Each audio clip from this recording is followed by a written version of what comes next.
Good afternoon, ladies and gentlemen. Welcome to Super Bowl Game Saturday. You're looking at the Xbox logo on here saying, like, we're coming back to Lunar this time. That's not on Xbox. There's no Xbox version of that whatsoever. We lied. Yeah, by the way, who are we? I'm Captain D-Trag. We're Bethesda. You are? Blood Spice Moon. And Nocturne Flamme. Okay, yeah, let's explain what's We're going not on here. Bethesda. Yeah, we are looking at the Elder Scrolls 3 Morrowind, which came out in 2002 for the PC, and in this case, the original Xbox. Like, we're going to be playing Lunar today, as far as the finale. Yeah, we were, but let's explain this. Yeah. Should I be doing the explanation, or who wants to talk Sure. about this before we start the look on mini showcase we got going for you today? Can't we just sum it up as physical media decided to not work? Yeah, in that case, let's talk that, because what happened is that I brought the data doctor to fix Protorov's Disc 2 of Lunar Silver Star Star Complete, because we only have one area. Like, still trying to tell us the story. The crying baby still keeps causing the game to skip. You can't skip cutscenes in this version, so we couldn't finish it. So I said, what are we going to do? Thankfully, we have great guests who are very flexible as far as this, and we said, what do you want to show instead? So we came up with a little bit of an idea. We said, we're going to show off a bit of a mini showcase. We do the showcase shows, some of my favorite shows to do in November, usually, for it. I said, let's do a bunch of things across original Xbox and PlayStation 1. So we're going to have stuff being able to switch across, and we're going to have a nice little demonstration of a bunch of things, experiences that maybe we have with certain things, maybe don't. Yeah, this is going to be a unique case, and this is going to go into, I guess, the showcase thing. I'm calling it now the last minute showcase. That's literally what I called it, and that's why I pushed the time of the show to start from 1 p.m. to 2. So we have to get everything set. We have to make sure all the tech was set. Do we also want to go into more before we start on Morrowind here? What we do? I want to get through this. All right, let's go. I Let's love talk. Elder Scrolls lore. All right, Same here. Blood Spice Moon in particular, and Protorov, I think this is going to be your case. And Nocturne, what's your experience with Elder Scrolls? I've really only played Oblivion. And I didn't play it extensively, but I had fun with what I did play. Yeah, I played this one renting it at the time, but it was also something that I had trouble getting into it. Not that I disliked it, but something that, fine, I played other things, and then when Oblivion came out, I waited to play that because people said this game is insanely addictive, so be careful. They were right, I fell into a hole in that game, although I actually never beat the game's story, despite doing everything else in this game. So, to be fair, the same file here. size gets really big, and Yes, it does. so this game will eventually crash. So we actually will probably not finish this. That Well, we're being not said, finishing it's anything. not not even 100%. modded. We're- It's not even modded, and the file size gets huge. It's worth pointing one thing out about that, though. This is one of the very few original Xbox games that if you put this into an Xbox One, Series S, or Series X, I should say, Series S has no discs, you can play this. It has been fixed so that it runs better. So if you have an Xbox Series X, you can buy this Xbox disc, I'm holding my hands, you can put that on the console, you can play it. And it is the best way to play this if you're not playing it on the PC. It is also So on the PC it doesn't as well. run into the memory, that the file size gets so big that the game cannot. Yeah. It just gives up loading. In that case, then, Protorov, as you're going to give us, I guess, start the demo on this one. We're going to alternate as far as who's playing what for certain things. Do you then want to tell why that is? Why does this game get memory locked on Xbox? On PC, it doesn't do this. I don't remember the details, but like from people at school, there's basically there was a time limit to the amount of that it can take, I think. Do you know any more than that? That's mostly it, because, I mean, it's worth pointing out that the original Xbox is the first console that ever had a hard drive built into it. Everything else is memory card up until that point, including the PS2 and the GameCube. So it is 8 gigabytes. That was my understanding. But it was also something that you're right, because the way that this is handling data loads, because you can get files that go for many hours, because this is a game that we could probably play this game for like 2 years and not finish the whole game at that point. But in that case, it gets so much that the game's memory is so heavy that when it does the load, even when we're doing the tech checks to make sure everything worked, because we had to jump through a lot of hoops to make sure everything was working correctly, all the connections were in line that we had on hand for this. It's something that the loading was over a minute. Yeah. So, and that's the reason why. Bigger amounts of time you put in cause the loading to be longer. Yeah. But if you do run this on the Series X, that is not a factor It's a anymore. great game, but just play it on the PC. Or play it, or get this on or run it through Series X. On Series X, what it does to older games is kind of a miracle, and Morrowind's definitely one of the best as well, been but affected. Well, not until but their games are Buggerfall. Yeah, Yes. that's true. Even back then, they Bug were. Thesda. Yeah, Bug Thesda. I like that. That's what they call them online. It's Yo, like sure. they just assume that the modding community is gonna fix it, and then they'll even take mods created by people on the internet and create versions that you buy. And they will feasibly give them credit for those things, right? When they put them in the game. You give me a look saying. Depends on the mod. I mean, question is. There are a few on the now defunct mod. I forgot club, whatever they called it, that they did. Okay. But other ideas like being able to speak a thum into a mic, which was on the Xbox, I believe, that was based off of a mod. Oh, really? Yeah, Okay. that idea, and you can't. I heard that license that. I heard that they haven't been very kind to the modders. Well, I mean, They just expect they're gonna fix everything. Is that, I don't know, is it the case that Asper's running into the new releases of Star Wars Battlefront 1 and 2 where they're saying, hey, we promise we're not going to use mods without permission, but they did? They're getting into a lot of hot water, speaking of games that are on and this Xbox was as 10 well. years ago, because at least at my school, we actually we used to have professional modders come in. Right, and so 10 years ago from when we're playing this now, because this came out in 2002, this was a massive undertaking. More like 15 years ago. So there you go. Where is the time gone? So I guess with that, do you want to start the little bit of demonstration? We're not going to be showing just Morrowind. I have tagged on Morrowind. Okay. I also tagged in here for Sonic and Final Fantasy because we had to kind of change stuff. Hey, I've got to explain, so let me. We have to go off on this specifically. Basically, it's like I have tags of stuff specifically. We're not going to be playing this one game, but we're also going to go back and forth as far as this. So, all right, with that, Proto, take it away. All right. Okay, so there's going to be a start. Basically, we're going to have an audio. Oh, there's going to be something we have to mute the mic on? Yes. Okay, all right, then we'll do that. Is it the beautiful music? Because this is a lovely soundtrack. Yes, it is. That's why I kept humming it. It's I had to such stop myself. It's great music. Yeah, you're right. It'll easily get the names down as we go, because we're kind of running a little bit without a safety net on this one for a lot of it, and that's kind of what we're gonna have. I like the theme song. Yeah, just let me know when you need the mic muted. Right. Yep. I'll be back.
They have taken you from the Imperial City's prison, first by carriage and now by boat.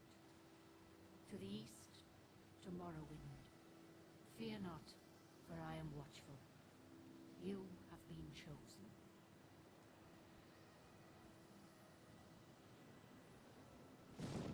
Wake up. We're here. Why are you shaking? Are you okay?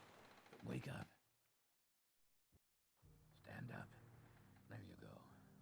You were dreaming. What's your name?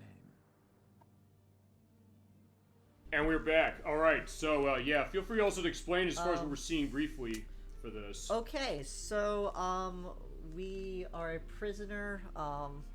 Born. If always at the beginning of an Elder Scrolls game, you're a prisoner. You're a prisoner. You're always a prisoner. You're a prisoner. Mm-hmm. Okay. You're either in a carriage or you're in a boat.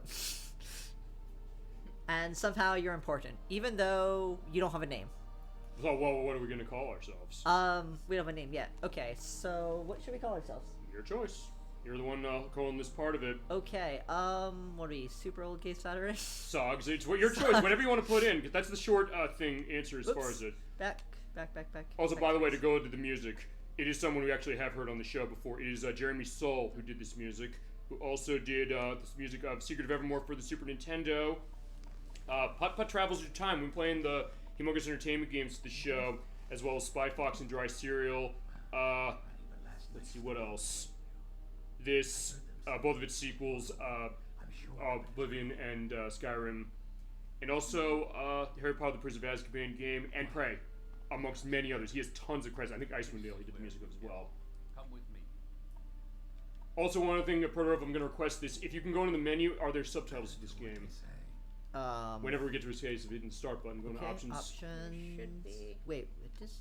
Voice effects. Thought there were. Yeah, probably hit the left or right trigger on this. It's been years since I played this specifically. If there's any Whoa, it's like jumping on me. subtitles there. Subtitles. Wait, is it? Yeah. Okay, fine. Okay, this is weird. Okay, It's so lost its mind. no, there we go. Okay, subtitles on. So in that case, we don't necessarily have to be in a case of not hearing the dialogue. It was Sigurov. Tigger off. Okay. We've been possessed by Sigurov. Alrighty. Oh yes. We play in the show. Madness. I swear to God. In this case, we're sort of doing that. Also, wait, I also need to flip the Y-axis. yes. Okay. Yeah, that's the thing. Sometimes you might want to do that, so you can go into the options menu and do that as well. You know what? If you had finished Morrowind, you would have met, or the final expansion, you would have Okay. met who he just referenced. By using the D-pad. I think when I went through that, I think D-pad moving left and right was working Yeah. for that. Okay, wait, wait, there's no The button. D-pad there. Oh, okay. Or maybe it's because it's down there. Wait, so I'm looking for, it's invert, that one. Off. Okay. You can tell how it's double clicking. Okay, right? perfect. Up on deck and let's keep this as Yeah. civil as possible. Alrighty. Yeah, I personally have trouble playing games that don't invert the Y-axis for looking around, or especially flight controls. Mm-hmm. Yeah. And they're Aiming. already treating me with suspicion. Down to the doctor. You finally arrived, but our records don't show up there. Yeah, where we come from. Okay, alright, team. Mm-hmm. Dark Elf. Dark Elf? Okay, Dark Elf it is. Alright. Alright, we got our Not first the case of Argonian. chat here. Heyo Ekverse. Oh, we are not playing Lunar today. We actually ran into a little bit of technical problems. We're doing an invertent showcase, starting with the Elder Scrolls 3 Morrowind. Oblivion's the fourth one. We got a bunch of other things we're showing as a little bit of a impromptu showcase of show. Hope you're doing well. Hope you had a good week. Feel free to let your memories flow on anything we're playing. We're starting with Elder Scrolls 3 Morrowind. I have Proto-Oven, Blood Spice Moon, and Nocturne here for the purpose of it. Good to see you today. Alright, so... As we're going to be creating our character. Sex, male, female, our hair, face, any preference? Yeah, what are we thinking as far as Oh, I creation? like that beard. The beard, it I does... like that beard. It looks like it's Okay. on fire. Okay, Yeah, I like it does. that. It does resist fire, so she's got a point. Well, okay, alright, we're going with that. With Mhm. that. Do we care about sex? It's your choice. I don't think we get a beard if we switch to Fine, in female. that case, we'll have to Oh, hold this way. okay, alright, we're gonna go with spiky hair and a red beard. Okay. Alrighty. And the fire resistance. So women do not have beards, got it. Alright. Okay. I don't go on this one. Great. I'm sure you'll Alright, so we're going to have to go to the registration office. They'll finish our release. Oh yes, we will fit right in. I think so. With all the slavers and the racists. Indeedo. My brother's more the Elder Scrolls guy than me. Okay, so that's Lek versus Case. In my case, my experience with this was I played this when it came out, and I got big into Oblivion. I have Skyrim. I've not played Skyrim as much as you think I would have. I fell deep into that, but as far as everybody else, you want to talk your experiences on this or anything else we're seeing, go ahead. Okay. I fell in love when I started stealing salmon. That was in which game? Skyrim. Skyrim. Okay. Okay, so since you said that, I stole the sweet rolls. I stole the cookies. That's I awesome, stole you the can do money. okay, And then I got cursed because I did. okay. So the first thing is what we do. We cannot be arrested at this point until we actually are official. Right. So let's do this, and I think if I start. Oh. Yeah, I think you did Wait. A to pick it up. It was on. Hey, yeah, but it's not letting me. Okay, It maybe may you not can't be steal now. Interactive. Is there I any believe. Wait. Do you have to talk to him first, and then you pick it up, and then you drop it before he's arrived? Maybe so. Alright. I thought you. Okay, I may be mistaken. I also, since we'll have the instruction manual as far as this, Yeah. I'm not worried about controls. I'm actually like going by memory of like Okay. guides, like well 400-page guides on. Oh, dear. Yes. And that's just a tip of the iceberg here as far as this franchise is concerned. Yeah, they are a unique kind of RPG, aren't they? Especially when this came out in 2002. It's like, you were seeing stuff like Final Fantasy and Chrono Trigger and things like that, and you have an option to like answer questions to get your quest going. All right. Morrowind broke the mold. It did, no question. Okay, so... And I could recognize it even when I first played it. Okay, so, I'm thinking that, we should answer his questions. I did love doing this. Let's talk Pick about a class, answering. create a custom. You can create a custom class. That's How does that what I work? usually do. That's usually what I do. I usually go for, basically a pure mage with Archon, because I think it's broken. Okay. But What do you want to do? Do you want to do that? Nope. You want to do something new? I want to do something new. I want to answer his questions. Is there any class you've never done? I basically play the same boring class. Oh, okay. Yeah, so let's answer his questions. Alrighty. And I think we each get a vote. I'm down with that. Day, you chance upon a strange animal, its leg trapped in a hunter's claw snare. Judging from the bleeding, it will not survive long. What do you do? Yeah, so it's asking your morality here. Who's going to make the choice in this one? Actually, I don't think I get a vote. No, you get a vote. I think they give enough questions, if I remember correctly. I just feel like I'm It biased. creeps me out a little. I mean, it's nice and observational, but either let it sleep until it dies or you end its pain quickly. And that's dependent on if you know how to use your dagger. That's the key. Or do you know how to use herbs? So do you want to be someone who is more physical or someone who is more scientific and or magic? Okay.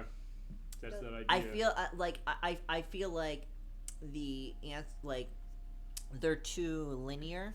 The question, it feels like a personality test where you know the answer. You know. I would definitely say that with A. I'm like, wow. Yeah, do not interfere in the natural evolution of events, but rather take the opportunity to learn more about we stage are animals a you've never dark seen elf, before. right? We are a dark elf.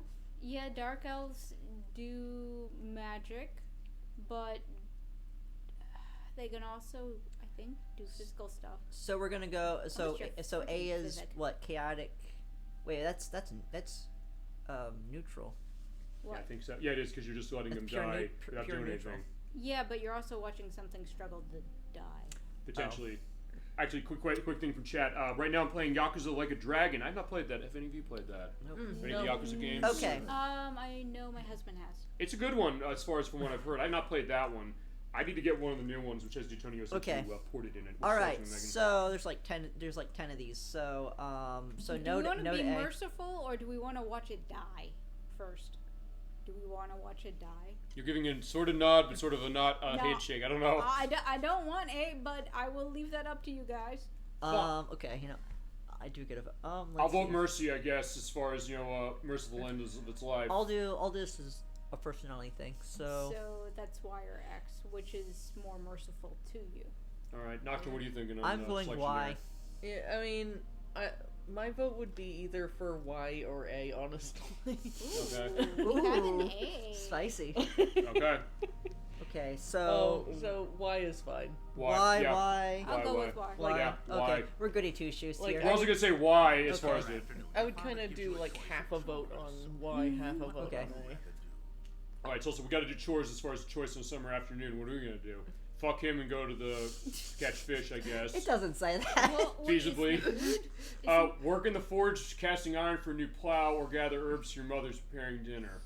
A, because that's my thing. I like to cook, so Okay. that doesn't really count. But I'd probably go shoulder the plow with X, but what else are we thinking? What would I actually do? Let's see. Fine, I think you're helping him with the first one. Fishing sounds boring though. If you're not a fisherman, that's the idea. I like A because it's easier work. The 2 A's and X and you gotta make sure you don't pick something that will kill you. Yeah, like strictly as a personality thing, it would be Y for me, but I would probably go with A as far as. Okay, I'm thinking A. Yeah, A. It seems like there's more on A, so Your A. cousin has given you a We'll see. name, and even worse, likes to call you it in front of your friends. You have asked him to stop, but he finds it very amusing to watch you blush. That What usually do you means do? he has a crush on you. Yeah, I was gonna say I that. have some bigger issues to talk about. How closely related is this cousin? The Japanese trope of never but blood. You know, first playing it, I didn't actually catch that the blush part. I don't remember. Why would you? Okay. Make a story that makes your name a badge of honor instead of something humiliating. Beat your cousin up, tell him if he even calls you a nickname again, you're bloody and worse than this time. Or make an even more embarrassing nickname for him and then use it constantly till he learns his lesson and stops. I like Y, but I was split between Y and A. I kind of like an A, honestly. Because we do have to be, I guess, a little chaotic to this. well, it depends how old you are. It's like if you're like 26 and you're doing that, I'm like,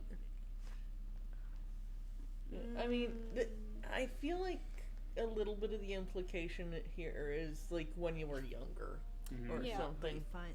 but isn't that somehow? It's like, yeah, I am Wait. Shorty McTorpin's fans. Wh- So I am the greatest in history. Sure. So wait. It says it makes you blush, not him blush. Yeah, that's the point. He's Like like, he's He embarrassing the enjoys- fuck out of you. He either enjoys Oh. embarrassing you or enjoy watching your cheeks flush up. Okay. so fine, it could be the incest thing, or it could not be. Well, we had that with Lunar, but it's worth pointing out, actually, that detail in Lunar with the town that's like that is not at all in the Japanese versions. That's an invention that they made up for the US. So it's more of a flirting thing, not a Potentially, hate but in thing. this case, it's like, no, he wants to embarrass you. Yeah. I think in this case it's more malicious. So Yeah, fine, what do we want to do? Okay. I'm getting 2 A's, I like Y. So a Y, and... two A is a Y. Let's see. Let me see. Ooh. Honestly, it's more that I'm split between Y and A. I could see myself going down either path. Yeah, I'm in agreement with you. I'm gonna say. This is what happens when you play Elder Scrolls. You're creating your character for hours before you even start. That is when I first played this same deal. That when is read what this. that is what I used to do. I used to actually have custom, like I would have a card, basically like D&D. I would make a card, checking every stat, planning everything out. Yep. Yep. If we're getting into a case of tiebreakers, well, I also have coins as well. Yeah. Okay. We haven't even hit the tie yet because it's 2 A's. I'm Y. Yeah, I could make a tie, but I think Alright. It's more like I wanna speed it up. It's more like mine is half A, half Y. Okay. So Okay, half so- point in each. so. I'm gonna go with A then. Okay, A. Sure. Yeah. Alright, so make him a more embarrassing There is nickname. a lot of heated discussion at the local tavern over a group of people called telepaths. Okay. X-Men. They've been hired by certain city-state kings. Rumor has it these telepaths read a person's mind and tell their lord whether a follower is telling the truth or not. You believe what? Alright.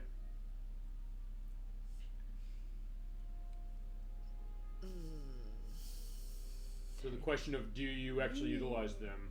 Yeah, I completely forgot about this. That's some deep cutting. We go deep on this program. We mentioned that. I completely No, forgot you about. do not necessarily like the idea. A Like- telepath could have certain Yeah, advantages. like if the telepath is ethical, then Y or X are fine. Mm-hmm. But if they're not, Yes. You don't know, Yeah. unfortunately. Higher. person's thoughts are their own and genetic I would personally, I think X is probably the best choice. I would agree with that. It's the best midpoint, but they're all problematic. You I- don't. I- It's not going to be easy. all to of figure them are out. problematic. Problematic. Yeah, but this Um, puts you in that question. It's like, what would I do with this? You know? Actually, I feel like X is probably like a bunch of old TV shows from the late 90s, early 2000s. Uh huh.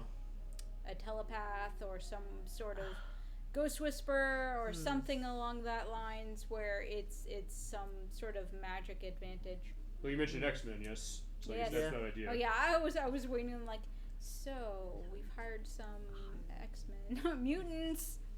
Well, we have played the X-Men Konami game, sort of, kind of, as far as demonstration at one point. That's a good game. You play that? That's a great game. You ever go in an arcade, play that? 6 players? My God, it's awesome. Why do I feel like I'm siding with A?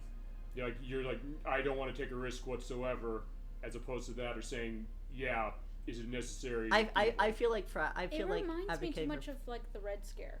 Yeah, a little bit, as far as that, from the 1950s. It just doesn't sit right the most. Sure, so in that case, what are we thinking? We thinking A? More of an X. More of an X? Okay. I think, because it's the in-between. Yeah, Okay. there's not enough information given in the question to Yeah. Right. if Well, it's, it is also a group, so one person may be ethical and the other yes, may not. yes, Right. like in that case, how strongly are ethics enforced with Sure. among telepaths? And Yep. if they're not ethical, they could read your mind and figure out what answers to give you to make you think they're ethical. Yes. That or they could also ask you, say, you play Castlevania, don't you? For Metal Gear Solid 1. Because that's what happens when you play that game. If you have a Castlevania Symphony of the Night save on there, you get Psycho Mantis. He says, I can read your mind. You play Castlevania, don't you? Okay. We showed that when we played it. Okay, I'm thinking so X, I'm probably. going A, X. X. X. X. X. Okay. Okay. All right, X it is. Your mother sends you to the market with a list of goods to buy. After you finish, you find that by mistake a shopkeeper has given you too much money back in exchange for one of the items. What do you do? And try not to make this purely morality. Well, I mean, it's going to be, I guess, unavoidable, but... Because then we're going to get, like, pure good. Yeah, so, boring. Fine, in that I'm case, sorry, why? you want to I'm a spend Y. the money on... Yeah, no, I'm sorry. I'm Okay. I'm Y. I know it may be goody two shoes. But again, we're also saying, hey, I've we don't worked know in it. retail, so Oh. I would appreciate the honesty. Okay. As long as you get some money knowing the shopkeeper don't change over charge, or saying, fine, I'll take it, but I'll put it to something of use. Oh, actually, technically, I guess in that case, the only moral one is the first one. The most moral. I like, know it is the goody two shoes one. X but is I'm- sketch, but it's still helping your family, and the last one is. Yeah. Hmm. He's thinking about somebody else, but still taking Personally, money. I think I would go for Y, but... I agree. I think we're all on Y, so I think we're going to Y this one. All right, Y. While in a marketplace, you witness a thief cut a purse Again, from same a noble. concept a little bit. Even as he does I do so, remember the this. noble Oh, it's from a notices and noble, though. calls for the city Okay, so maybe fuck guards. them, I guess. That's fine. In haste to get away, the thief drops Oh. the purse So Robin Hood. near you. Surprisingly, no one seems to notice the bag of coins at your feet. What do you do? Okay, so fine. In this case, are we going to help the noblemen or not? I feel like no matter what you do, you're gonna get screwed. If you bring it back to them, even if the nobles saw someone cut it, it doesn't mean that they saw that much detail. And he may be like, "Oh, well, it's in your hands, so you're going to jail." Then maybe Yeah, hold X then. Yeah, I think X is the only answer here. Okay. Okay. Or what do you think? I'm gonna be a non-involvement. It's just like, if you ask me, I will say I saw this, and this, but non-involvement. Yeah, I mean, Got it. considering how things can be in Elder Scrolls, Roles. Yeah. Yeah. Okay, so a X. kind of a meta reason for the answer, but Okay, so X, everyone? Yeah, I get that. Yeah. Your father sends you on a task which you loathe, cleaning the stables. On the way there, pitchfork in hand, you run into your friend from the homestead near your own. He offers to do it for you, in return for a future favor of his choosing. Sus. What do you do? Okay. But he's a friend, so how much of a friend is Sus. how much of a friend is he really? Is the Favor. question, right? Yeah, it's like favors. Like, hey, do something small and buy me booze. Okay. Or something big. Hey, go shiv this person for me. They stole my stuff. And you owe me a favor. So it's like, okay, shit. Ask him to help you, knowing that two people can do the job faster than one, and agree to help him, or accept the offer, reasoning as long as tables are clean does not matter, or decline offer, knowing that your father expects you to do the work. A. I'm with you. Can A. you get, unless you have the option of saying I'll do you a favor with caveat, because it cannot be extreme. Right. Because all you did is shovel poop. Pretty much, like yeah. if it's just sure I'll do this and if you help me with one of my chores later, that's a fair exchange. Yeah, it's just like I But- help you with the you help me with the chair, I help you with the chore. But if it's a blanket help you in the future, unless Yeah. you are really good friends with this person and you know how they work, you're fine. Yeah. Otherwise, don't do it. Like, So, yeah, you A. would need to be like really A. best buds, close friends. Yeah. Right, because otherwise then they'd ask you to take the double secret solemn beaver promise that you keep you under the bargain. In other words, they're gonna hold it over your head for the rest of your and life. they cheaped out and didn't go to the Assassin's Guild. The Dark Brotherhood is like, I need you to kill this person because I don't have the money to hire. There is a lot of professional." assassinations in Yeah, this game. basically, Yeah, no, basically, hey, you know how I helped you with your chore that one day? no. I need you to kill someone. And if you break your promise, that means you have to spend the rest of your days on the world's highest mountain in an itchy sweater. Oh, just kill Vivek. Okay, fine. I think we're gonna decline the offer. So A. We can A. kill people later. Okay. There's nothing stopping A. us from killing Got it. anybody. Mother asks you to help fix the stove. While you're working, a very hot pipe slips its moorings and falls towards her. Oh God! What? Grab the pipe and put it away. Push your mother out of the way. Position yourself between the pipe and your mother to protect yourself. Probably X. Yeah. Why wouldn't you just push your mother out of the way? Why do you risk both you and her? There's a bit of. Oh. Okay. Yeah, there's Is that I just need a logical? diagram. Yeah, there is only one sane choice here. Push Okay, your so mother out of X. the way. There's less of a chance of you getting Okay, hurt X it without is. We do have fire resistance though on our character, so maybe that's why they asked it too. Damn it! I shouldn't have pressed X before you said that. That's fine. Don't worry about it. Intercepted Resistance by a doesn't gang mean of three fireproof. other You're right. kids Good your points. age. The leader demands the sweet roll, or else he and his Oh, the friends- sweet roll question again. They wanted to ask. What do you do? I think once mean you're going to start to lead us on the sweet roll question. Wait, and the leader demands the sweet roll, or else he and his friends will beat you up. Yep. Do you know how long it took to make that sweet roll? You go yourself. This was referenced. This is referenced in Skyrim. Oh yeah, it's just like, Yep. oh, let me know. Someone took your sweet roll. Give him the sweet roll without argument. Drop the sweet roll and step on it. Wow, really? Why? Act like you're going to give him the sweet roll, but at last minute throw it in the air, hoping that they'll pay attention long enough for you to get a shot at the leader. Okay. No matter what, you're losing this sweet roll. I'm still going for A. Just because maybe you can catch, you slice them and then catch it while it comes down. Yeah, because between that and X, maybe you're gonna get it. Okay, so you want the sweet roll that badly. So all right, fair enough. I get that. In other Good. words, no food abuse. All right, there you go. Yeah, Sugar rush must happen. that's perfectly good food you have here. Okay. You're not gonna throw it on the ground. Too bad there's no like. Well, I guess you could make some sort of chemist That's true. or like cook or Or something. you drop it on the ground and then you grab the leader and shove their face in it. Yeah, like, That would be fun.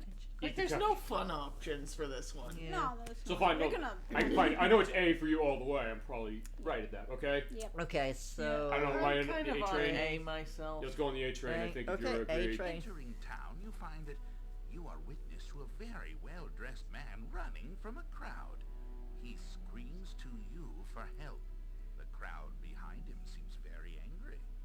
What do you do? Why are they angry? I guess the Yeah, fact why that they're not they, getting pushed. if there's a mob, the mob could be wrong, the mob could be right. We don't know. Stand aside Right. and allow the man to pass, realizing it's probably best not to get involved. That's the one that keeps you alive. Rush to the man's aid immediately, despite the lack of knowledge or of circumstances, or rush to the Wow, The these all town's aid. suck. Like, the only winning option is Y. Yeah, I Why? guess so. Okay. Alright. Right? Yeah. Alright, Alright, spell spell sword. sword. What? It was that what you were expecting? Or you help him and not The letter get that precedes caught. you mentioned you were Wait, a born spell under sword? certain Mhm. That's how I play in the games anyway. Perfect. We planned the show. I swear to literally- God. That's how I play. I have a Okay. sword, I have magic, and that's what I do. all right. So now our birth sign. All right. So what are we going to be born under? So how about we'll make this logical. So we all kind of have an idea of what spell sword is. Yes, that's how Okay. I play. Kind of a split magical physical. Yeah, it's Yeah. it's between physical and magic. It's the best of both worlds. Yeah, based on the sign that you're born under, you have a specific buff. Okay, so I'm just gonna just stroll through these. I'm going to be weak to magic. So yeah, that's a. But you do have a lot more magic and like that 50% does hurt. Then you have. Let's this. see. This is usually what I run. This is usually what I run. The stunted magic, you don't regain mana As from quick. sleeping. Oh. So it is a penalty, but 2 times your intelligence and spell absorption, so you get like 50% chance to. Where does it say intelligence? It says fortify maximum magicka. Yeah, times 2 intelligence. int. Yep. So What's the lady? the lady. Fortify personality and endurance by 25 points. Oh, that's good. Oh, That's a really see. strong That's like one. charisma. Yep. What's So that's the a Lord? really nice buff. Lord. Weakness No. of fire 100%, even though we have What? it negates our No. fire buff, but also you restore 2 points of health for 30 seconds on yourself with No. that spell. Lord sucks. Yeah, I'm going with you. The lover is Lover's Kiss, which is a paralysis for 60 seconds of the target, but you lose fatigue of 200. That is not good. I never run the fatigue getting cut. And not to myself. mention, if you're gonna kiss someone, you have to get up close. It doesn't work. Yeah, I was gonna say. So this just doesn't work, even the paralysis. Yeah. Yeah, the agility is good, but especially in this version, But like, it's probably gonna be a case of that. if you, well, I guess you're losing 200. Well, if you have a lot of fatigue anyway, or endurance, it may not hurt that. But 200 is a lot, though. That's a lot. Yeah, What's lover, mage? lover seems bad. I don't Okay. want the fatigue. Mage is, I think, solid. That's usually what I run. Weak buff, but it has no downsides. Yeah, it's just very well rounded. The ritual, he like gets a bunch of spells. Ooh, That's pretty turn cool. undead. Turn undead. So if you're like playing a necromancer, that's good. And Right. Wait, Mara's Mara? gift. Mara's in this? What? Restore health. I see nothing bad about that. There's nothing bad about it. Okay. Actually, So you want to consider that? That's a good one. You Okay. said you never played Morrowind. What's this one? Is that right? I haven't played. No, I haven't gotten to. Okay. Okay. I own it. It just I haven't gotten to it. Gotcha. Okay. So damage. Star Curse. So you poison them, you get poisoned. Okay. So you self poison and you poison. Okay. That's only if you need the stealth. It's invisibility for Unless shadow. we're playing a thief, I don't see the Okay. point. Steed is fortification for speed. And the thief. Okay. Sanctuary. What is Sanctuary as far as I this game? think that's Like a very dangerous sense. Okay. So is it? Wait, it's not some sort of like stealth, like yeah, you or would camouflage? think the stealth is on shadow, and then thief is, I guess, somewhere you can hide. If I have the book around it, will manual? yeah, Let's take a will look at that. explain. Yeah, remember, games do not come with manuals anymore, but this is 2002, so it does. So So it's Sanctuary, you said? yeah. Let's see if I can find that. What's tower? Detect an animal, detect enchantment, detect key. Okay. Lock picking. And the 50 points to open is really good early game. But if you're thinking long term, Yeah. it may not be as useful. Yeah.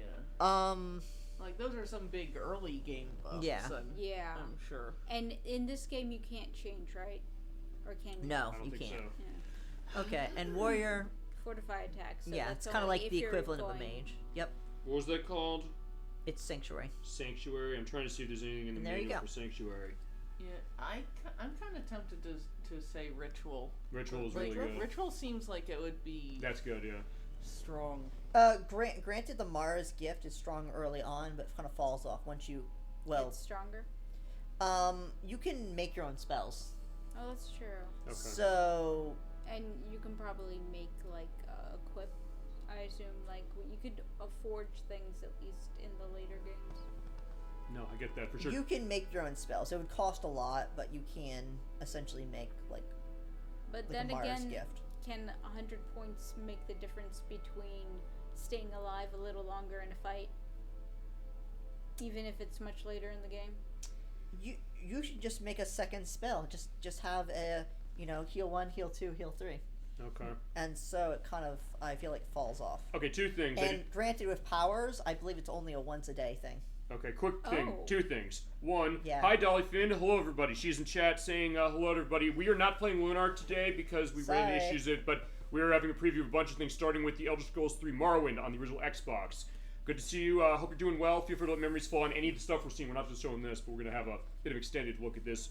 I'll answer your question on Sanctuary. Sanctuary causes the target to be harder to hit. The magnitude is the value that's added to the target's chance to dodge attacks. Okay. That's basically an evasiveness. Okay, so But maybe. ritual is a pretty good buff to Alright, that. what do you say? We got one What book was for the ritual? other one we were considering that Was it something with intelligence? I think so. If you Yeah. go up, Mage? I was thinking mage. I think it might have been. Yeah, fortifying magicka. Yeah, I mean, It's very safe. Well rounded. yeah, I mean, it's not a large buff, Nope. but it has absolutely no downside. Yeah. Mm-hmm. So maybe mage. It's either that or ritual, We're I think. already a magic sword magic. Okay. Yeah, magic. may as well. Fortifying well. magic. So one mage. Mage, I agree with Yeah, that. I Mage. think Okay, mage. mage. Alright, we're running mage. It's also good we're showing this way, and good to see you, Dolphin, for this, because I know Montague K wanted to do the fourth game in the series, the game after Okay. this, Oblivion at some point. We got to figure that, but for the purpose of a preview of this, we're showing this and a bunch of the stuff running Wait, on Xbox. I and didn't PS4. sign it. I The pressed faces A. in Oblivion haunt my nightmares, man. They were making the faces more realistic, but they were creepy. Just like the idea of them being like that close-up look, and like they do like when you're doing the thing with you know, By Azura. Boys are just when they kind of go happy, like, and then like and they scowl, saying as far as something like that. All right, so let's see. One, or two. One. We're gonna rob, I one. guess. Is that the thought? Yep. Yeah, do whatever you want, because as I said, Yep. we'll I just just- show this off. Where's the sweet roll? So let's see. Press and enter. I guess you Hey, he's can't. not letting you do Wait, it. it's not letting me do it yet. So maybe you Oh, can I have only to- steal something valuable. No, I have to do my Oh, the papers. scroll? I have to do the paper first. Assign your. I just want to thing. make sure. So let's see. Wait, that's weird. I didn't actually sign it because it gave me the option to sign, but I tried to skip it just to make sure I didn't miss the point. Because Okay. I don't want to like Well, you don't sign Go to it. He jail. signs it. You have to take it. Oh. Maybe this is Oh, where yeah, you're yeah. stealing. All right, there you go. Press the B stealing button to papers. open your new menu, by the way, for that. Okay, so yeah, but off we it go. did have a B button for sign. So okay, so we take the papers and press enter. There we go. You take me full, your crimes are reported. Okay, let's see. So what are you gonna do now- about wait, this? I need to go. Wait, where's my? Oh, Yeah, come on! Where I'm did trying to the get my menu. options were there? Where did it? Goodbye. What? Okay. Or are they letting Oh, you they took. steal Aw, more? whoops. Can we steal more? Nope. He got it. Wait a second. He would have had to walk over. So fine, he has the power of teleportation. Is that what we're saying here? No. I just did it wrong because I'm not used to the controls. Okay, so normally what you're supposed to do is you take it, you drop it on the ground, you put it down there before he hits you, and then he tries to take back something you don't have. Okay. And then you can, and then since the game registers that whatever's in your inventory is yours. Okay. Whatever was at some point in your inventory is yours. Okay. So whatever you steal is tagged as yours. So Okay. how do we drop it? I failed. Basically, he took it back before I dropped it. That's okay. It's not a big deal. All right. So what are we gonna do? Okay, we're gonna go through, and Oh, I think we have to. pick for that. Wait a second. Oh, we go next area, and we give this to. Oh yes, and I guess considering this is the game, Yeah, take a knife. we should just follow the directions. Take the knife, and we are first book. Yeah, first, did you read all the books in this? And luckily, they. I'm not going to read everyone, but the idea is basically. Oh, whoops. I Oh, didn't the mean to do that. heavens, the They explain the Lord. Yeah, they explain the the signs. Yep, they explain the signs. So it's kind of like. Maybe they should have given it to you before. Yeah. But that's okay. But yeah, basically, it's just some fun lore. They also probably assume you played the other ones before this go into that. But some of the other books actually give you like magic. Oh, well, Shouldn't it? some give points. Some of them give you skill points. Yeah, that's true. All right, so Alright. now we are out here. So, So yeah, now what we're are we gonna out do? here. We're going to find a ring in here. This is actually a really nice ring. Does it have And any buffers? Any... It gives heals. Oh, good. Equip it. Equip it now. Yep. I was gonna say yeah. Well, there's a little more than that.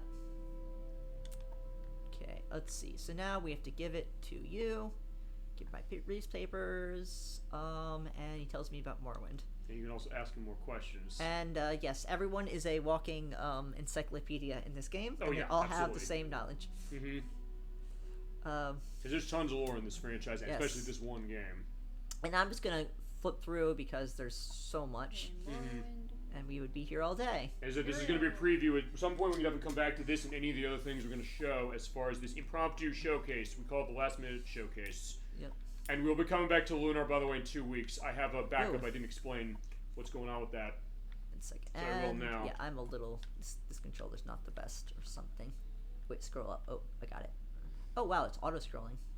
Okay. I don't remember doing that. Okay, there it's just slow. Okay. Yeah, just look. So, go on. got it. Sorry, were you going to say something else for this? It's just controllers kind of get Wonky. stuck. Yeah. Yeah, you said you haven't used this in a while. No. Right about that. And you can tell it's kind of dirty. Okay. But yeah, I'm going to briefly go into one thing as far as what's going on. Since we're not doing Lunar today, what's happening with that? 2 weeks from now, we're going to have the same 1 p.m. show we were planning for today. And I bought a disc 2 off of eBay. I'm having it shipped to myself. I'm going to test it with the save file that he was running. So in 2 weeks, we will be having the finish of that game. I can guarantee that. And I also will be adjusting some shows. We'll talk about that schedule because it's the last case. And actually, Blood Space Moon, in this case, since you're going to be here the whole time for this, you'll get to understand how schedule works because I always talk about what we got coming up on the show.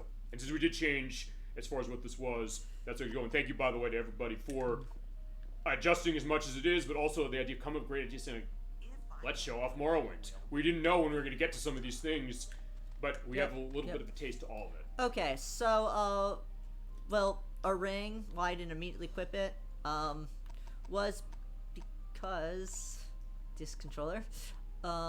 This ring, it very nice early on, but it is unfortunately our first quest, our first side quest, and so yes, it's kind of his. We took your ring. Yep. So we're gonna give it back. So we give it back right now? Yeah, I guess we give it back. I guess so. Actually, we have another thing as far as chat. It's AJ42. Hi. Hello. I've only played Oblivion and Skyrim. Did we wake up a prisoner in the start of this game too? Yes. Yes, we did. So good to have you, Okay. AJ. We got Blood Space Moon and Protorova and Nocturne here.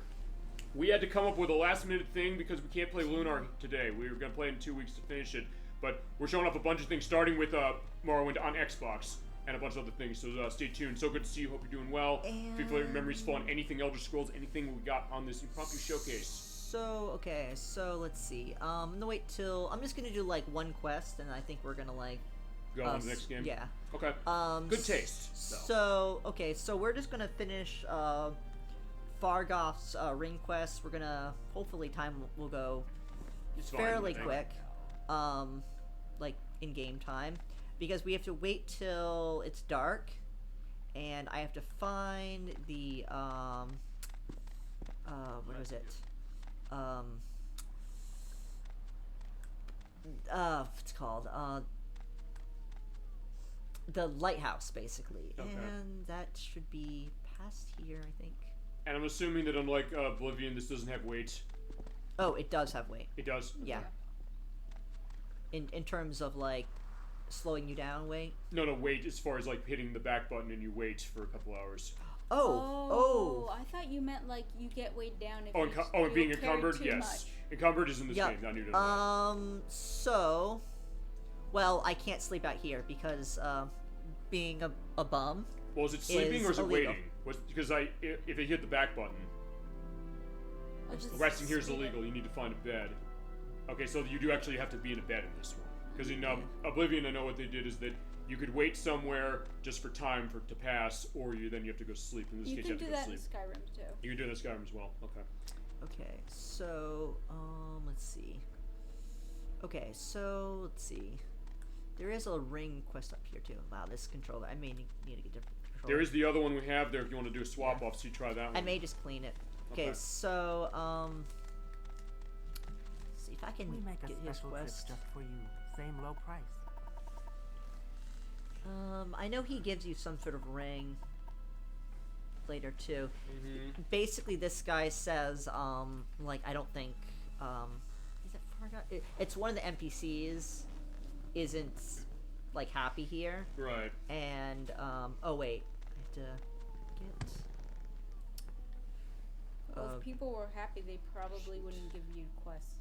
I guess not. I was like, No, fine, they just want to go get something. In that case, like, they might be happy. I'm like, also I can't trying do this, to maybe kind of help. remember. But I get Yeah, the idea. he gives you like a ring quest and as well, Mhm. and basically the ring is cursed, and Right. it actually like drains your health. Okay. So, yeah, I think it's just a standard quest. Okay, so as long as I'm out here. Oh, you know what? While I'm waiting, Mm-hmm. I will just find a falling man.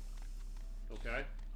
That's the thing about this game that's interesting. Just this whole world, you can feasibly go and do anything. To the point when I first played, I said, I don't know if I can handle this. I don't know, like, where should I go? But in case of maybe that lack of structure is kind of something that made me question it. But I was also always curious, like, you know what? I can go kill everybody if I want to. I can just go out and Murder be running hobo. forever if I so desire. Right, So it's where that is he? great freedom that this game gave, and for 2002, that was unheard of, especially on the consoles. As far as this version, though it was also on the PC. Come on. There we go. Is he in the sky? Oh, he just fell down. What happened? Tariel, he's dead. I was like, all right, fine. We have to All right, grab his he's stuff. dead. Let's rob him. Yes. There you go. So yeah, no, I love Wait, that there's a book. section. There's a book. Yep, and that's the important part. Okay. So he basically tried to make teleportation, and he died trying. All right. Whoops. So whoops. We can carry on his legacy, I guess. Oh, that's just Bethesda telling you this wasn't an accident. Okay. Fair So- enough. Because that has happened in the other games. So let's see. So info. All right. Wait. Yes. Icarian flight. Fortify artifacts. 1,000 points for 7 seconds. Like Nice. Icarus? Yeah, I think so. Yeah. That would have to I be guess the so. idea. Yeah, but why would Icarus be in this world? I don't know, chat. Do you know as far as like the idea of the Legend of Icarus? That's we're going That's deep Greek. as far as this. That's Greek. Unless maybe the other two games that came before this, which were Daggerfall, and what was the other one? There was another one that came before this. There's a few. Yeah, there's Daggerfall. There's the original. Because Daggerfall was 2, and I think there was at least one other. Okay, I'll find what the name of the other Okay. ones for the So purposes. basically. Arena is the name of the first one. Marinus. Okay. So unless you want to die, never use that spell, because it makes you fly or jump really, really high, and you do not have the Ability to land softly. yes, as he unfortunately saw. Okay. Okay. The warning, like, yeah, here's what not to do, buddy. So I have to hopefully scroll through this map. Well, let's see. World. We are over here. We want to go, I think, this way. Or we're just buying time for it to get dark. Sure. Okay, so yeah. I guess what we'll do is we'll go to a little side quest. And there's actually a really nice ring. Really early on, it's amazing they give this to you. It gives like a I think it's like 10 points of like it was intelligence or something. Oops. And it is in. I guess I'll get my sword out. Also, yeah, he gave you a really nice sword early on. All right, so there you go. And we have spells? Yes, we do. Awesome. Let's see. So we have, Hearth Heal. So, this is really nice. Yeah, restoring health. Oh yeah. So, yeah. So, okay. I don't see the point of water walking until we need to walk on water. Yeah, we're not gonna do a lot of water walking. Okay, so, come on, game. Okay, so I need to go this way. Yep, should be along the coast here. And I'm going to avoid the crabs and other things if I can. I guess then, do you want to talk about the combat of this game, Protorova? We'll see. No, talk about the idea of what it's like. Pretty simplistic. Pretty, I would argue, maybe broken potentially. But I don't know. Like, I played this game years ago when it first came out, and it seemed like I was slicing rats in the basement. It didn't do anything, but then It again, depends on maybe your not. stats. Maybe okay, that was what it was. so I think I found, yep. So Ancestral Tombs, is it On the Dunmars? What's the ancestors, they really like, preserving their elders. They have a lot of respect for the elders, and they give them family tombs, and grave robbing is very much frowned upon. We're not Wait, going to are frown upon you here, are we? thinking of the? Are you talking about the Dark Elves when you say the Dunmar? Or are you talking about the do- corpses that come to life? Because those are something else. I'm speaking loosely. Let's do. Is it Dunmar? Yeah, I'm not sure as far as it. My experience mostly is with the game after Okay. this, but I played This is probably and the this other could probably kill me, so that's why I'm saving. Oh, Okay. I just don't understand what you're asking. Are you Probably- talking probably about the lower corpse question, I that come guess. to life? There is one faction that they have these ancestral tombs, and they have a very much. A lot of the different cultures have that. Like the Nords have it too.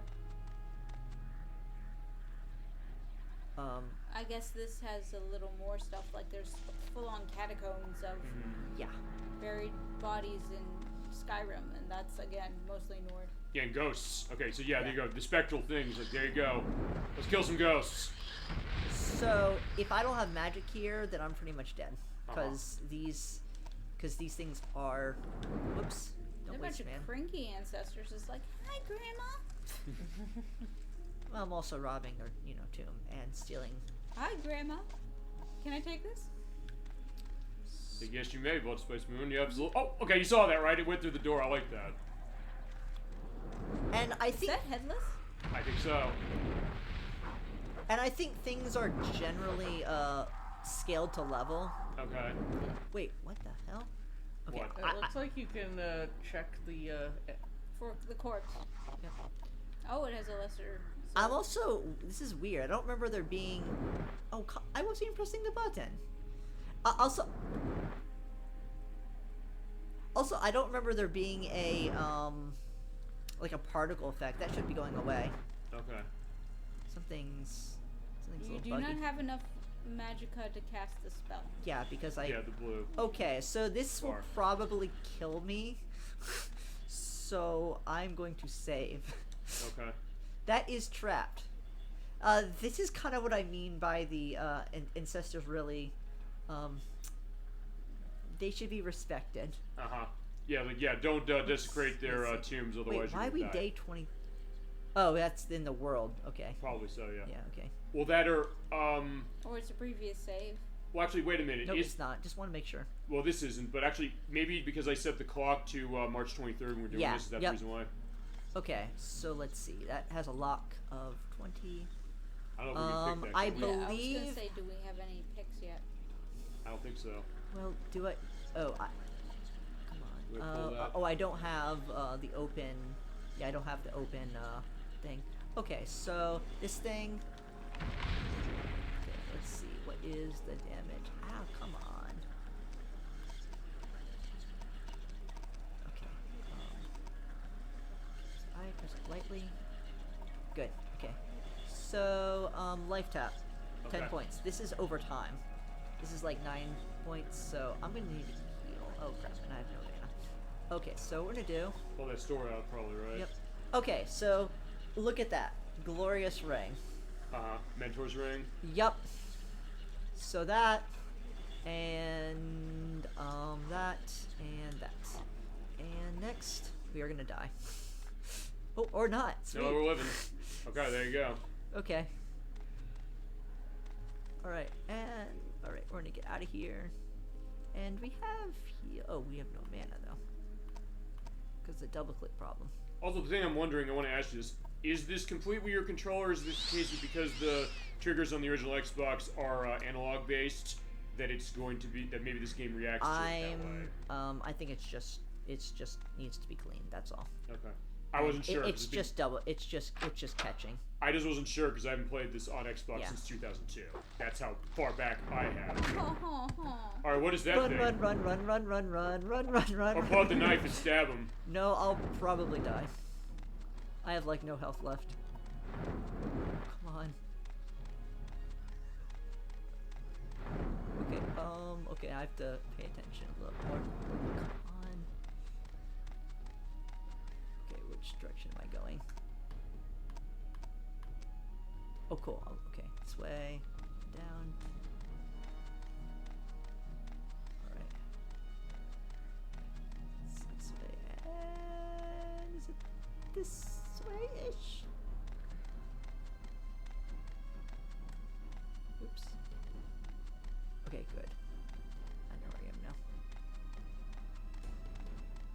Well, at least my stamina's good. There you go.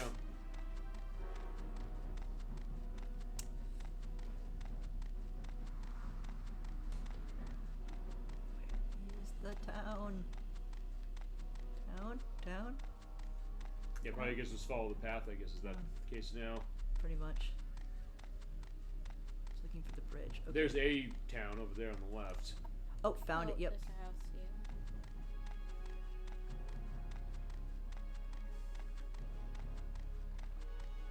It's sad I wasted all my mana. Okay, cool. Guards, save me! Alright, your athletics went up to 11. Yay. Yeah, as you do things in this game, they will level up as you Yep. go, which is awesome. Alright, cool. So at least we have to see a skill point. Okay, next, wow, it's... What is with the... Oh, because we were inside, so it didn't... The time didn't go by. Okay, so, I'm considering this is a good stopping point. Okay, alright, we did give an hour, and honestly, for this Yeah. game, I think it's worth probably giving an hour or two. So, alright, that is a preview of Morrowind for Xbox. We can feasibly come back to any of the stuff that we have here. Just to let you know also, another thing is that when I edit this, I will also have timestamps of all the games we're playing. So I don't know if you want to do one last save here, or if you just want to do swap it's off the fine. game. Okay. Alright, so, tell you what we're doing. We're doing this on the fly. I'm also going to do one other thing, which is, since you said, hey, elements of the controller. It's mainly because I wasted all my mana. They even call it mana in this one. They call it magic, I think, Yeah. don't they? Yeah. Yeah, Alright. same idea though. Indeed. Okay, I'm so- gonna get like a wipe or something. I'm also going to swap controller out. In fact, while you do that, I can start Left. demoing the next game. 'Cause, yeah, we're doing this live on the fly. So let me just make sure I got this set. Yeah, we had to do this before the show, but now we'll get a case of this. And this is a game I'm familiar with, perhaps one that is one of the biggest buried treasures of the PS2, GameCube, and Xbox era. I'm going to show it to you. And we can do this as far as our text, so that means that, yeah, we can just swap stuff out, and that's why I said we can do a showcase and show a bunch of things, because, yeah, you love your Elder Scrolls, so we got that perspective of it, and now we're going to have part of my bread and butter when it came to the OG Xbox, shooters. All right, next up on our list is Metal Arms, Glitch in the System. This came out in 2003 by Vivendi Universal and Sierra Entertainment published it, and it was developed by this company, Swingin' Ape Studios. In fact, I'm going to show the name of them. You're like, Are they still active? Because I know that name. Sierra? No, Swinging Apes. I don't. They might be. I don't know. Chat, do you know? I know Sierra is, as far as that. Created by Roberto Williams back in the day. Yeah, this is Swingin' Ape. I don't know. Does this look familiar to you? The animation, no.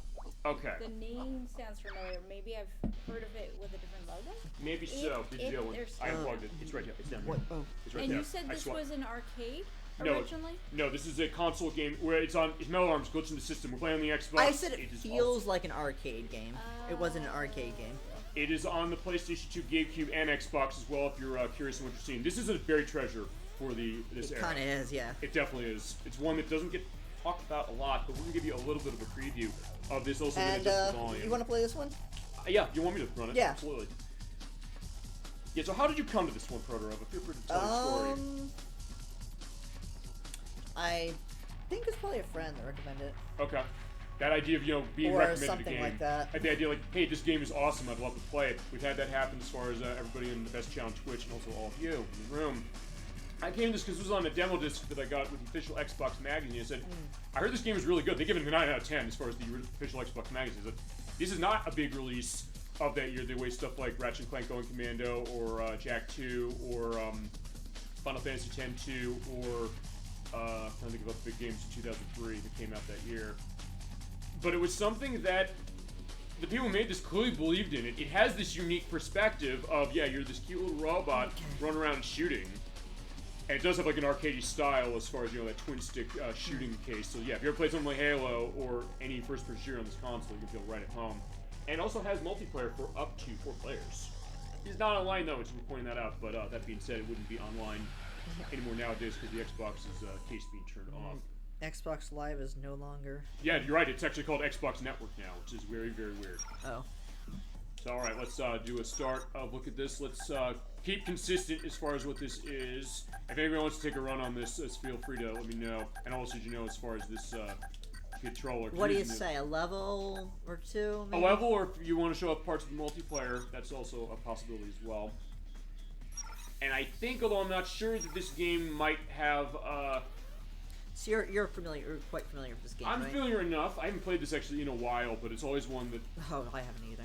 I can pick this one up. I'm pretty Okay. sure. We'll also see if there's. We'll also get a sense of cases where we're gonna have to mute the mic and also mute the game audio. There's a couple games we're gonna actually have to do that. So Yeah. not this one. I'm just trying to think in terms of time, like how. For legal reasons, right? Yeah. Okay. Oh yeah, exactly. Not this one. There's one game on our list that I have thought of specifically for that. We'll get to that when we get to that. Yeah, your difficulties, by the way, of easy, normal, hard, or nuts of steel. So the idea, it is also very funny. This game has a great sense of humor to itself. We're gonna run on normal. As we're going into the droid mines. I also see as far as like the stuff This is, subtitles. and not to steal, that's actually usually hard. What? This game can get really hard. Easy is really easy, but not to steal is.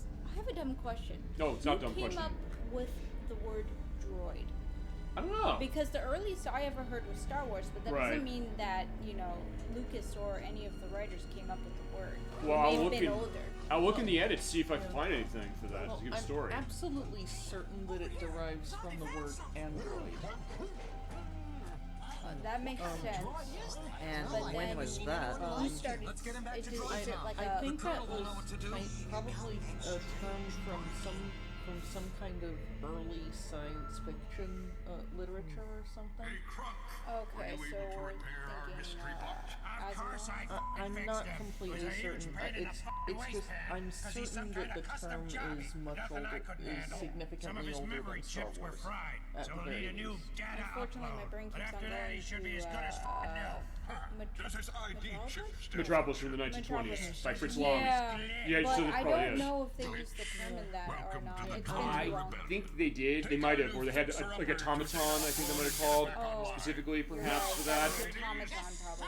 Yeah, but I would imagine that the term android has been around for a pretty long your time. standard droid databank memory. And give it.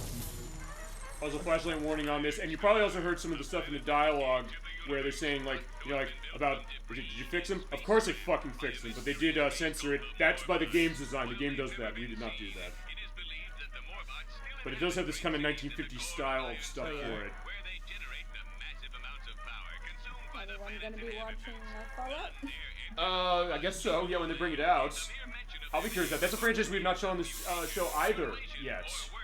Actually, there was also a Fallout game that came out the same year as this did, Brotherhood of Steel, which is on PS2 and Xbox as well. But it's not like the new way of it, where it's like the first-person take of it. It's like how Fallout used to be, where it's like top-down. It's like the first two were on the PC, and then they ported that one, did this new one on the consoles, and then 3 came out, and the rest is history. It's weird the stick was double clicking. Okay. Stuck. Yeah. Like it doesn't look. I wouldn't think it would have that wrong. It's weird because when I did the test on this game, I did see that you don't have enough magic to do this. I didn't necessarily think that was it, but you might have a point. So I did swap No, controller. like I had my finger off and it just kept passing. Right. Does this one not have subs either? Or it's not? It's oh, fine. Yeah, found it. I don't know if it does, but when you start a new game, it doesn't give it to you. Usually we'll mute Mike on this, but I said for the purposes we talk about the thing with the automatons and androids and things like that, may as well just keep it. And I have the volume set up so it's high enough and loud enough that some of that's going to come through. They can anyway. hear. Okay. Yeah, that's it. If we're doing a full show, yeah, I'd figure that specifically, but it's like you have to kind of Okay. go a little loose on this one. So it's like, it doesn't really matter. Honestly, that's the other thing. It's, like, it's also not a case of we necessarily have to show much skill. Like, we didn't necessarily know we were going to show any of these games today when we woke up. But the case that kind of glad that we are going to be able to. There's some good stuff. Yeah. We're just gonna have fun. Yeah. And this is definitely a fun game, and if you do like what you're seeing, this does not cost any money. And it is on PS2, GameCube, and Xbox. I'm familiar on the Xbox. And there's a games lot of as well. story for this. they just basically have an extra dump at the very beginning. But it's kind of interesting as far as how they do it, even the style, which reminds me of something like Destroy All Humans or Psychonauts or something like that. And, or even like some of the stuff that Sony's But doing. it's also very well done, though. Oh yeah. And remember, us, Now, speaking of Psychonauts, I need to get back to that. we gotta play that game for the show. You play that, what's this one? By Tim Schafer. That game is awesome. It's a platforming game with Rasputin, who is voiced, by the way, by Richard Horvitz from Invader Zim and Daggett on the Angry Beavers. That is a fantastic game. a game that Microsoft was gonna publish on Xbox. They said no, they dropped it, but Jessica picked it up. They lost a lot of money on it because it didn't sell well, but it was well beloved. And now Microsoft owns the company that made it, so now they are publishing Psychonauts. So talking about a weird full circle case. And there's a sequel that's on PC and also PlayStation 4 and 5 and the Xbox One, Series S and X consoles. So the first noted use of the word droid is from the 1952 story Robots of the World Arise by Mary Wolfe. Okay, I'll have a picture of that when we edit. And it also goes well with what we're seeing here, which is like this kind of militaristic thing with the robots here, you know? So that was perfect in time as far as how that's going. What is an android? What is that perspective of it? Here we go. What is a droid, I should say. Chat, if you have any memories on Metal Arms Glitch in the system, feel free to let us know. I said, if you're looking for something unique on PS2 Game Freak Retros and play, this is definitely one to check out. A comical military game. Yep. Yeah, because here's the idea of what it is. Also, I'll take a look. Which feels like a very oxymoronic. Not really. I mean, because sometimes they have some stuff, and yeah, you're right. Usually military is supposed to be serious. Also, by the way, Bloodstone, you're right, there are no subtitles, so when we go to a case of this, that's fine, we can just do mute on mic. It's either way. We deal with that as far as it, but either way, you have controls of vibration, rumbles a lot, we're going full blast on that baby. Invert look, you can have it on or off if you want to. Quick way for selecting, and targeting, actually turn off that off. So you usually, I guess, have it auto-target. Oh wait, audio. Oh, audio levels? Oh, that's it? Yeah, Okay, sound and music. Alright, that controller's working better? I haven't feasibly started playing it. We'll get a Okay. sense. This will be a case of, because remember, this is a shooter on Xbox. It means you're using those left and right triggers constantly. Here's your controller map. You have your secondary weapon on the left trigger. Your right trigger is fire primary. And use those two analog sticks. And jumping is on the A button, as far as how that's looking. Okay, I just want to make sure as far as that. We've got to seal these mines to prevent Alright, yeah, just regularly walk around and shoot stuff. And it moves at a pretty good frame rate. I believe it's an uncapped 60 FPS, at least on this console. I don't know if it is on the PS2 or the GameCube. They also adjust stuff as far as, see what they are and just go. It's kind of like a platform game, even like Ratchet & Clank, since you have a double jump.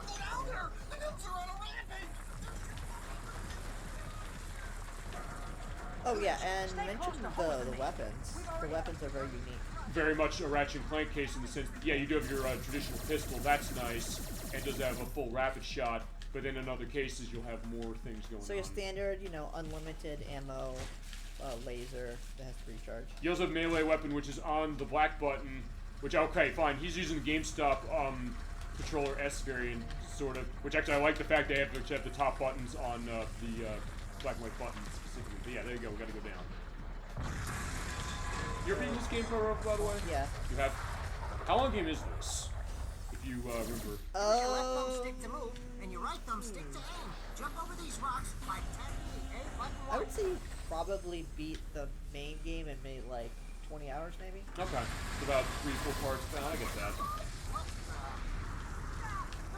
Maybe this is Maybe 15 hours. Okay. A normal.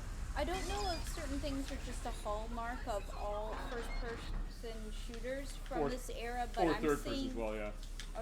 In this case, it's third person. Yeah, go on. because I'm seeing a lot of elements both in the display and artifacts that remind me of the first Halo game. Yeah, I mean, I think they were kind of chasing that. When Halo came out, I think that was a shock, I think, to everybody. When I remember when I first played it, I said, okay, this is their big flagship game on Xbox, amongst other things. I was focused on Project Gotham Racing in particular as far as the launch of the console. It was something that, when that game came out, it was like an atom bomb dropping when you realized we had great first-person shooters on consoles like GoldenEye and Perfect Dark before, but then that one was like, that really kind of, for the Xbox especially, set the standard. That was what got people say, like, I'm going to buy this console to play it, and then other games that were kind of going for the shooter concept and stuff like this, where you're right, the color palette kind of is going with Glitch, who's the character we're playing. Checkpoint. Checkpoint. Yeah, the checkpoints that pop up just like Halo. In fact, the same dual analog control scheme that Halo has, except in this case, Yeah, the jump. this is really not like. I thought the first version of Halo dropped on Apple, on Mac. It was going. Okay, interesting story. It was going to. It came out. I've played it. It did come out, but it came out later. What happened was that Bungie, who developed it, they started doing stuff on the Macintosh, the Marathon games. You familiar with those? No. Their first person shooters are very much like Doom. They made those in the 90s, specifically. Then Bungie at the time was purchased by Microsoft. They were working on Halo, which was actually going to be a real-time strategy game. It was not going to be a shooter at the time. Then they said, okay, this is coming out for the Macintosh, their idea, but then they're like, fine, it's going to Windows. But then they said, okay, no, we're not going to put it to Windows yet. It came out to Windows and the Mac later. But then they said, this is going to be the flagship title for the original Xbox. And these are washers. You pick these up. You guys look like your bolts from Ratchet & Clank. So those are money. Yes. Right? Yes, basically kill them and they explode in those bolts and you just want to pick up every single bolt you see. If you've ever played Ratchet & Clank, it looks very familiar. But then, as you're saying, yeah, it did come out to the Macintosh later because when it came out on Xbox on November 15th, 2001, when the console came out, that was the case. People were like, oh my god, it's great, but also the question of, I'd like to play this with a mouse and keyboard, or even people that when we're saying, playing this with the Xbox controller, even the big-ass Duke controller we saw in the loading for Morrowind, yeah, that case, they're like, no, I'll play this for it. And even was the case when they're previewing this at E3 that year, or that game, they were saying, is this even going to be that good? It's like, this just looks okay. But then the game came out, and I think it just took everybody by surprise. I played that first level on the Pillar of Autumn. The Pillar of Autumn? That's the first? Yeah. The Pillar of Autumn. Yeah. When you see that... Right. Okay, now I'm thinking of the Truth and Reconciliation. That's what 3 for that game. But then when you see that cutscene, you hear Captain Keyes and Cortana talking like, all we need to know is, did we lose them? I think we both know the answer to that. And then going through that stuff with the story, I said, wow. Especially when I was also looking, even at the end of that level, when you're getting tossed into the, into the escape pod, saying, sir, I think now would be a very good time to leave. As that was going, and you had the great music by Marty O'Donnell going about that, I was like, okay, I knew I was playing something special. And I think after that, a lot of the companies were saying, we gotta have our take on Halo. That kind of changed the game a little bit as far as the shooter landscape, but then also saying, how can we differentiate this? So in this case, it's a third-person game, as opposed to first-person like Halo is. And Halo was going to be third-person actually initially before they made it first-person. And then later they also did do a real-time strategy version. Halo Wars, by Ensemble Studios, who made Age of Empires. Yeah, just aim with that right analog stick. God, I love that right analog stick. You're probably seeing how I'm just moving my fingers like crazy, just going about that. This is that Twitch action shooting at its finest. And also is most underrated in case of what you were saying, what's this one? Or anybody else?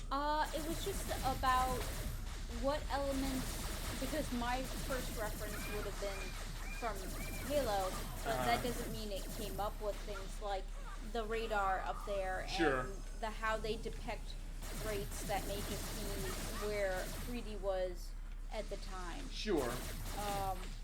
So I'm not sure where some of the elements and design aesthetics came from. I don't know if they necessarily came from Halo, but you're right, Halo was the one that made it popular. So then they said, like, okay, fine, this is the blueprint. We can kind of start there, and then we can expand out specifically. Or it's like, fine, we need to be Halo. Like, at the time, PlayStation was saying, like, we don't have a Halo game. If you're familiar with Killzone, which is by Sony and Guerrilla Games, they were like, this is the Halo killer. That was where they positioned this thing, but it kind of was a little on the edge, but that was later also. It was like right before Halo 2 came out. So at that point, everybody's waiting for Halo 2, although Killzone did carve a niche out for itself, particularly on the PlayStation 3 and 4 as well. There's a core charge. Yeah, they're grenades, basically. Yep. And your secondary weapon, it is on left trigger, so yeah, in that case you throw it out. And don't kill your teammates. I don't know if you can kill them. You know, let's fine. Let's try killing them. Oh, because actually, going back to Halo. Maybe not those, but you can kill your teammates. But in Halo, it's worth pointing out, you can shoot them and they'll shoot back. Like, what are you doing? They'll, like, no, that's, which is cool. Or in the beginning, you take the pistol, you go back and shoot Captain Keyes in the head, and Cortana will say, what the hell are you doing? It's like, the chief has gone rampant. Take action. It's like, it's amazing. And you throw the grenade in the corridor section. Over here? Yeah, back where you were. Okay. It has been a while since I played this, so feel free to be my eyes and ears for this purpose of where there's like a small hole in the wall. Okay. That's what they're telling. Right about... Where are you seeing it? Is it to your right? Let's see. Wait. Just make sure you're not near it, because it will kill you. Should be pretty obvious. Let's see. That's fine. I'm gonna toss at this because I just want to see what's going on. Right.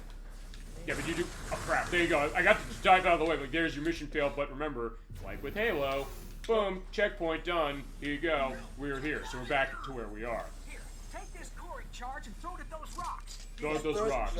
Okay. So it was the same idea. I just had to die in the process. Yeah, you should have the dying feature. But it's cool that way. It's like, hey, explodes in bolts. So it's the little things you know on this, you know? Yeah. I guess then also we're going through this. That was a unique way of healing yourself, by the way. Yeah, it is. You're right. You were like in no health left, so. Perfect. So yeah, we planned the show. I swear to God. I guess Nocturne, what's your experience with shooters like this? Third person, first person, anything else you got? Pretty much all of my experience with, pretty much all of my experience with shooters is Halo related. I think there might, Halo and like a couple of the 007 games. Right, because you were in when we played GoldenEye, but also you have 007 Nightfire, I believe, yes? Yeah. Keep it moving, Glitch. And the gold ships are for like completion state. Okay. So there should be one in here. As I said, whenever we come back to this game, because I think this might be worth coming back to, we will go 100% going through for all this stuff. 100%. All right. May as well. Why not? Yeah. I guess then, Proto, what's your experience as far as shooters, generally speaking, too? More Perfect Dark, GoldenEye, but this so the rare certainly stuff. Good. Yep. And what's in your experience with shooters? Is it Halo or is it It's primarily Halo. There's probably little smatterings of being exposed to like Quake or Doom. Mm-hmm. Actually, yeah, a Doom's lot a of great Doom game. because my husband has a few of the games. Doom's a great game. We got to show that for the show. I remember Duke Nukem. Duke Nukem's good. I have the Switch version that we can show it. I just have to be careful not to show the nudity. But yeah, in that case, Isn't that the point of Duke Nukem? Unless you play on the Nintendo 64, no, because they cut the nudity out. Oh. But okay, there you go. So that's the hero's training. He's supposed to be a chauvinist. That's true. Although then it's the case like, hey, how that works? Because then you ever play? What's your experience with Duke Nukem? You said which version you play? On the PC, I'm guessing. From my memory, okay, I remember my dad coming by, and like my parents were divorced, so it's really rare. Right. He came by and had a laptop. This is like in the early 90s. And I remember seeing that. That was like my first experiences. Like I was in probably kindergarten. Probably a case also of like shareware. You remember that with like Doom? The idea that the way they sold that, they said, hey, let's give you episode 1 to play fully, and that made people like, I want to buy the game.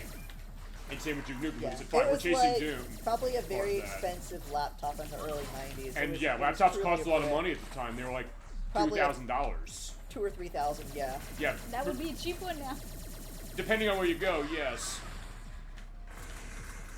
But yeah, that is an interesting thing. It's my experience, I guess, is like you with stuff like Doom and Wolfenstein 3D to start, but also stuff like this, Halo, the rare stuff like with Perfect Dark and GoldenEye.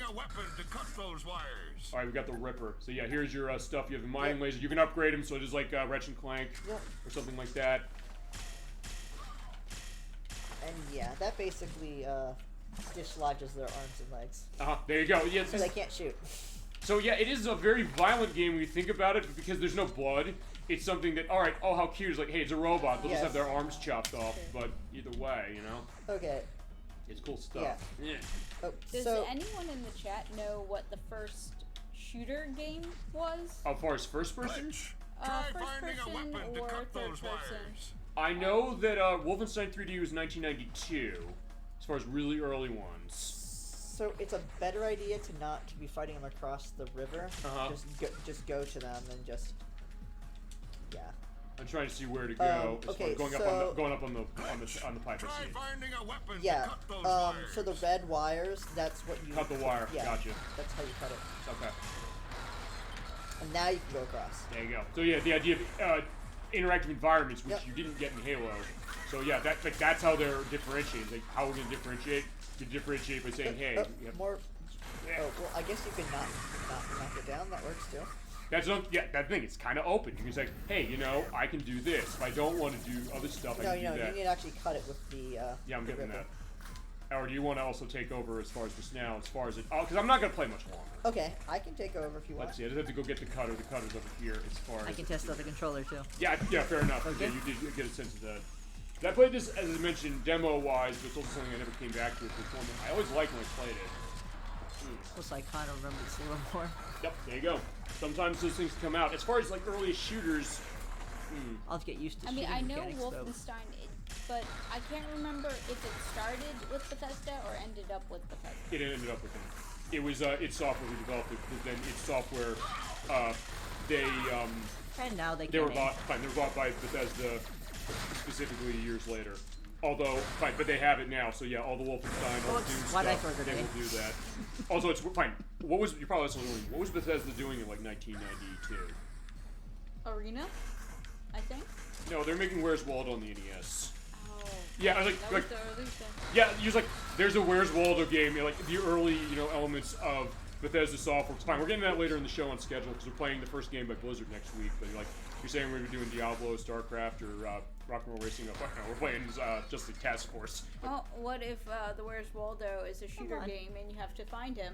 That would be Find interesting. him in your sniper rifle sight. Yeah, Blood Space Moon is a great pitch for anybody saying, let's do the Where's Waldo game. Make it so it's like a shooter, you have to go get to Waldo. They were going mature rated with Waldo, so they're like, fine, you grew up with Waldo, but now in this case, you have to come out and, fine. Okay. Assassinate him. It's like, okay, there you go. Like, what's going on as far as Waldo? But It could be a rescue mission, though, and you That's have to true. kill everyone blocking you to getting him. mm-hmm. Okay. Or now- you could choose not to kill everybody. It could be like Postal. It's like, hey, in Postal, you can just go kill everybody, but Right. you don't have So to. what was the button for? The weapons is on the B button, Okay. as far as that. Yeah, I hardly remember the. Which is why I threw a grenade. Wait. Okay, 1 second. Let's do. Oh, I have to. It's this button. Okay. Yeah, left trigger is the grenade. Even the idea of the laughter, listen to that. Like, Yeah. that's kind of cool that way, And even the fact it's holding frame rate really nicely, despite the fact that, hey, there's a lot of enemies and things on the screen. You know, they're like completely helpless because I used the Ripper on them. See? Oh, perfect. Look at that. So there you go. They don't have an arm anymore. It's like, Now, okay, so let's see. Health. I was wrong. Arena is 94. okay. But still, like, a little early as far as what they're Okay, doing. and Yeah. the button is hit. Yeah. It's a melee. Yeah. So yeah, we're turning this into Monty Python and the Holy Grail. It's only flesh wounds. Mm-hmm. Except this case, he's not saying like, "Oh, I'm gonna be fine." Yeah, he's dead. He's not living through this way. Oh, just wait for the Knights of Knee. What? Wait for the Knights of Knee. Oh, what's that? From Holy Grail? Oh, right. Yeah, you're right. Okay. I have seen that movie. How It's been much a while. health does he have? Jeez. A lot, actually, surprisingly. I was surprised. Oh, fine. Also, because we're running this on normal, but Oh, okay. do you run on Nuts of Steel when you played it? You remember? I would probably play normal or hard first. I was gonna say, like, what does that do? Like, his question of difficulty. What does difficulty of the game do for something like that? You take more damage. Things hit harder. Mm-hmm. Yeah. It was like the Halo thing, like beating that game on it's Legendary. It's very. It's they probably took it from Halo. Maybe. I mean, to be fair, I have beaten that game on Legendary, but it Yeah. took me a while to do it. And it is a good one. And we do have to go back to Halo. I did it for the Okay, show, but I so don't let's- have oh. recordings, so Oh, at some point here. we'll have to come back to it. That'll be on the table for sure. When I was in Towson, Uh-huh. and Wait, I go this way. my husband would come and Sweet. visit before we actually got married. We were still dating. One of the ways he would relax would be playing Halo on his MacBook. Okay. And so I saw it over and over and over again. And he could tell you when this opponent or this type of grunt was going to show and where they were going to show from and how long it would take till they got to you. The spawn points. No, I get that for sure. We went through that when we played Earthbound. The idea that Gemini 96 had all the information as far as the RNG pulls of that game. He had it all in Fascinating. his head and he can probably still do it. And I just like, I need a mouse. I do not want to use the trackpad. I need a mouse. No, I get that. All right, he probably is also the kind of person who probably just walks around the house like doing like the random yells from characters like the wort wort wort or no. Open up. Still Dylan. It's like He all those probably things. would. He if probably knew- is- He probably would if he knew that I would recognize it. And the only things I really recognize are grunt noises. Yeah, so yeah, the small thing. Yeah, it's really good. Like, Another here! Down in front!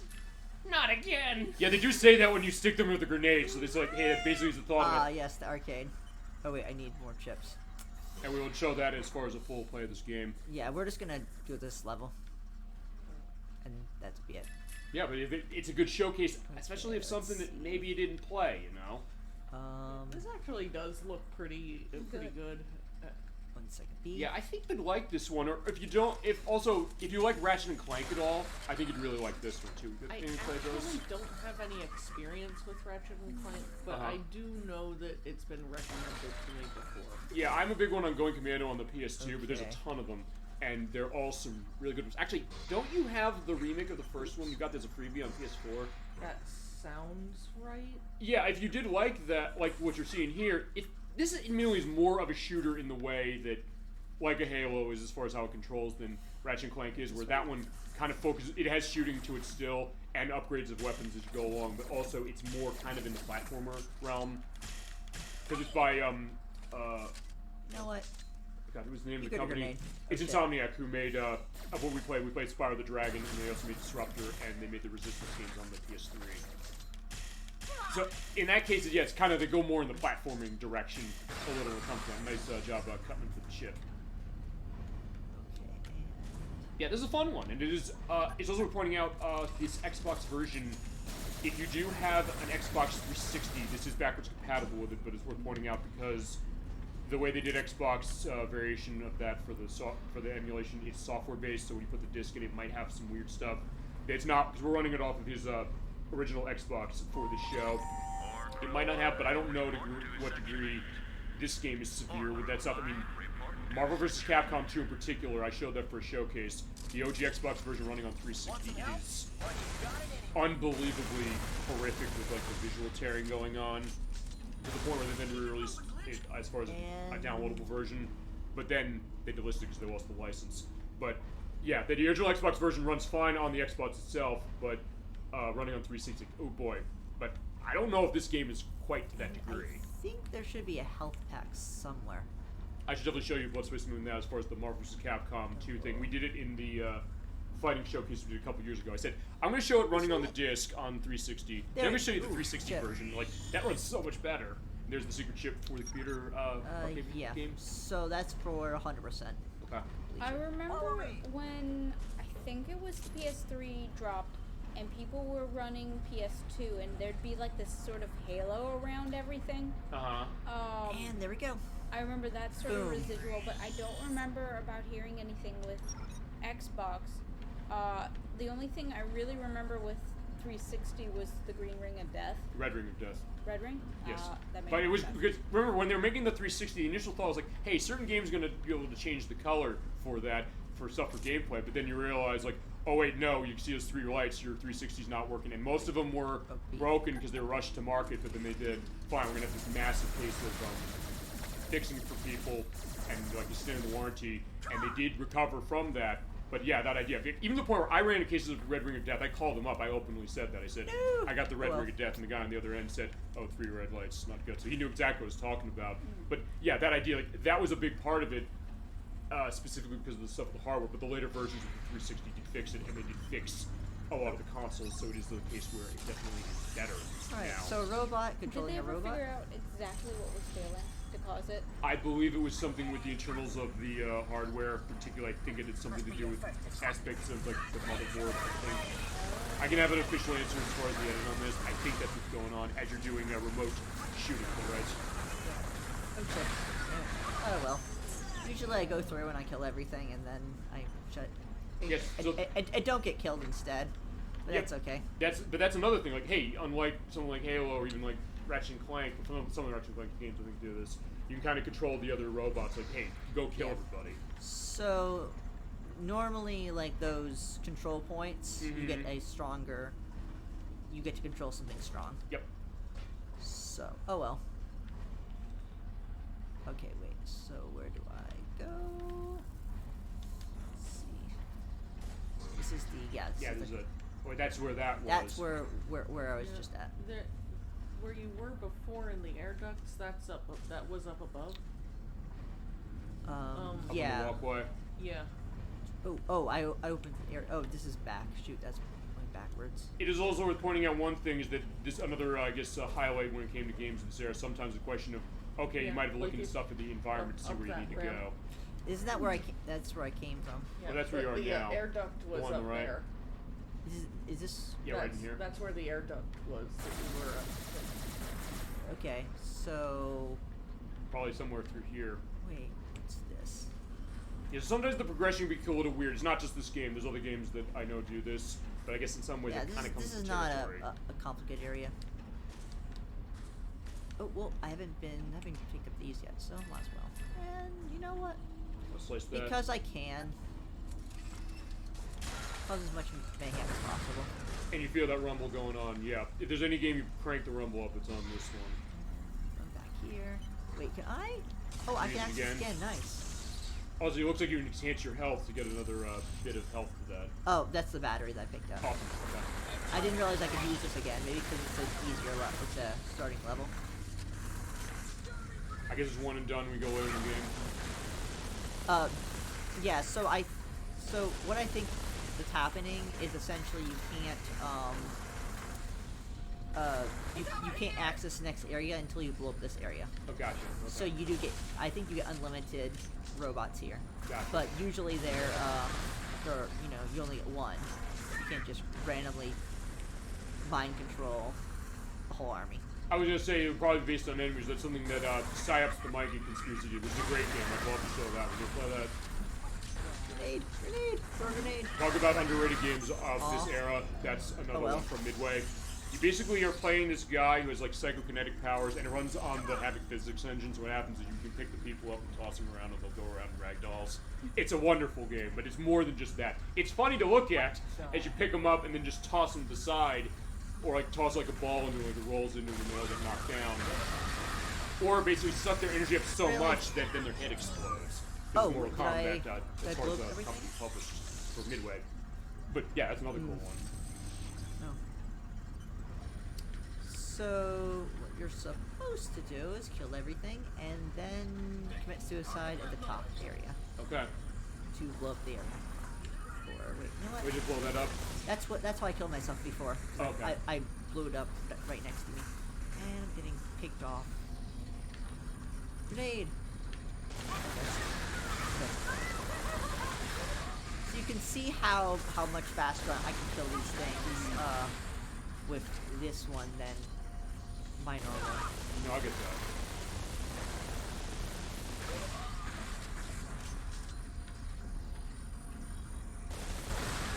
Really? I wasn't that close to it.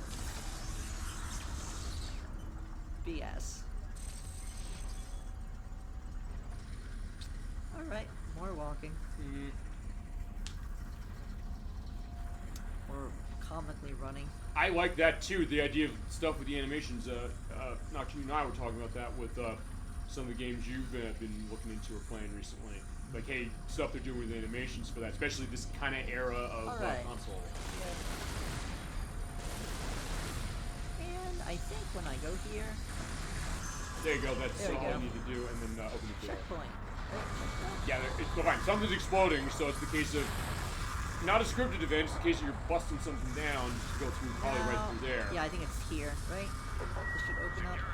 Can you check on a disturbance in the control room? There you go. Boom. Yeah, you got most of them. Except, yeah, that guy. Grenades are really strong. They're really fun. And as I mentioned earlier, also the other thing about this game that's interesting, it has multiplayer for up to 4 players. So yeah, you want to get a bunch of friends around on the couch, just putting in, shooting everybody. Go ahead. Is this? Oh god, too many. Too many.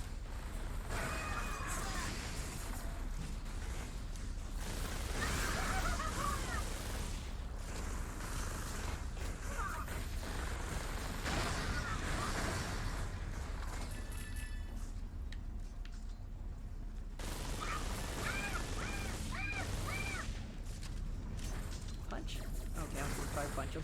I was I'm trying to remember what button is for that. No, the black button I don't think was that. It was a click. Okay. Pressing in the right analog stick. No, Or the left one. right. It's right click button. Okay. Okay, let's see. At least they can't aim. Yeah, that guy's just running away. That guy's shooting up in the air. Yep. I was like, yeah, let me out, I don't want to die. He's like, sorry, he's dying. Yeah, I just want to kill him so I can, you know, get the health. Yeah, I'll get that. Oh, I'm out of ammo. Shoot. For that, yes. Yeah, you do have to manage your ammo.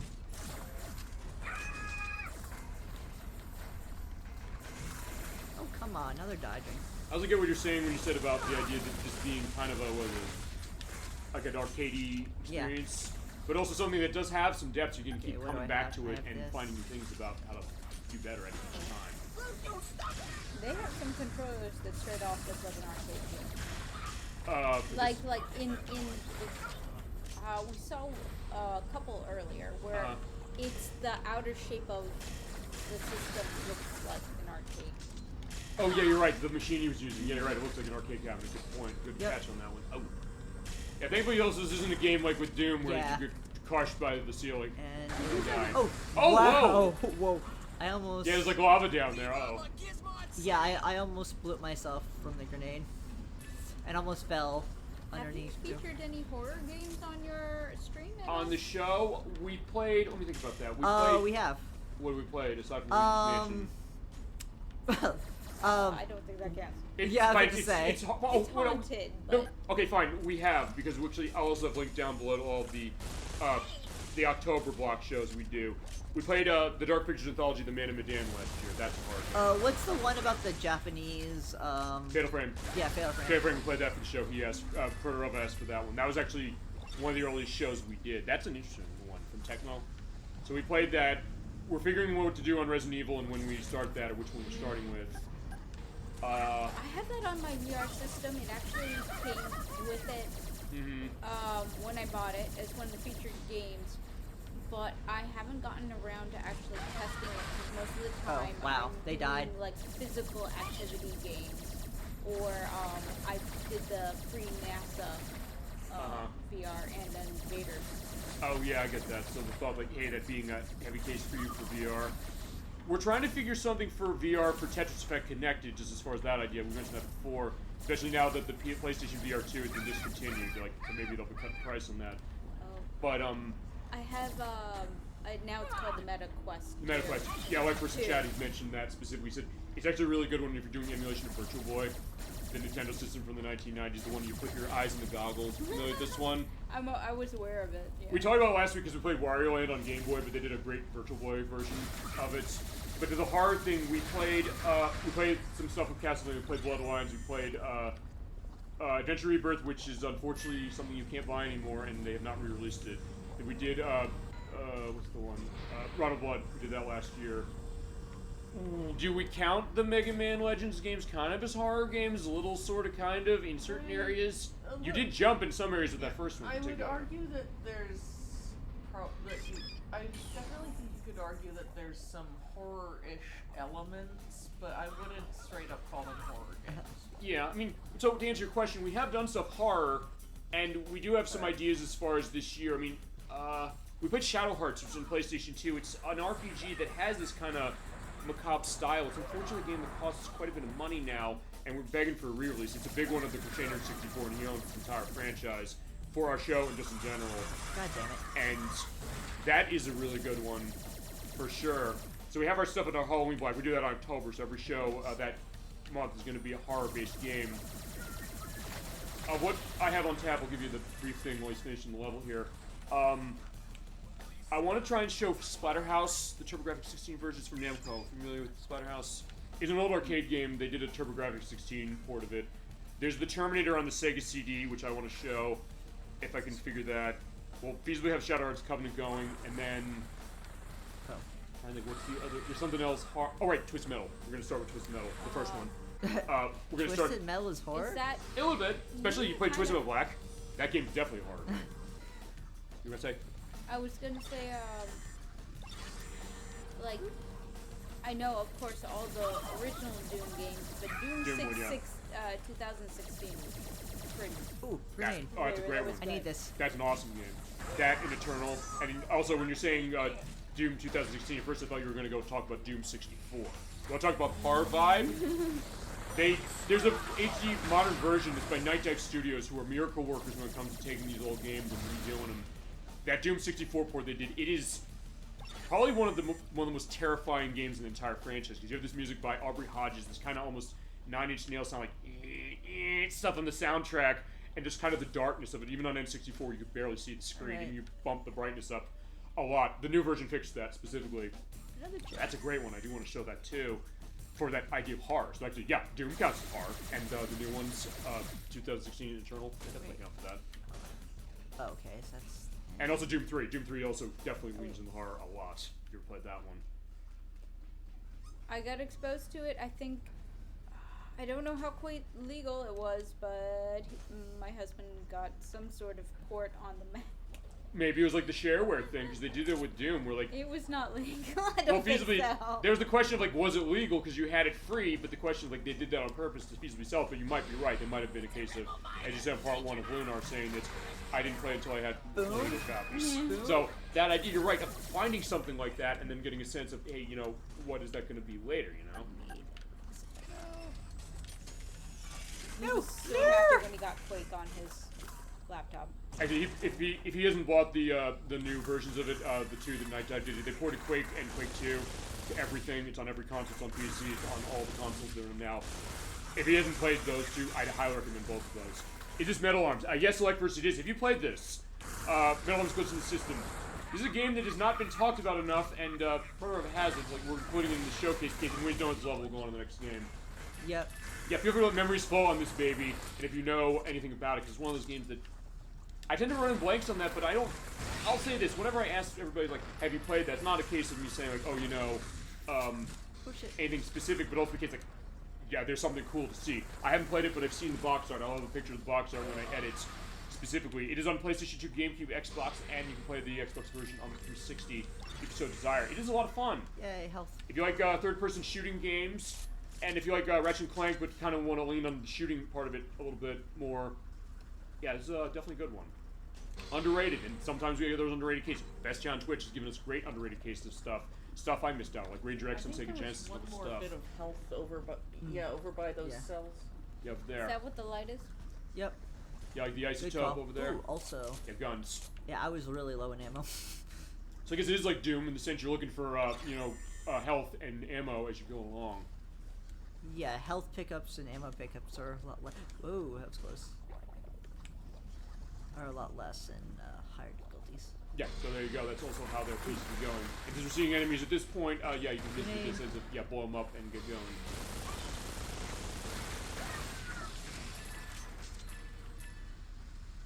Yeah, but you have not played this, like for anybody else in chat. I recommend this. Proto, you would recommend this people play? And maybe you'll have 2 converts as far as who's on the show for it, but, yeah, like, there's interesting stuff to see. The level complete? I think so, or almost there. I think this is the end, right? Checkpoint. Or if you do, so you did. Very unstable, Glitch. And I just have to get out. Of there quick. Okay. Wait, no bots only. Yeah, and then we'll go on to the next game for sure. Actually, for the next game, I'm going to institute it. I think we're going to just do stuff with the multiplayer, so everybody's going to have their turn at this baby. We'll what is it? Soul Calibur. Soul Calibur? Yeah. We have shown this before on the show, but we're going to show it again. At some point, we'll do full. I wanted to do campaign. Yeah, I mean, we'll do that for full show, but I think for the demonstration, just for general, we can do that and you find everybody's getting turns. Like, I know Bloodsmith say like, "Hey, my husband took control." Like, we're not doing that on this show. Oh, you want to swap off? And may as well just have everybody run. It's like, play. Break your stuff. No, you won't break it. It's just pressing buttons. That's all you got to do. It's not going to be a concern. And you should never played that one specific. Soul Calibur is only done 4. You know, 4. I think it was PC. PC. But I had What's 4 on PC? Xbox. I had an Xbox controller, but it was on my PC.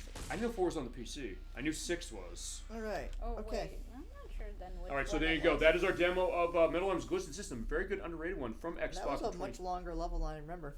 Yeah, well, at least we're giving a little bit of a preview for it. And we got 2 more for OG Xbox, as it's going to be.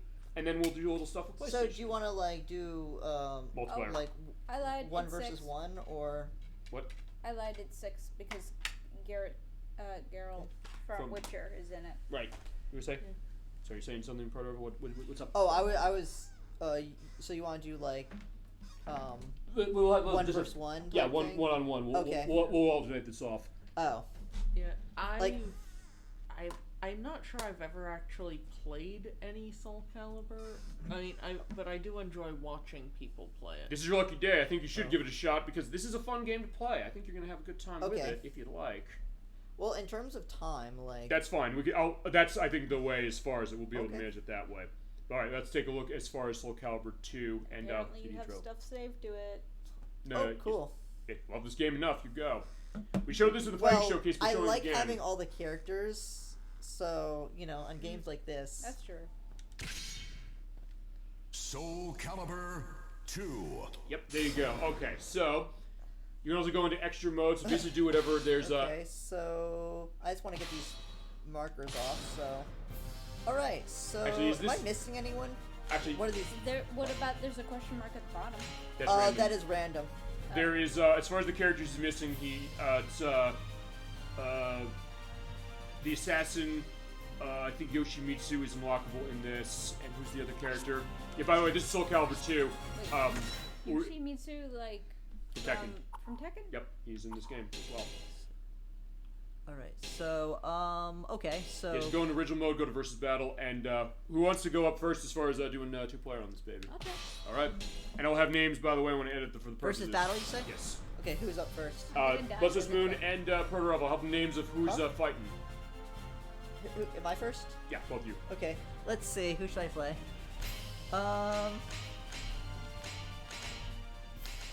Okay. Why can't I? Is- I'm trying to choose spawn. You're just gonna button bash, right? No, I'm trying to choose spawn. Why can't... D-pad, is it not? You have to use the D-pad perhaps to move on the menus. Where? I'll go tell him. Yeah, you're right down there. You're I'll go two tell feet. him. No, I'm trying to. Why is it looking like that? That's the opening costume. Hit the Y button. That's the yellow one. Wait a second. There we Oh, go. is there costumes? Yes, if you want to hit B and hit the Y button. It's Y for costumes? Oh. Oops. No, just hit A. As far as I know. That's you, I think, right? Hit the A button. It's A? the button. Okay. Yeah. Okay. Oh, I'm used to a different pad. That's Yeah, I know we've run into that Wait, case. do I not have extra costumes? Maybe not all of them. It looks like you Oh, well. do have a lot of characters. You do have Like, assassin. I'm and pressing everybody Y, else. so it doesn't, like... Oh, maybe not hers. This is one of no, my... hit the B button. In your case. Now try it. There you go. Oh, okay, never mind. Princess, Do I hit X Win, to confirm? Hit A to confirm. The and bottom button. standard.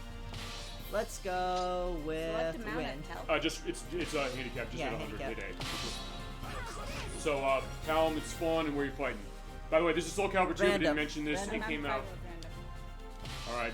Yeah, this is Soul Calibur 2. If I didn't mention that, came out in 2003 for PS2, GameCube, and Xbox from Namco. And we're having Brave Sword, Braver Souls. Have it go.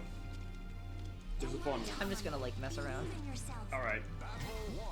I haven't played this so long, so... And here comes a whole lot of guessing. Yeah, it's just D-pad, and then all of your buttons on the center are that. If you hit A and X, you can also, at the same time, you can grab. And your free run on D-pad, just move that D-pad in any direction, have a ball. I'm dead. Is it always is it D-pad only? You can use analog stick if you want to. I can run analog or D-pad for this, but if you want to use the analog stick, you can do that as well. Someone, though, Are like... these do The triggers, the right trigger is your soul charge, I believe. Oh, yeah. Yeah, because basically you do that, you can hold it up, charge it up a little bit, and then you can hit the keys. We have a little more of it. Hit. And it's best of 3 specifically.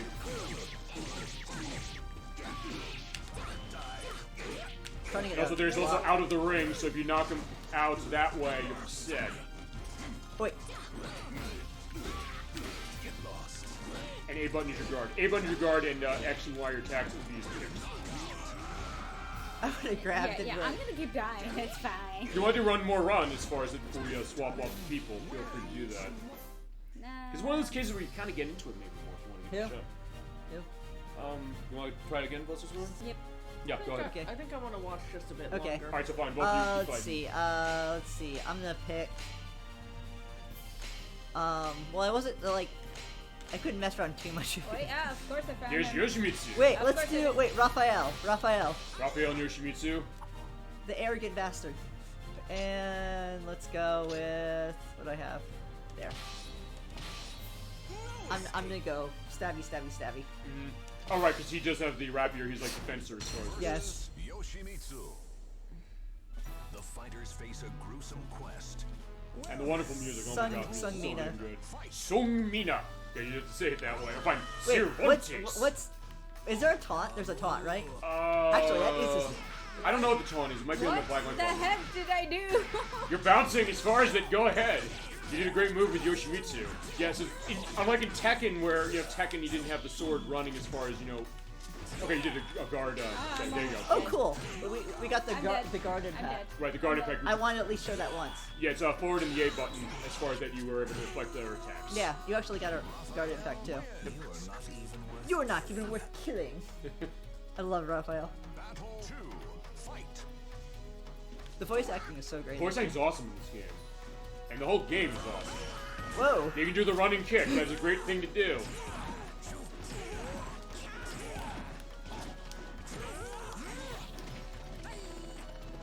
Oh, look at that. Nice grab. I don't even know how I did that. You hit X and A. That's how you did the grab. So, yeah, that's how you did it. Good job. That was great to show. I don't think I've actually ever seen that grab of Yoshimitsu's in this game. Almost. That was close. Look at that. That was inches away. That was like sliver. That's how every fight should end. Right? That was so close. Yep. All right, so want to do another round as far as that? You want to swap off? How you want to do it? You. No, you want the I fight. think we should let them do another round. Yeah, do another round. You're just enjoying this, right? Also, the other thing is when I take. You see, game's so close. Yeah. Also, it's worth pointing so out close. when I fight, I'm turning my health down because otherwise I'm going to feasibly decimate people. I will be the glowing eyeball. Oh, Charade, Charade. who takes the form of other characters. Let's go. Who is designed by Sophia. Todd McFarlane. That makes so much sense. So on top of the fact that, hey, there's the connection with Spawn in this version, so yeah, he created this character. I'm trying to play like each person like once or so. Yes, Aphicia. No, turning back. This is one of my favorite pieces of music on this soundtrack. Mine is probably Confrontation. Confrontation is another one. There's not a wrong answer when it comes to that. Or Hubris. There's not a bad piece of music in this soundtrack. Or honestly in any of the Soul Calibur games, honestly. Nice grab. As I think he's going after Mitsunugi. Yeah. Mitsunugi right there.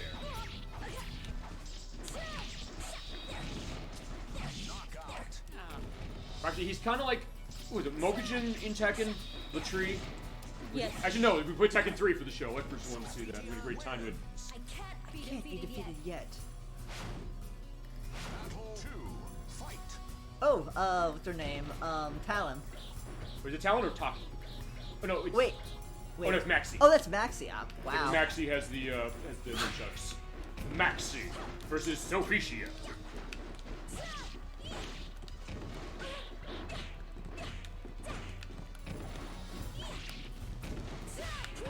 Wow. Repent. Nope. Knockout. I love like grabs and so forth in this game. Sure. You see, this is also going to be a case of like running fast for a bunch of these. So if you do want to do another one, go ahead, or we can swap off. I will try one more time. I will also turn my difficulty down massively because otherwise I'm going to feasibly kick people's asses. So I'm going to run my favorite character of this franchise, Shenhua. That's one of my favorites. I'm going to go down 30%. Yeah, justice will prevail. Just kidding. Just kidding. Just kidding about justice prevailing? What the hell does that even mean? Just Oh, you hit the A button? There you go. Just kidding. Cassandra, who's the daughter of Sophicius, will Yeah. come out. Versus Cassandra. Cassandra. Also, if you do hit a button on the loading screen, you can say something. Actually, I love the one of Astral. Hit the Wait. X button. Wait. That's the taunt? Before the battle, I know you can do that. Hit the one of the buttons and they'll talk. I love with Astral, if you hit the X button, he says, "Shut up!" This is amazing. You see, that's why I'm having this case. Like, otherwise I'm going to feasibly decimate, and I'll put it in 5% if I have to. Feasibly, I'm not going to lie. There you go. Yes. Yeah, Nice. I want her to win at least once. No, I get that, I for feel sure. bad. I'm purposely like trying to play this. But that's also the case of running a handicap case, and nothing wrong as far as that. The case like, hey, if you never played this game before, like, look, I've been playing this since 2003, and it is Xbox that I played it on as well. So how do you balance things I don't out really know like that? combos, but I know they're like basic attacks. Like I usually like main like. Good job, what's the spoon on that one? Just like really. I can only win if I'm given the handicap. You start though that Yes. way. Here's the thing: you start doing that, yes, but then it's also a case that maybe you go to something else. In fact, I'll tell you what I'll do. Anybody else want to take on? Here. Okay, Nocturne, your choice. I'm also I'll do one more round. I'm gonna not pick Shenhua. I'm gonna pick Valdo. Valdo, who's the most God. But who's more technical in this game, Valdo or Ivy? Ivy's cheese. She has the range. Fine. It's absurd range. Okay, fine. So does Astaroth. I'm not gonna run Astaroth. Like, I can legitimately think, like, for people who know how to play Ivy, I can't, but I think she's one of the strongest because she can hit you in any part of the map. Okay, also, Necrid, I believe, was also designed by Thomas Farm as well for this game. I have a question. Why is there a character just called Lizard Man? Does this character not have a name? No, that is I've gotten those. That is his name, though. Lizard Man. That is literally what he's called. That's his name. So that, wait, those didn't show up before. Maybe they didn't show up because we're in the versus play mode. For that, maybe certain modes don't have it. Cool. So, okay, fine, I'll run Lizard Man. I guess I do have all characters. I'll run Lizard Man. I'll keep my... I guess I'll try Ivy. Alright. If you're going on 100. Ivy is, like, really technical, but, like... I mean... Alright, wherever you want to like, go. Really wherever high not skill shown. cap, but really strong. Versus Lizard Man. I mean, if I can figure out... Yeah. They're super effective in that. I don't play as Lizard Man much. That's also the other reason I picked him, but also because... Yeah, she does like the British thing for that. Yeah, you have your full movement on D-pad or analog stick. X and Y are your high and light attacks. Versus Ivy. And I want to see it. B is your kick. What's up? Daughter versus father. Go on, Ivy against two. Oh, Cervantes. Oh, Cervantes! You do have to say it like that. Like, it's like everyone in the Dreamcast. There you go, good job. Stop struggling! I'm not sure how I got her to do some of the ranged attacks in the start. Well, oftentimes what you do, as far as the combos, so I was glad you asked that. Yeah, basically what you do is you kind of hit, like, directions of left to left to right and things like that, and hit the and the also X all and the Y combos buttons. are in the menu. And they're also, some are in the manual as well. Alright. I remember getting angry because it was showing me the combos and it wasn't working. Okay. Because I suck. In that case, do you wanna run against Nocturne then? Okay. One thing I'm gonna do before I do that, I'm gonna make sure you don't go down to 30%. So fine, Yeah, go that's up there. probably a good idea. That's me. No, it's like I put down to 30. I put down to 30 because I didn't want to totally decimate it. If it was running with So Shenhua, I would have. Who's her daddy? Oh, Cervantes. Pirate. To the right of Pirate. Ivy, so like right You there. want to play pirate? And he also is feasibly undead if you hit the Y button. Isn't that right? He's undead based on the lore of this. Yeah. That's all I see. Are these two? Burn to ashes. And the music's so good. I should get the name if we did the music because I didn't talk about that when we did our showcase. I just hit the A button and no, you'll be fine. That's the good thing is like even if you hit the B button by accident, it doesn't matter because then it's like, oh, by the way, do you want to go back? So it just tell you hit of it. Can we go into the portfolios? Sure. Yeah, we can definitely do that. Because the voice acting is so good in this game. It is so, yeah. Both in English and in Japanese. It's time to die. Even the English stuff is awesome. Alright. Yeah. As I said, Captain Michael Richardson is the voice of Spawn in this game. We heard Metal Gear Solid 2 when we first started playing. Oh, nice. Look at that. Nice.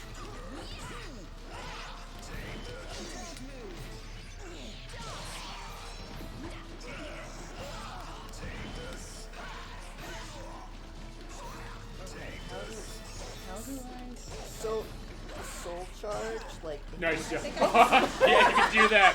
I forgot. Yeah, when you rig out, it turns off your invisible walls. You just walk out. It just trips out. I'm joining you, Dad. That was both nice. died, but you Well, died that was funny. That was funny. You're just like, yeah. You were sorry, Nocturne, you were saying how you do certain things. I was just kind of like, okay, how do I?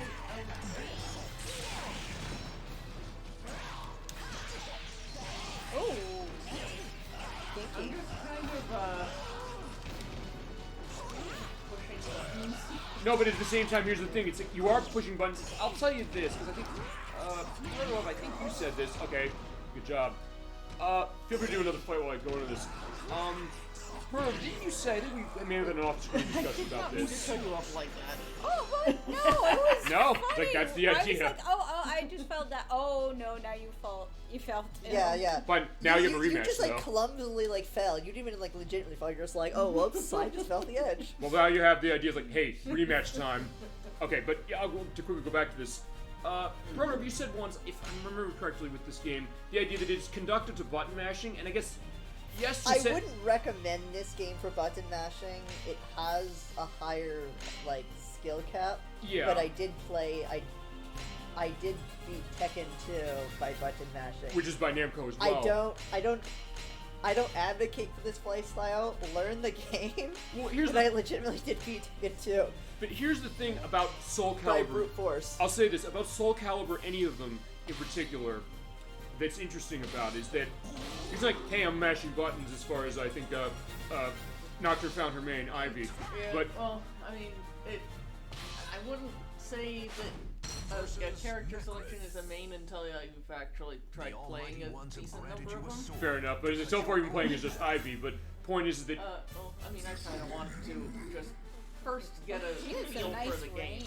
she does, yeah. She has nice range. And as you were saying that way, but yet the thing about button mashing is like, it's like, hey, I'm just mashing buttons. Fine. To start, yes, you are. But at the same time, it's also something that because you're hitting different directions, you're being very methodical about how you button mash. Which I think about Soul Calibur in particular makes it really stand out. And as you said, then it becomes a case that, hey, you learn these skills. You learn the idea of how grabs work and how... And also there's sidestepping, so usually like in older school games, if you get knocked down, you just get combo. And the range, he has to get up close. She is a pretty balanced character, Ivy. Uh-huh. She's actually is she the highest? Yeah, I think she's the highest range if you can I think- unlock her sword. I think so, yes. There you go. Oh, hey, he's running like, looks like almost the Astro tag. Necro does have that shoot ability though. He can shoot the orb. Oh no, I'm gonna fall. I'm gonna fall. No, either I fall or I die. And there I go. Ooh, nice. Oh my god! Good job. You pulled that. You pulled it off. There you go. Sometimes that comes with a game like this. Boom, and yeah, into the water with Ivy. In the water, and perfect, because this is her area. Perfect. Her and Cervantes and Naxi's Yeah, area. there's the ship of Cervantes. I have to say that every time, like the Dreamcast. Actually, wait. Is this Naxi's stage 2 or is that? I don't know. I'll have an answer that way for it.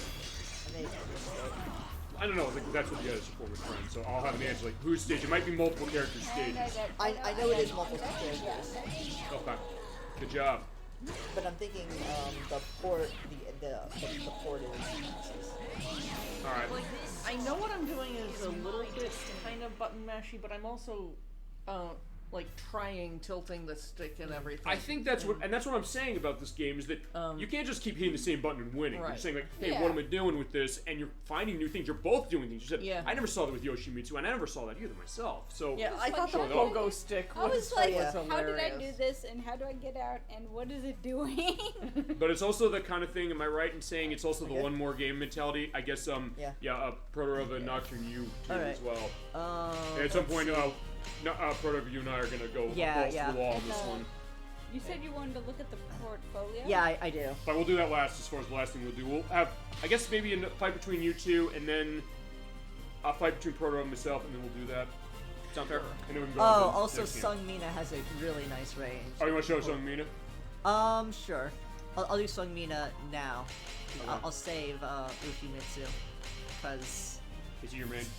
Yeah, he's my main. Okay, fine. Then you and I are gonna go our main. So next is Sung Mina versus Ivy. He's also ridiculously easy to play.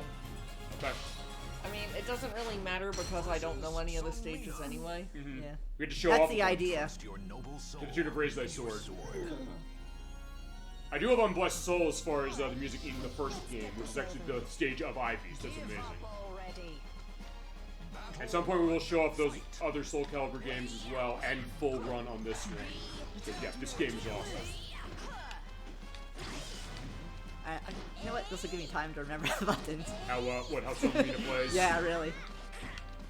Also, it's now also a good time to talk about the unlockable weapons as far as the joke weapons. Oh yeah, sure. The fact that Sung Mina's joke weapon is the broom. Valdo has the tambourines. In the GameCube version with Link in it, he has the butterfly net from Link to the Past. Shenhua has the calligraphy brush. And, what's Ivy's? Do you remember what Ivy's joke weapon is? I don't know. If not, I'll look up and see what it is. Ivy's, don't remember. You're gonna be close. That was close. Ivy, your battle 2. Fight.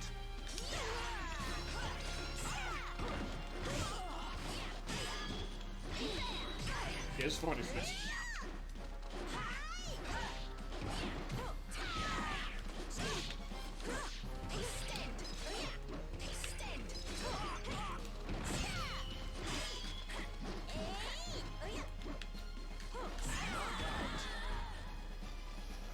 Okay, fine. Ivy's is the prototype Ivy blade. It's basically, I'll have a picture of this. It's like these segmented things. You want to do one more fight, and then you and I'll do it. And yeah, the last sure. thing of that. Specifically. Oh wait, you have another final battle. Yeah, I want to look what Spawn's joke weapon is because I do know that.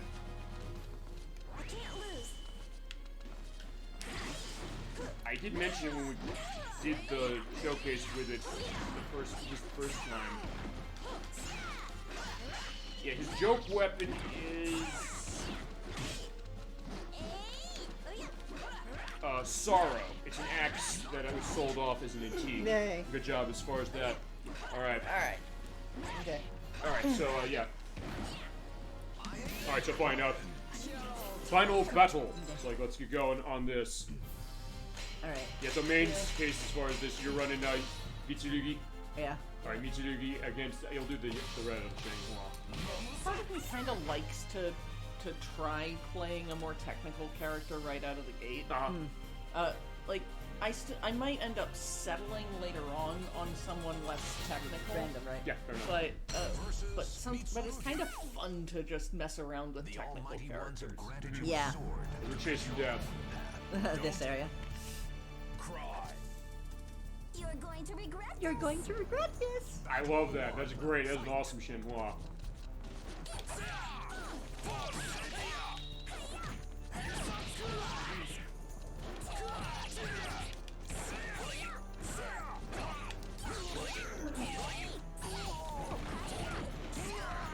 Combos. Whoa. Yeah, look at that. Jesus Christ. I didn't even know it was that close. The only hit point that matters is the last one. Jesus Christ. Okay, I didn't know it was that tough. Yeah, you're good at this shit. Okay. We're gonna have this as far as the show is like yeah, we're gonna have to get the case of the rematch. Like, yeah, we're both like totally focused on this. Whoa. One hit point wonder for that. My God, that's amazing. Fine. Yeah, you're not letting me get combos off. Well, you're also getting good combos the first time. One more time. We have to have that one more time. If you still want to run Mitsurugi as far as this, we're gonna do that. Yeah, like I get something off and I just like can't. It was close though that first round. So that was Casey himself. Yeah, that was like there was no visible HP Yeah, left I'm on amused his on how close the fights are. It's just it's amusing. Let's go. Alright, we might do a third one. If you win one of these, we'll have a tiebreaker.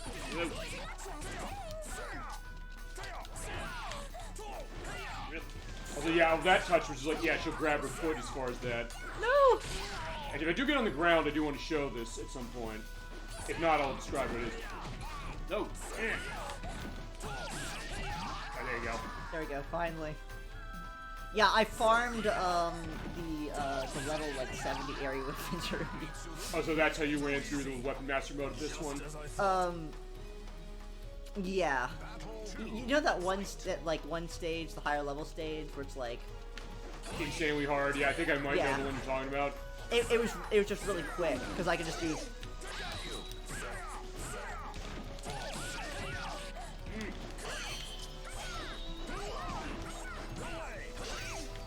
The first round of... Jesus Christ, I saw like 3 of those in a fucking row. Alright, just move on. We have to have a rematch now, because, like, yeah, it's 1-1, and this next one's gonna decide it. Alright, so yeah, look at that. The first round of the first set was just insane. Yeah, you see it on the playback for sure. We're gonna go the, other look as far as her.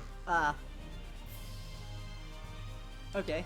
And actually, technically, she is, when you think about it, the most important character in this franchise, because she's the one who wields Soul Calibur. The sword that is going to destroy Soul Edge. And what helps for me, though, is I'm very knowledgeable on Shang-Hua, though. So you're Shang-Hua's when you play as well? Yeah. There's something about her that I always got into. Probably Callum a little more than Shang-Hua, because Shang-Hua's technical. I don't know why it's like the case of hers. Like I also know all the combos. When this came out on this version, it was like then I played it on the Dreamcast before. Like I was playing it all the time on the Dreamcast. It's just the Damascus sword is so strong. He has decent reach, and the Damascus sword is just so powerful. Yeah, look at that thing. It just looks good. Like look at that sight there, like him holding it in his hands. You know, his actual weapon. Like we don't have the actual weapon, right? I don't think so. Yeah, we're using whatever standard. There also, by the way, is a mode. It's worth pointing out that takes the weapons you have in Weapon Master mode and sets it, so you can use. That's a different mode. We didn't do that. We just did the verses, but you can do it either way.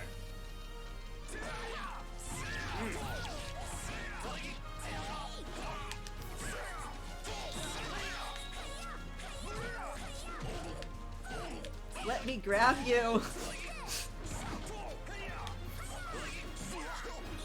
Ooh, that was close. A good fight, my friends. Okay. Alright, so Shang-Hua is faster. Still, it's the case, like, that was damn close, but you said you wanted to show off the, Yeah. Yeah, feel free to show us off. Oh, is that the main controller? Follow wires. No, that is. Oh, this one. Okay. At first, like, wait, is it just not? Okay, so, Feel free to show us off that. Actually, you know what? I want to see where you are on Weapon Master. Yeah, mode. just curious. Okay.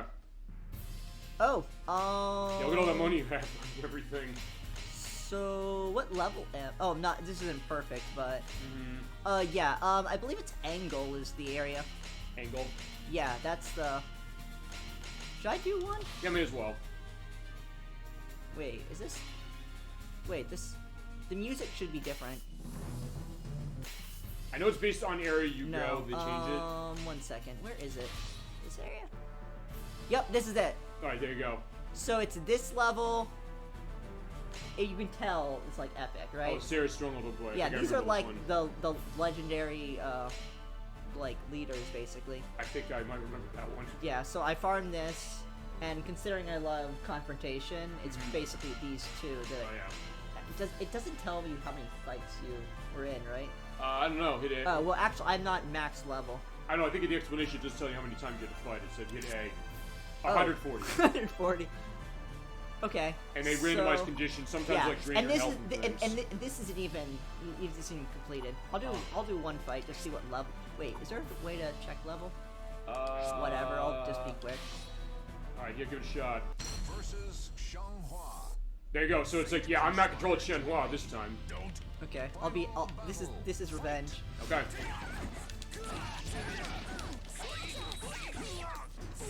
There's nothing else, you can see that whole perspective. Look at that. Aw. Yeah, good job. There we go. What is that, 13 seconds? Yeah, not bad. 82, look at that, level 82. Grand Edge Master of the Cerberus. Okay. Yeah, so...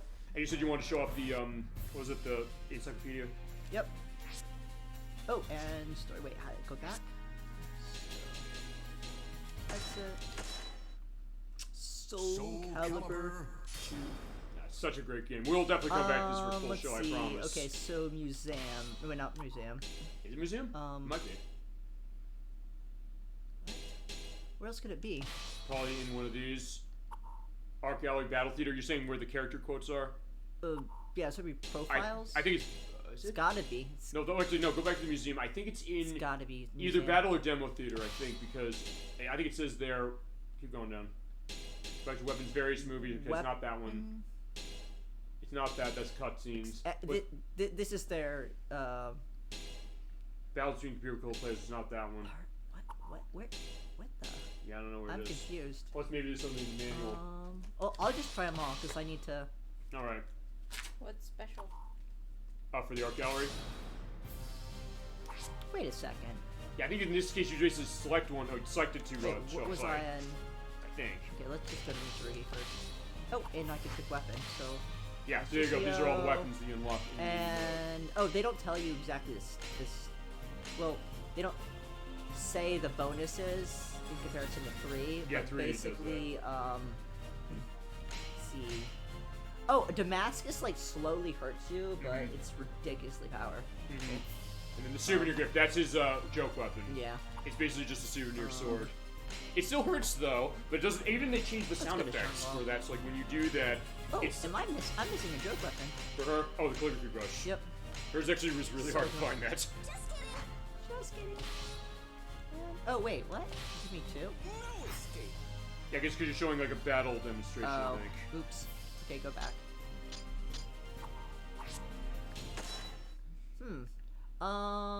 Exhibition theory? Maybe so. It might be there. Right, I think it might be here because then what happens yeah, is... this is it. Okay. But no, shoot. My bad. Huh. I think actually, Mike, go back. Hit B. Hit one of the face buttons. Oh, it's just showing her doing her movement. Yeah, that's the whole, like, I don't want to do the whole movie. Okay. Weapon gallery? That's all the weapons you've unlocked. Why is this so hard to find? What's demo theater? There's nothing in the manual, by the way, that goes that. Oh, right, the arcade ending and also the opening and ending of the Weapon Master mode as well, which you unlock. It'll probably have to be in museum if it was there. I know what you're talking about, though. Nope, there's nothing back. This is kind of frustrating. It's not art gallery.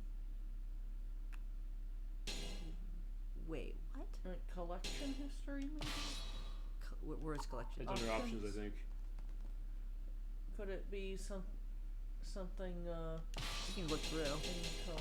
Unlocked items and features. That's all of the opening, or the unlockables of characters. But Yoshimitsu is unlockable. And all the weapon demonstrations and stuff. Okay, so not there. Record. Let's see. Yeah, 92% ratio as far as running Mitsurugi. So Mitsurugi is his main, then Talum, and sort of. Well, that explains it, and it looks like 12 hours. Alright, so there you go. That is yeah. how much you've done for the case of this game. Okay, so... I'm thinking we already checked weapon gallery, right? We did, unless maybe exhibition fee or something. Exhibition was just her swinging The one that says new? Because if he went on new, that means that he hasn't looked at it yet. Yeah. Okay, those are the art gallery things. You unlock that as you play. Special images as far as opening things. Oh, this is the high res. Yeah, look at that great artwork. I'm kind of curious because I don't really look at this section. It's beautiful stuff. Also, am I missing 3 of them? I think it's not, no. It's just art. Illustration. It's all stuff about the characters as far as the artwork as well. Well, there's nothing wrong with going through these. Yeah, may as well. A little bit of a preview of some of the stuff we're going to see. And we talk about stuff with the artwork as well, in general. Alright, oh, Cervantes. Yeah, there it is. I don't know. Okay. So all these great memories you make as far as playing this, going through. Where the hell is this? Those are the things for that demo theater. Check that exhibition thing, the one in the middle that says new, because it means you haven't hit it yet. The one in the middle. Exhibition theater, what's that? Okay. Yeah, let's go to Taki. Okay. There you go, she's the ninja. Yep. She's also a really fast character. Wait, this is exhibition theory? I think so. Hit one of the face buttons. Wait, oh. Loot. They were options as far as that. Options. Okay, no, go back. Hit B again. Because actually, just hit one of the face buttons as far as that. Oh, does it just keep doing that? What? Metro, I just want to see something quickly. Okay. Oh no, that just fades it. Alright, so I don't know where it is. Yeah, I don't know where it is. Because I'm trying not to hit start. Unless maybe it is on start. Start, I think, is just the main menu. That's that. Okay, so that's just it. So never mind. Alright, yeah, in that case, I'm lost. I don't know where it is. I know what you're saying, because I know Soul Calibur 1 has this, where you go in, you're basically able to go and listen to all the voice playouts. Unless I'm misunderstanding something? Maybe. I don't know. I mean, We can take a look at it as far as off screen. We'll get a sense. And we can use this Okay, as a I'm perspective not when we come back. I'm not too worried. Yeah. Okay. All right. So that is our look as far as Soul Calibur 2. We'll come back to this Yeah. soon enough. That's too bad that we couldn't figure that out. But either It's weird because it's like to me it's like one of the best parts. Yeah, but it is a fun game. And yeah, now you Plus, both I have want to the be perspective like, of it too. fool, you delude yourself. Know your place. There you go. Just keep saying those Soul Calibur quotations. Or fine. In that case, I also know the Japanese version of Justice Will Prevail. Just kidding, which is Seigi wa katsu nansente, because that's how it was as far as the Dreamcast version, which was Japanese only. All right, last look as far as our Xbox showcase. What do we have is next? Ninja Gaiden. Ninja Gaiden came out in 2004 for the original Xbox. It's since been ported in the Ninja Gaiden Master Collection on the PS4, PS5, Xbox One, Series S, Series X, PC, and Switch. Don't fucking buy it. It's horrible. They screwed up the port. Get it on the Xbox. Or Okay. get Ninja Gaiden Black, which actually is even There better. is no easy mode. That's what they made Ninja Gaiden Black. Is worth pointing out. But Okay. you have to beat the game in order to unlock it. Though if you are going to be getting a version of Ninja Gaiden on Xbox and you don't have it yet, get Ninja Gaiden Black, because Ninja Gaiden Black is playable on every single Xbox console. Xbox 360, One, Series X is playable. This one, weirdly I'm enough, just is not. snarking because this game like already hints that this game is hard It's when, insanely hard. when there's no easy mode. Yeah, indeed. Yeah, it's developed by Team Ninja and it was Tecmo published. It's literally stop stocking. That's, I guess it was the Tomonobu Itagaki way as far as who developed it, who also made the Dead or Alive games. And it has characters from Alright. Dead or Alive, including Ryu Hayabusa in this one. What's your experiences with Ninja Gaiden? Everybody in the room. I saw a poster. You Okay. saw the poster. Okay, you played this game Yes. constantly, yes? And Nocturne, what about you? What's your experience in Ninja Gaiden? Like, I know of it, but I don't know much about it. Okay. Except that it's hard. It's hard, but it's really fun, and it sure looks beautiful. How about I beat the first level? Sure. Yeah, go ahead. Go fine. Get to the first fight. That is definitely an interesting Yes. case for this one. It is a great game. But this is something I cannot toy around with. Yeah, it's a good game, though. Like you mess around, you die. Yeah, the game does punish your mistakes. You fuck around, you learn. Pretty much, but it's also the kind of thing you do keep getting a little further each time, and it's fun enough that we've sometimes talked about this. I know Delphine in the chat said, hey, if a game is insanely hard, some games I might just say, like, I don't want to play this anymore. But if it's a really good game, you might say to yourself, hey, I want to keep playing until I'm great at it. This is that ladder. Okay, so let's see. I have to get used. Okay, jump, throw stars, cool. Okay, stab. Yep. Okay. Okay, at least the controllers aren't too bad. Yeah, the controls are really, really good in this as well. You get those messages specifically you can read from your ninja brethren. I just cannot, like, troll and toy with the enemies.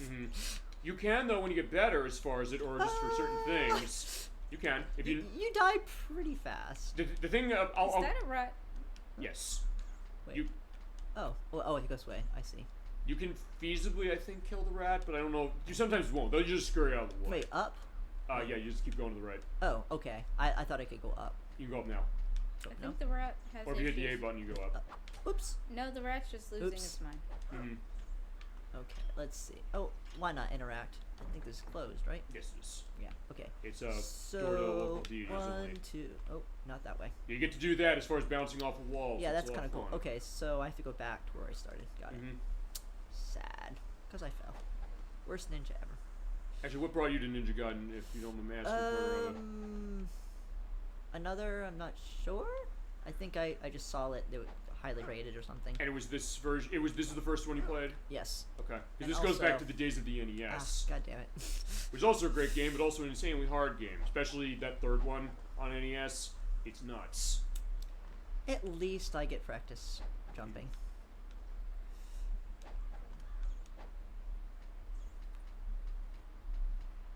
Okay. Now. No.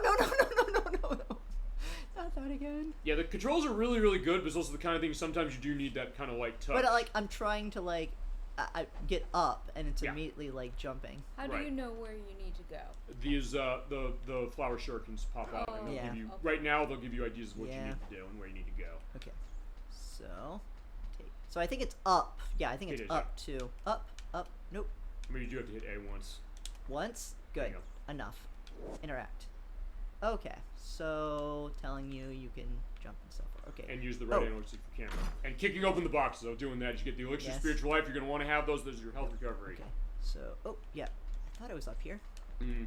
Okay, so this way, this way, this way, this way, this way. And, oh, yes.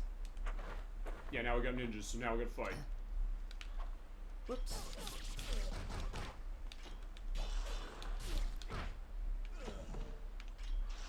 You get your soul orbs, those yellow things. They're used by good Really? services later. Yeah, it's a hint, I guess, about, hey, by the way, slice these dudes. Oh. Oh, also, wall running. If you ever played Prince of Persia, The Sands of Time, it's going to look very familiar. Okay, You guys good, just at run least. right now. Okay. I had made it across, and then they throw the shuriken. Mm-hmm.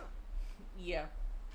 Well, you said this is a game feasibly that's not going to be holding your hands. Yeah, it's really not.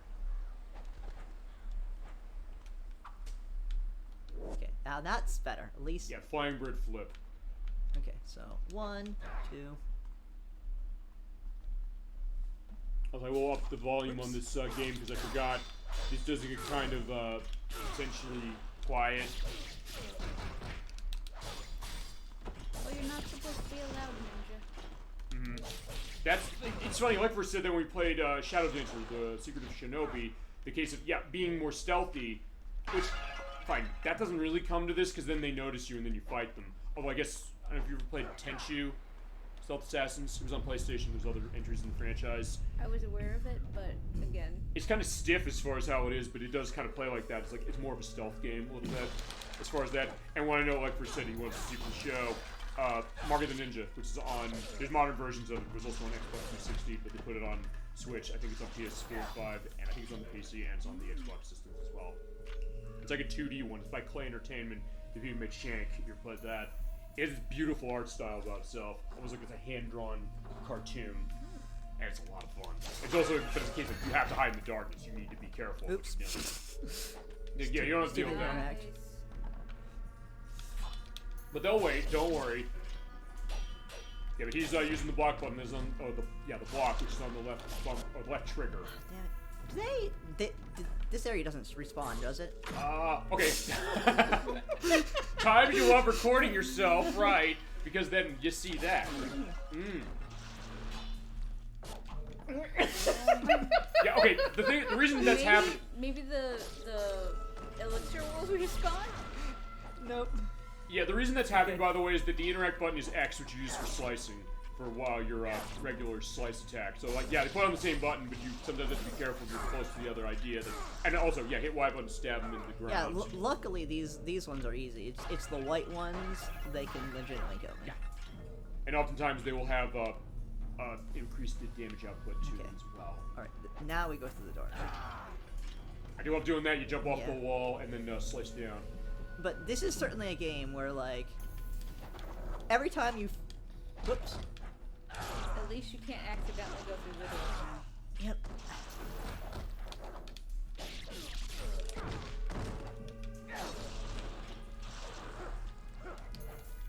I love doing that. Yeah, there you go. Chop your head off. There you go. Yeah, Ninja Gaiden 2, the so Xbox 360 version, revels in the idea of doing that. Also, by the way, this game is also on the PS3. There's Ninja Gaiden Sigma, which is a remake of this. Which is better than the Master Collection version. They fucked that Master Collection version up massively. So, I guess it's like Mega Man. You just sit in the wall and just kill everyone. Feasibly in a way, but I mean, as far as the way it plays, I mean, is this the hack and slash. backwards? Yeah, it is. Okay. But it's not much of a weight, in the case of doing that.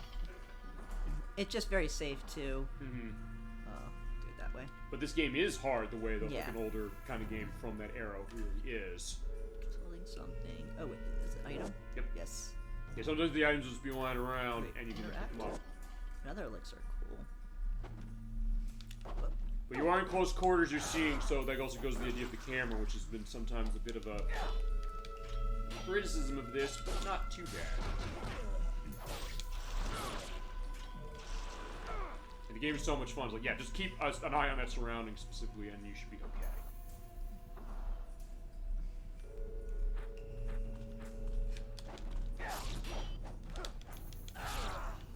Huh, he came to me, that's nice.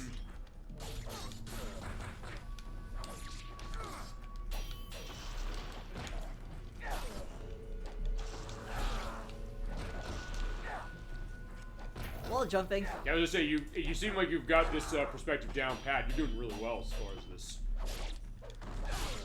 And also, this has this rhythm. It has this fluidity. Yeah, it does. I mean, and then a lot when you think about it, also, that's also, you mentioned this earlier in playing Metal Arms, the idea that other games of the time for stuff like this, fine, the other two I think of specifically off the top of my head are Devil May Cry, The Lives of a Thousand Gods, which increases your health maximum, and... Can you use it? It can. It's start button when you're ready to use it. Which Devil May Cry?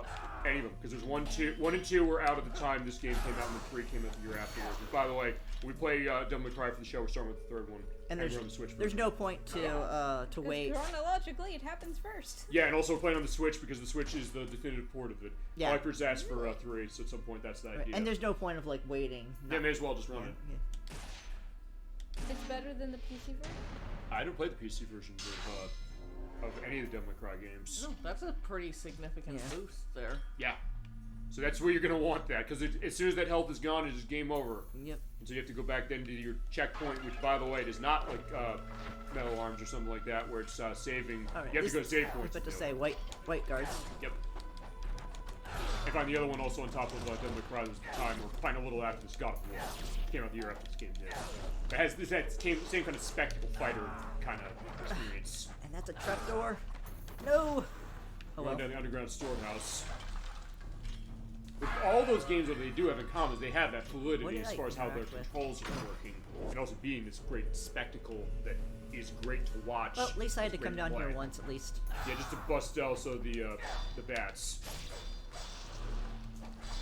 It's rare they'll hurt you as far as my experience, but yeah, just slice them and you'll be good. Oh yeah, that's. Yeah, you have to do need to come down here. Yeah.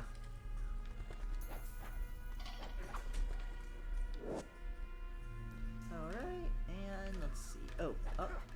Oops. It's run right up. I guess, what's you're saying you had experiences with games like this because it was no Devil May Cry and Ninja and God of War, is that correct? Yes. Okay. And Nocturne, what's your experience with games like this? Not really much. Okay. Admittedly, I came to Devil May Cry later and a little bit to God of War later. It was kind of this one to start, but I mean, there were other things, sort of, that I saw at the time. And this was the first of the Ninja Gaiden games I played. I didn't play the NES games until later. Okay, so let's see. Stay away from the trapdoors. Look at the floor. Yeah. It's shiny, isn't it? Yes. Yeah, this game came out 20 years ago. This game still looks this good. And when this came out in 2004, like, this was an eye-opener.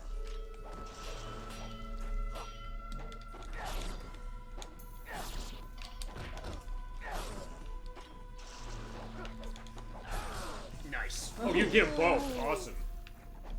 Decapitation. Yep, 2 at once.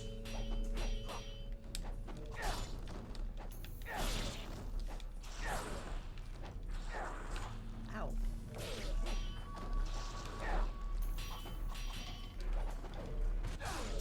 Okay, good job. Yeah, what you did there, by the way, you hold the Y button down, you do a charge, and when you build up enough, you can just dash forward, and it will usually take their heads off. Yes, at least if they have, if you've got enough damage on them ready. Stay away from that area. Get on there. Stop pushing me! No! They push you down. I think that area does respawn, which is the worst part. That being said, since you do have the Fangs of the Samurai, you can go back and get the key, at least. And yeah, these bats need to die now, too. Yeah. Ooh, he gave me health, though. Yeah, because the blue orbs will give you health. Yeah, I was like, I knew there was some way to get health, because I know I used to farm bats for health. I believe, if I'm remembering correctly, aren't there certain enemies that are more likely to drop health than they are in other ones? I think so. I think bats are good for that. That makes sense. I just know a particular area that I used to farm, because there's a lot of them. Ow.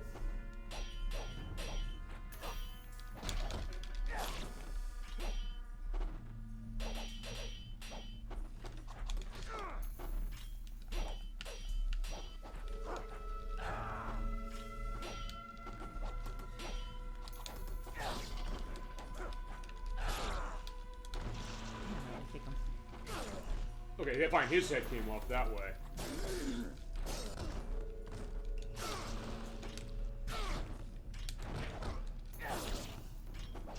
Did they? They might just keep coming forever, so you might have to just go back and use the thing as a samurai. But at least fine, you got all 3. Awesome. Or okay, do they? Alright, so I need to get out of here then. Okay, so is basically go back to where the statue was, and then you go through that hole over there later. Oh, this hole later, right? Yeah, I have this part of the game pretty much burned in my memory. Nice. Yeah, there you go. At least things heads are popping tonight as far as this. It's a great sight. Like, yeah, this looked awesome, but it's also something that. So back here and put the thing in, right? Yeah. Wait, Yep. This way? Go backwards. Yeah, go down the hallway. Oh, here? Yeah, over here. Yeah, they're just like, yeah, by the way, you have to go back. What was to interact with? Yeah, go to the door. You do have to go back that way, because that's where the statue is. Okay. So yeah, sometimes you do have to kind of backtrack a little bit. Yeah. You do have a map that's on the start button in the pause menu, if you were getting lost. And should right be there. right here. And you don't have to select, just put the things in the mouth, and there you go, there's the key. Because you do need that to get to the boss here. The key of courage. Alright, so now... Okay, so now I have to go through where? You just have to keep going through that. Go through that room again and just go through the hall at the end. If there's a straight shot in there, you just get out of the way of them. Yes, right through This there. way. Perfect. There you go. No! No! I hate my life. Yeah, kill the bats, I guess. Just take it on bats. There you go. Just Like, this day, it's just like first Morrowind, now this. Anti-frustration bats? but that's also a great case of a game like this. This game can be a game like this can be a great catharsis case. You come home as far as something like you're frustrated, like just put in Ninja Gaiden, put in a Devil May Cry, put in a God of War. The amusing thing is like at least I'm not dying, so. No, exactly. You're showing great skill that way. As like far as honestly, right now you're at full HP. Yep. So. And where he's going next, he's gonna want full HP. Trust me on that one. Yeah. No. What Okay. is that way anyway? It's the next through that hole. Yeah. We'll see that because that's where we have to go for the story. It's basically the next part of the temple. This is basically where the deities are set, and you have to go and fight someone close to Mr. Ryu Hayabusa here. I'll show them in just a second. I just need to slow down. That's what I just need to do. And you can do slower walking. So it is a case that you're saying like be stealthy ninja. You can be, but a lot of cases you have to be fighting. Over here. Yeah. Over here. No. God, camera! I hate you, camera. So if nothing else, we're also showing the frustration the camera is in a case. Also, it's worth pointing out Ninja Gaiden Black did do some tweaks to the camera. Okay. So if like, hey, you don't like the camera in this game, Hug the get wall. that. Hug the wall. Just hug the wall. If I hug the wall, I'll be fine. I guess they do that probably to make sure, you get the jaws of the samurai. Okay. So this way, right? Then this way. No, this way. Around. Just keep around. walking. They will not. Leave me alone. Leave me. There you go, right. And there's a save point. Save point. Let's do save point. Save point. Yeah, I didn't even mind taking a little bit. All right, that's the file you had as far as where it was. So you have to put it wherever you want. And it'll show that next battle. Because that next battle for first boss in the game, it's really hard. Yeah. But you do have to fight more of them on the way. Or they fucking go up the way, just like, fine. No, at this point, they have to die. Yeah. Ow.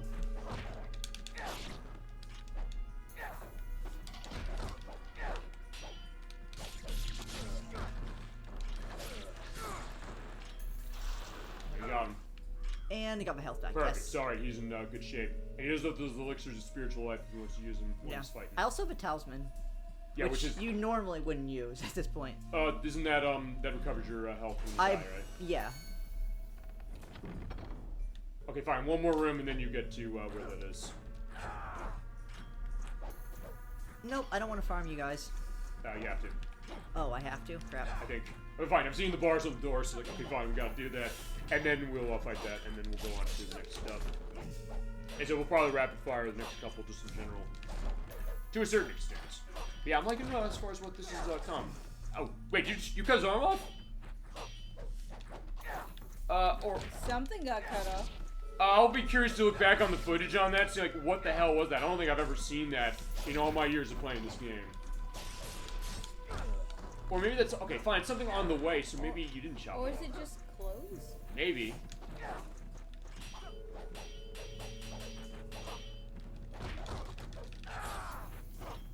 Jeez, I really have to use the being cheap. Yeah, pretty much. Yeah, goad him out and then just stab him that way. Yeah, ow! You're supposed to attack that way. Stop rolling. Also, you have roll as well when you're holding left trigger and you move the left hand, so you can roll around as well. Nice. So there's a lot of depth to this combat too. Nice. Omni Slash. Or Braver, I should say. Oh, from Final Fantasy VII. Yeah. No, I get that. Oh, here we go. Okay, so if I remember correctly, I see you have made it this far. You can't block, right? Yeah, I think it's been a while since I fight this. This is your master, by the way. And so he's gonna. This is training. He beats the living shit out of you. He's not lying. He lets you kill his people. That's your training. Actually, you know what? I never thought about that. Unless it's fine for plot reasons. It's a case that the ninjas are coming, but or like the evil ninjas. I have to but, remember how he plays a bit. Too close. Too close.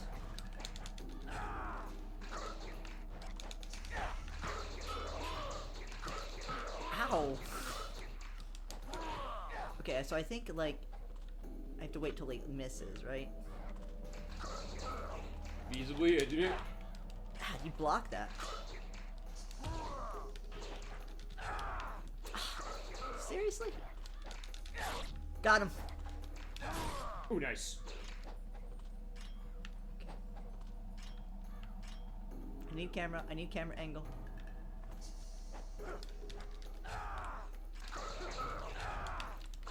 Yeah, that was close. Like he dodged out of the way of that.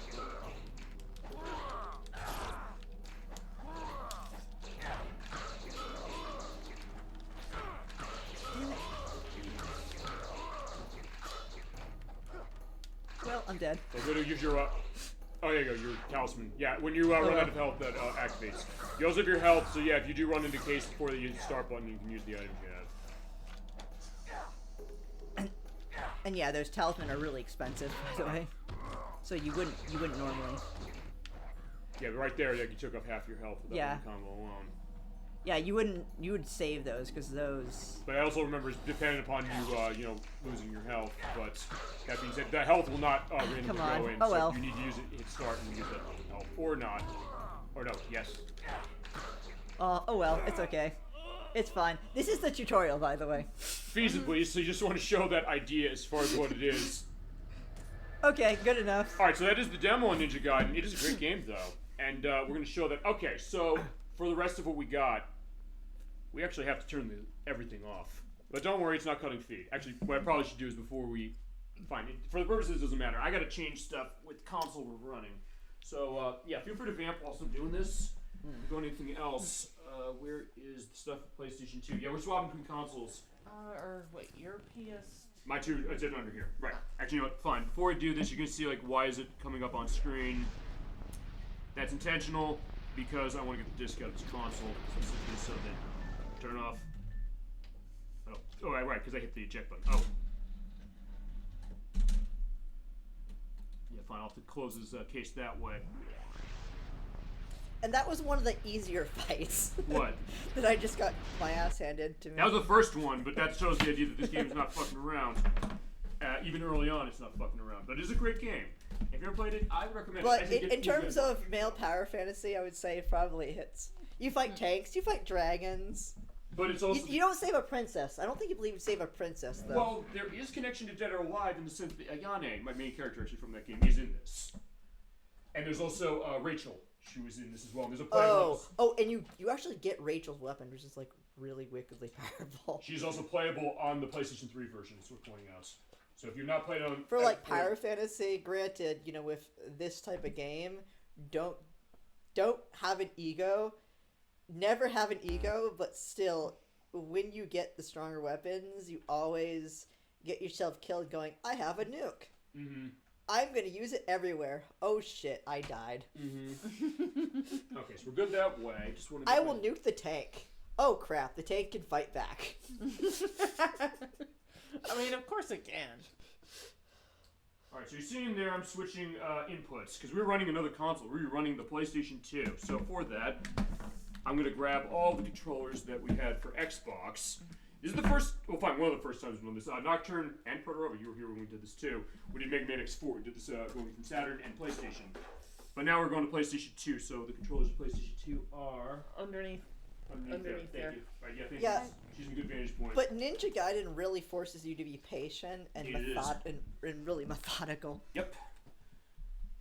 So yeah, be patient. So in that case, you do have to have the ninja patience in a different way, yes, than something like stealth. But you have to wait till you get like the perfect opportunity. Yeah. Yep. And you have like a 1/10 of a second to react. Let's just take that briefly for me. Actually, one of the rounds when it was me versus you in Soul Calibur 2, I think it was there was one spot, or it was either against you or against Blood Spice Moon. Well, there was one moment that I actually did wait for one of you to close in, and then just This like Ninja Gaiden is basically should be like a trainer for like competitive fighting games. Yeah, because the timing is not yet. Ooh. Okay, so that one first. Okay, so, yeah, because you requested. So yeah, what we're doing, ladies and gentlemen, just to let you know, is we are going to look at 4 more games, and then we're going to stop the show for today. Running on the PlayStation 2, although they're PlayStation 1 games. First up the plate, though. Yes, much easier game. What are we playing, my friend? Crash Bandicoot 2. Cortex Strikes Back. It came out in 1998 for the PlayStation from Sony and Naughty Dog Was it Entertainment. 98? Mm-hmm. Oh. No, 1997. I was right. thinking 97. 98 was Crash Bandicoot 3 Warped. I have to say it that way because we're playing 2 to start. We have not shown Crash Bandicoot on the show yet, specifically. And we will start off at 2 because 1 is actually difficult. It is difficult. I'll be the one controlling 1. When Rage-inducing difficulty. Good luck getting those box gems out of that game. Christ. That being said, yeah, the platforming mascot of Sony, that was during development called Sonic's Ass Game, not because of describing a bad Sonic game, which is like a day that ends in Y nowadays. Yeah, I'm still mad about Sonic Superstars. Produced by Naughty Dog. Yep. But the idea is that, because you're looking at Crash from behind, so like, fine, this is what's in test, but then it's like, fine, Crash Bandicoot's here he is. Oh, I guess that's, 3? Yeah, I'm thinking 3 when they say everything. Alright, let's do new. Alright, so yeah, feel free to show us this, because this is the Crash Bandicoot game you have the most experience with, like, the most, is that right? Yeah, definitely. Okay. So, also to that, and this has a little bit, this is more of a comical game, just like, was it the bolts in the... Oh, Metal Arms. Yeah, Metal Arms. Of course. Kind of in a way cut from the same cloth, and by the way, that is, Clancy Brown voicing, Neo Cortex in this game. This is the first one he voiced in, I believe, and I know he's in 3, and I think he's in Crash Team Racing. What's your experience, by the way, as far as everybody in the room on Crash Bandicoot? I have one of the games on PS4. It's a go-to for husband and I just when we want to relax and race each other. Crash Team Racing Nitro Fuel. Yeah, that's a good one. Good remake of Crash Team Racing from the PlayStation. Yeah, Crash Team Racing is great. That's a game we gotta show. We'll have to show that. We're definitely gonna show that, no question. Nocturne, how about you? Yeah, I mean, I think I've watched a speedrun or 2 of one of the Crash Bandicoot games. I'm not sure which one. Battery is fried. But I don't have much experience with it. Yeah, my experience mostly, admittedly, was with 3, 1. I've actually never played 2, and Crash Team Racing specifically. You cannot jump on her for Wampa Fruit. Yeah, by the way, that is Coco, your sister. Your sister, who is ordering you around. She's his sister? Yes. Yep. My battery is fried. Make yourself useful, big brother. Well, fine. Later she's playable. She's playable in the 3rd game. Crash Bandicoot 3 Warped. But yeah, here you go. It is platforming going ahead as far as it. Just get all the boxes, and then you have... Wow, this controller feels so much smaller when compared to the Xbox. I know, because we were running the Xbox before. And that was the controller S we were running, not the Duke, specifically.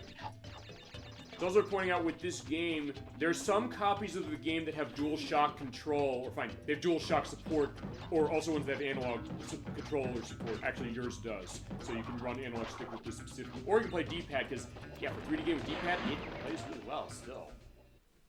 You do have your options for that. This is a fun one as you're going to your nice map with, Aku Aku's the name of the mask, yes. Yeah, it sounds right. Well. If it isn't Crash Bandicoot. Yeah. Welcome. You could kind of tell, right, as far as it. The crude means used to bring Yeah, if you're going to aspects on Clancy Ground, we've brought him up before we played Spyro the Dragon, actually. I need your help. As far as different things that we had going. Series of 5 doors. Through each door. Oh, right, because Mr. Krabs and SpongeBob SquarePants as well, that being the case of it. Bring me the crystals, Crash. He also was in The Shawshank Redemption, one of the best movies of the 1990s. We will speak again. He's the owner of the prison. He's the head of the prison. Of course he is. You think like, he's a villain? Is that the thought? He's going to be the villain in a movie like that? Actually, Ed Wax said this. That guy in Highlander. Oh, yeah, right. We mentioned Highlander. Right, he's in that. I forgot about that. Yeah, he's the villain in Highlander. And also, last season of Mandalorian, he played yes, he is in the Mandalorian, right. character from Star Wars Rebels that he had voiced. He Oh, actually got to right. be the live action of it, along with a one-time character who I think died in that Bill Burr, the first Bill Burr episode. well, there you go. Yeah, or another celebration of Clancy Brown. I guess you can have not too much celebration of him. Even the point where Ed Wack was saying, my father's like watching a movie he was in, and it was like, I'm trying to figure out what is it based. Like, I think it's a faith-based movie. I was like, I came up with the name of the two movies, which are I'm forgetting now. I'll have them edited down below. It's like, here's your feasible rental ideas as far as the joys of Clancy Brown and being in a game. Because the thought, like, hey, would certain celebrities think, like, hey, you know, I might be too good for a video game, but sometimes not completely. And honestly, I think in the PlayStation era, you sort of got that perspective a bit more with certain things. I mean, we had Apocalypse on the PlayStation that was, Bruce Willis was heavily involved in that, as well as, another good example, something like that. I mean, they're not all cases where, like, Tom Cruise, who was not in the games based on Mission Impossible or Minority Report, specifically because, like, I don't want to put myself in. Oh, yeah, in this game, introduced the nitro crates, touch those, you die, and it is one-hit kills. Bombs are scary. Woo! Nice that was jump. scary. I was saying. Oh, wait, shoot, did I? No, I shouldn't have. I think you make that. Yeah, slide jump. Okay, 1 second. Do this. 1, 2, 3. Yes. There you go. So yeah, you clearly have the skills on this one. And this is on PlayStation, but they have remade this in the Crash Bandicoot Insane Trilogy, which is on every console and PC. By the way, I'm getting gems. Yeah, go ahead. Show off the box gems. Unlike Crash Bandicoot 1, where it's insanely hard to do that. Which is why I was taking my time in that section, because I missed that. I would get it. Yep. Boom, and the exclamation block that breaks other chests in the levels, right? Yeah. I believe it breaks the, it breaks nitros. Yeah, so in that case, you're right. Yeah, those actually count as chests as well. Yeah. And which is why you heard explosions. Yep. Bonus. There you go. And for the 10 ones, I'm just gonna kind of skip them because, well, it takes too long to, you know, get 10 Wampa fruits. Yeah. By the way, your Wampa fruit. I'll have plenty of lives. Yeah, Wampa fruits, you get 100 of those, you get a life. It's plus the boxes. It's fun stuff, and it looks great. Talking about games that still look great even to this day, I think this game is a looker, even as far as the PlayStation ones. For 1997, absolutely. Even at a time when you get stuff like Final Fantasy VII on this console alone. Honestly, I think this still looks great. It does. It does. I think it might be the art direction. We've talked that before. Yeah. Sometimes that has something to do with it. Yeah, like, I mean, graphically it does show its age, but that doesn't prevent it from looking great. And yeah, you got the Aku Aku mask. You were invincible for a short period when you had that.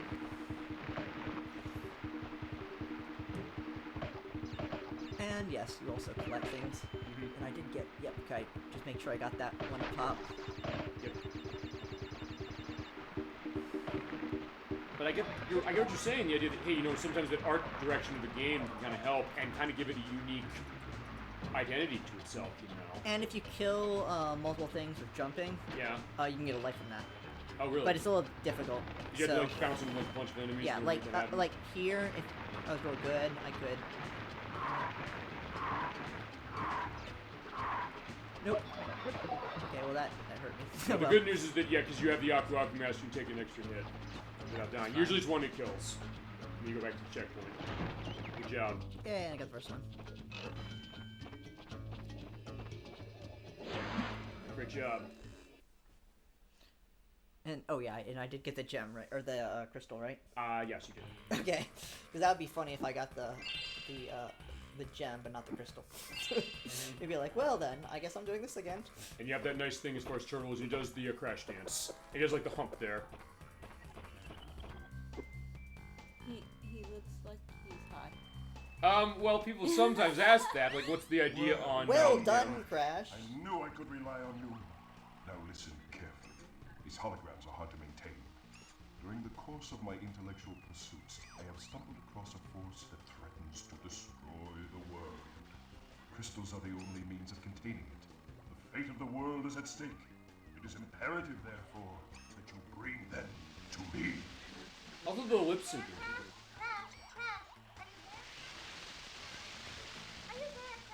She looks like a fish. Yeah, a bit. Actually, in the later entries in the series, she's voiced by Debbie Derryberry, who's the voice of Jimmy Neutron. Interesting enough. Oh. And she also is the voice of. You remember in the movie Kiki's Delivery Service, Knocking, I showed you this. The first witch she finds out, which you're like, hey, even though she's only on screen for like 30 seconds, adds a lot. And she's like, what can go wrong? It's like, yeah, a lot can go wrong. She actually voices the witch in the movie as well. In that part of it. Yeah, interesting stuff for that for sure to kind of go into stuff. Although I don't think it's Debbie Derryberry in this game. I don't think. I think it's the later ones in particular. I know Crash Bandicoot 4 About Time, which I hear is insanely hard, which is actually the most recent one. That she's in. And also, in comparison to the first level, considering the ice physics, this level is actually like a substantially harder level. Yeah, and also look at the. You were talking about Ninja Gaiden, saying, "Hey, look on the ground there." I was doing a reflection. Look at this doing it on the PlayStation 1. It's beautiful looking stuff, you know. It's pretty synced too. Yeah. Which you'd think it wouldn't be. You'd think, like, on PlayStation it doesn't necessarily have to be. They don't have to go that detailed, but they do. I don't think I can get the crystal this early, so I guess there's no point of breaking other boxes, right? Yeah, I'm pretty sure. Yeah, it's TNT where you jump on it, explodes, but sometimes you have to be in the vicinity, otherwise it will actually and I can show this off. So infinite. Oh, right, getting infinite Wumpa Fruit. No, those keep respawning, so you can, yeah. Like, yeah, when you do die, eventually it goes, whoa! It's like, yeah, that's gonna be the case like when you fall off and die. Is that a friend? Tell me nothing in this game is friendly. Everything has to die friendly. feasibly, as far as this game. Even the walls want to kill you. Yeah, the ceilings as well are gonna come down and crush you to death. But it is. We talked about this last week with Wario Land. The idea that hey, this game can feasibly shower you with lives like candy. Come on, really? And I get that much later. Yeah. You know, it's taunting you. They're already taunting you at level 2. Yep. I guess that's the idea of Naughty Dog, because, hey, you know, reasons to come back to something. I mean, and thinking about what Naughty Dog's gone into since with stuff like the Jack and Daxter games and Uncharted and Last of Us now, it's definitely interesting to kind of see where they got their start here, and then also, of course, I'd be remiss if I didn't mention Way of the Warrior, which is on 3DO. It's this really, from what I understand, horrible Mortal Kombat-like fighting game. And then they made this, and nobody pays attention to that, but the case, like, fine, what was their early case? It was this older fighting game with digitized actors. It's a weird one. I don't think what that is. And I don't have 3DO show that, but it's a case of, yeah, the people who made Uncharted and Crash Bandicoot and Last of Us made that. And even they'll come out and admit that, like, hey, yeah, we did make that, specifically. What have I got? This. Yep. Okay. Actually, before you do go for this, I should probably give you the opportunity. This happened a couple weeks ago, but I think you probably should have your word on this one specifically about the passing of Dr. Toriyama. I think you have to be the one to kind of talk this, because I know you've mentioned before him on multiple shows, cases of what that meant to you, all that stuff. We gave a mention to it, we didn't forget it, but also in case if there's anything you want to go into on that, about him, how it works, like Dragon Quest and Dragon Ball and all that stuff. Go ahead. Yep. Yours. I mean, in Japan and several of the countries in that area. He was first known for popular gag series such as Dr. Slump, Ariel. Heck, there was a little movie, I don't remember what movie it was, but they actually had Jackie Chan dress up as Ariel in this huge, silly costume. He was a big fan of Jackie Chan as well. There'll be a name below, by the way, of what the name of that movie is when I edit this. But, of course, Dragon Ball is the big daddy internationally.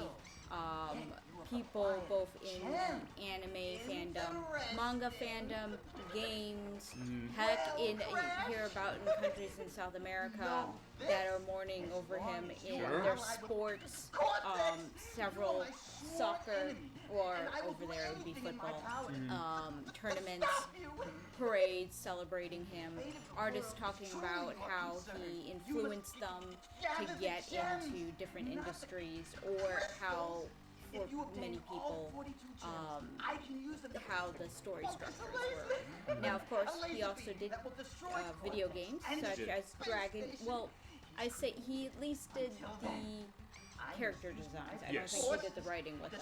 Yes. But we have Dragon Quest. We have there's another smaller one I'm forgetting. Blue Dragon. Blue Dragon. Which is on Xbox 360. Okay.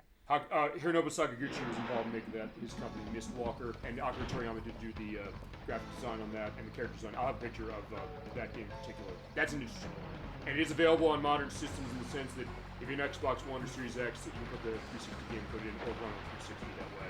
All three discs, by the way, specifically. We'll keep going. As far as anything else you got to want to say, because I know you've said specifically, hey, I don't know if I'm speaking out of turn saying this, did you say that, hey, you were kind of inspired by his work, fan of his work? What was that specifically? To kind of, and for the time being, it's you and Chasm22, I think, really, who kind of are the best to talk about his legacy specifically now, as far as it's. He is, while there were some people referring to him of the grandfather of shonen manga. I wouldn't say that. Maybe if you wanted to specify modern, because he, as far as I know, was the beginning of things that you see in these stories with like Bleach and Naruto, where there's power creep. Right. And the character keeps on trying to achieve a higher level, so you have to bring up the stakes, and you have to train. So things that used to be really, really hard, like gathering the Dragon Balls, suddenly becomes, oh, Bulma has a machine, she got it, last episode, off screen. Right. No, I have everything. That. No, I remember that, but that's an interesting thing of saying that. Even at the beginning of Dragon Ball Z, the idea that, hey, it was Gohan, his son, and then the thought, like, Chi-Chi doesn't want him training. I remember in the ocean dub, they're just saying, like, no martial arts, huh? What do you want to be when you grow up? Orthopedist. I was like, okay, like, She doesn't, even Bulma doesn't know how to answer that. But you're right, that idea, like, hey, as all the sagas were going through, especially the Namek saga, because, okay, they kind of had the better idea for it, but then in the case that, Goku has to build up stuff, what's going on. I remember my family being on bated breath watching, taping on a Cartoon Network at 12:30 at night after Batman the Animated Series, watching, like, 3 episodes of him charging with the Spirit Bomb for Frieza, but us being into that and saying, like, oh my god, he's gonna do it now, and eventually he did do it, and the case of what that was being, so you kind of have those experiences that way, so what you're saying as far as, a lot of that stuff, go on. Oh no, I was like, the anime had also bloat factors that Dragon Ball Super also has, which was the point of Kai, where they basically shortened it to everything that was canon to the manga. So people were like, oh my god, the speed, the pacing. There is pacing. We're not gonna have to watch Majin Buu climb up a tower for 5 episodes. Well, I mean, I guess didn't Sailor Moon Crystal technically do that in the sense that that also kind of did the same thing, where it's a redo of the series, but kind of just focusing on what's most plot important? Kai literally took they fixed it a bit, but it was the original footage. While Crystal was supposed to be more inspired by the manga, so the characters and the storyline were supposed to be closer, but they screwed up some things. So, in that sense, Sailor Moon Crystal would be more like the FMA Brotherhood to FMA. A more extreme, yeah. Yes. Yeah, Full Metal Alchemist. Yeah. Like, Brotherhood and the original manga follow the same pacing until where the first anime caught up with the manga, and then it went on its own way. It's kind of like Inuyasha. Yeah, the first anime, it follows the manga up to a point, but then it caught up to the manga and then deviated. Yeah, and even Brotherhood actually caught up with the manga, but the manga was so close to ending that, they were in talks with the creator. Inuyasha caught up with the manga and then hit a wall and hit a whole ton of filler and then it got canceled. Yes, but then years later they did the final act, which is basically the end of the manga. Yeah, which I like the idea they did that, because that was another one that in Dragon Ball Z really kind of ones I was watching as far as the late night Cartoon Network stuff that way. But kind of getting into it, but you're right, you look later and realize like, hey, there is a lot of stuff that kind of goes like, yeah, where is this kind of going? But I think it maybe wouldn't be the show without it, but you're like, well, fine, the manga maybe doesn't do it to the degree that the anime does in maybe a bunch of those cases. I would say the new Kenshin anime, and for anyone's feelings involving anything with that series and the mangaka, the new Kenshin anime is closer to the manga. So it is doing a full redo, sort of like how Crystal did. Okay. Except it's a little jarring at times because it's the more modern way of how he draws Kenshin, and he's voiced by a guy, which is really weird for me hearing him in Japanese. Okay. It's like English. Oh yeah, I'm used to Richard. He went by two names. One is closer to his famous aunt, which was Rita Hayworth, I think. Oh. And really? then the other version, other name I think is Richard Corsino. Okay. But yeah, he did like 2 dubs of Kenshin. Really? Okay. But in English, yeah, used to him in the English in a guy's voice. Japanese, he was always done by a woman because the argument back then was pure-hearted, therefore woman's voice. I'm not sure. Okay. Men are bad, women good. But sorry, I got sidetracked. No, not really, because I mean you're kind of telling that story and going into more. Also, one thing before you do go, since you did say we got Chrono Cross as far as a preview on this. Do you want to briefly show Chrono Cross story before she goes? Because of the two that were there, I that thought was he one. did Chrono Crusade. He did Chrono Crusade. Oh, that's an anime. Well, fine. I'm saying you're right as far as Akira Toriyama. Oh, not Chrono Crusade. Oh my God, it's a different time one. It's not Chrono Cross. Chrono Trigger. Chrono Trigger. For Super Nintendo. Still has not been re-released much except on the PC, which is strange. I would have thought it would have been. Wasn't there also a DS version? Yes, there is. It also goes for all the money. The cheapest way to get that actually is on PlayStation. The Final Fantasy. All right. How much time? Final Fantasy Chronicles. I have to kill it now. Okay. So in that case, you probably have like a couple. As I die. Or cause. You killed me by saying you have to go now. Listen, I want to at least give her that sense, because fine, for the purposes, we're going to show Chrono Cross the brief thing, or we can, well, depending on how, well, fine, we're going to be finishing Lunar in 2 weeks, and it is still 2 weeks, you're good for that? I should be good. I have to verify with a couple things, but I should be good based off of how my work schedule is. And we'll start at 1 p.m. again, and I guess here's the question, you'll be able to stay for 4 hours for the finale. Just, guys, I'm saying 4 hours just a guess. He only has one area left. I don't think it necessarily takes 4 hours specifically, just in case the pay it'll be set, so you'll be all ready for I can it. go fast if you guys want. Yeah, I mean, we'll see. I mean, like, so one of the videos that I saw was roughly about 4 hours, but I think they didn't really know they're doing very well. Oh, that's also your death, so you get to hear him go, whoa! Yeah, now I'm dying all the time, jeez. That's fine that way, because you have tons of lives, it doesn't matter. So it's like, fine, it gives you a little bit of a life insurance And policy. plus, we're switching games. That's fine. Anyway. We do have only like 3 left, but it said also, if you want to briefly see Chrono Cross before the case of you. Or any others. What other ones were there? Yeah, just to let you know what's on the list. We have Chrono Cross, we have Tony Hawk's Pro Skater 1. I'm going to be muting all of the music on that, and the game and the TV to make sure we can show that. And of course, Ehrgeiz, God Bless the Ring. So in that case, you want to pick on what you want to see. If there's anything she wants to see, but doesn't sound like she has time. I'm still waiting for it to assign me a driver. Okay. But I guess Chrono Cross, because literally the only thing I know for that one is the opening and ending. Let's show the song. opening. Okay, let's show the opening end. Let's show the opening then. Okay. So let's give a brief preview on Chrono Cross, and we'll do the other ones as well, and we'll let on guys. Just to get a sense, and by the way, just to let you know, in 2 weeks, I'll also make it so you'll be able... CD? That one. Yeah. I did put it in, yeah. I mean, I just don't want it sitting around. That's getting fine. Scratched. Yeah, given what we had with Lunar, I get that 100%. No question. Okay. And you'll be able to be here for feasibly the 4 hours, I guess, in a couple weeks. We'll figure it. Because I'm going to update on schedule. Schedule, by the way, the show I had planned for 2 weeks, I'm pushing that back. Next week's still going to be Justice League Task Force for Super Nintendo. We'll go on that a little later. But yeah, for our next bit of this is Chrono Cross. This came out in 2000 for the PlayStation. It was the sequel to Chrono Trigger from Super Nintendo. Sequel, in loose terms. It is, but it takes place way after it, and also, it's not necessarily 100% tied to the original game. Right about that. I am going to also check if he did any work for the character designs, because it doesn't look like it as much. Not really. I don't think he did. As far as music, I do know it's Yasunori Mitsuda did the music for the Xenogears games, or Xenogears Xeno Saga, Shadow Hearts on the PlayStation 2, and Mario Party. And a beautiful intro to a beautiful game. And one that I know, Protorova, I know you adore this game to death. Am I right about that? Yeah, he's humming the music. He loves this game. I'll speak for him. He adores this game. I know that for a fact, and it is a great game. But play on the PlayStation if you can. For certainty, back then, we loved so many, yet hated so much. Mm-hmm. We hurt others, and we hurt ourselves, yet even then, we ran like the wind. With our laughter echoed under cerulean skies. Yep. It's beautiful, though.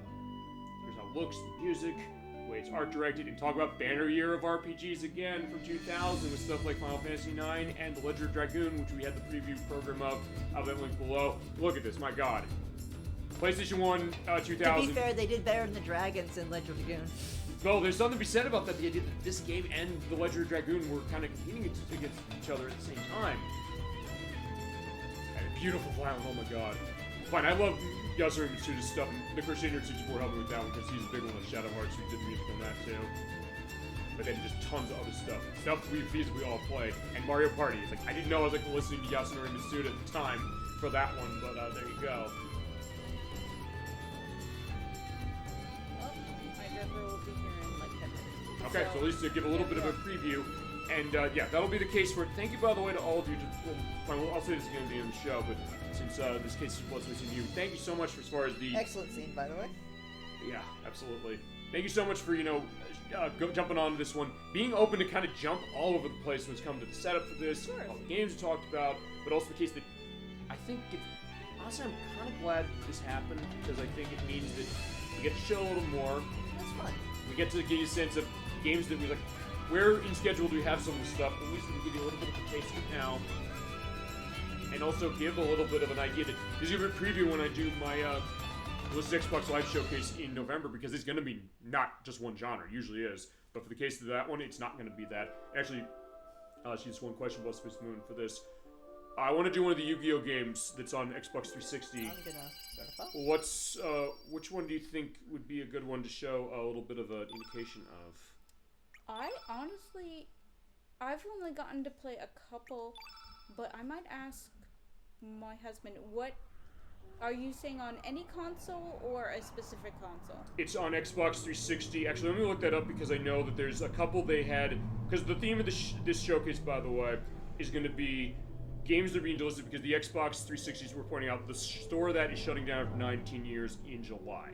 So anything that's not backwards compatible with the later consoles of Xbox is going bye-bye. So that means anything that's downloadable, and two of those Yu-Gi-Oh! Games, they were on the 360 for that, are going away. I'm going to be doing pickups for some of those things. One of them is Age of Booty, that's not related to this. But that's going out. Yeah, it's from Capcom and Acronym Games. It's going on for sale. They're pulling it completely on Thursday next week. Okay, because it's Yu-Gi-Oh! 5D Decades Duels and what's the other one? Actually, fine, I'll go to Microsoft's site for this. Your choice. I think we should start looking at Yu-Gi-Oh! And they do go on with them games. Not like it'll do you any good. So we have a 5Ds games. I've definitely not played that one, but I could definitely know how to play it. I mean, when I came back to Yu-Gi-Oh! It was during the 5Ds era. Okay, so but what is the other game? The other one is... Actually, no, let me just quickly look at this. Is it this? Also, you're gonna have to bear with me when we get to that point, because I'm definitely going to be the Yu-Gi-Oh! Newbie, so I don't completely know what I'm going to do. My point is I'm going to buy it before we get to that point. Okay, fine. Let me just look up as far as all the games around XBLA for this, which is short for Xbox Live Arcade. Their downloadable service. There's also stuff on demo, which I'll have demos of stuff I'm going to be picking up. We'll show off the demo of DeathSpank because there's stuff about the demo that's funny, and of course when we get to that PC game, that is all yours for the purpose of that, I promise. But for the purpose of games that are on this, let me see this. Hang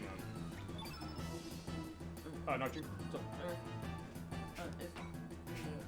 The humming is, sorry, is making it really hard for me to focus on the game. Actually, whilst I'm looking this up, you want to talk about the game as far as what we're doing here?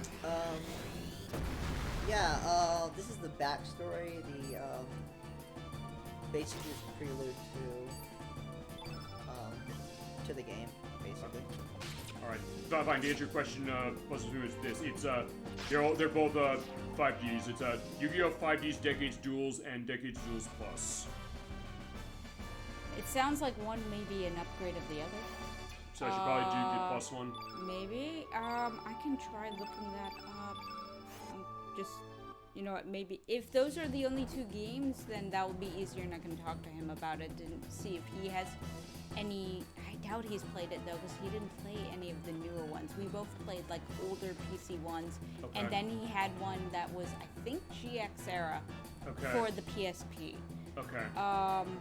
And then we have the newer ones on Steam. They're like all the eras. I've heard those are really good. Am I right about that? Yeah. Though the really popular one is, of course, Master Duel for playing other people competitively. Okay. This is going to be part of Showcase, so it's going to be a case of, I want to give that, you mentioned it enough, I said, I think we should give this game its due. I think we should talk about it. I'll do some practice before we do that for sure, because I want to get stuff from everybody as far as stuff they want to see for Showcase for that. So that was kind of my thought. So so in that case, I just want to let you know that way. I'll reiterate that probably in a couple of weeks when I talk schedule, because I'll mention it again for the purpose of that. I'm sorry, I'm just telling you. No, that's fine. He's like, oh, thank you, I appreciate that. And I hope he's enjoying the show, because I know he's like, hey, we're doing the show. Yeah, like, he's blocking the way. Come on, keep rolling. Good, okay. I'm doing the opposite of what I do in what game? In Lunar. I'm avoiding fights. Just to start, I guess, with that. Yeah.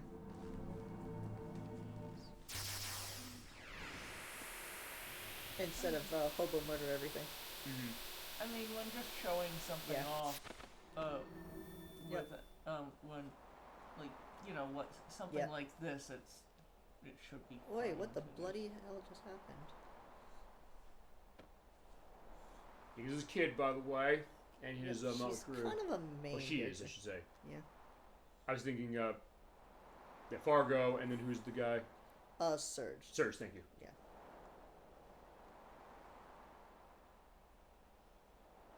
Right.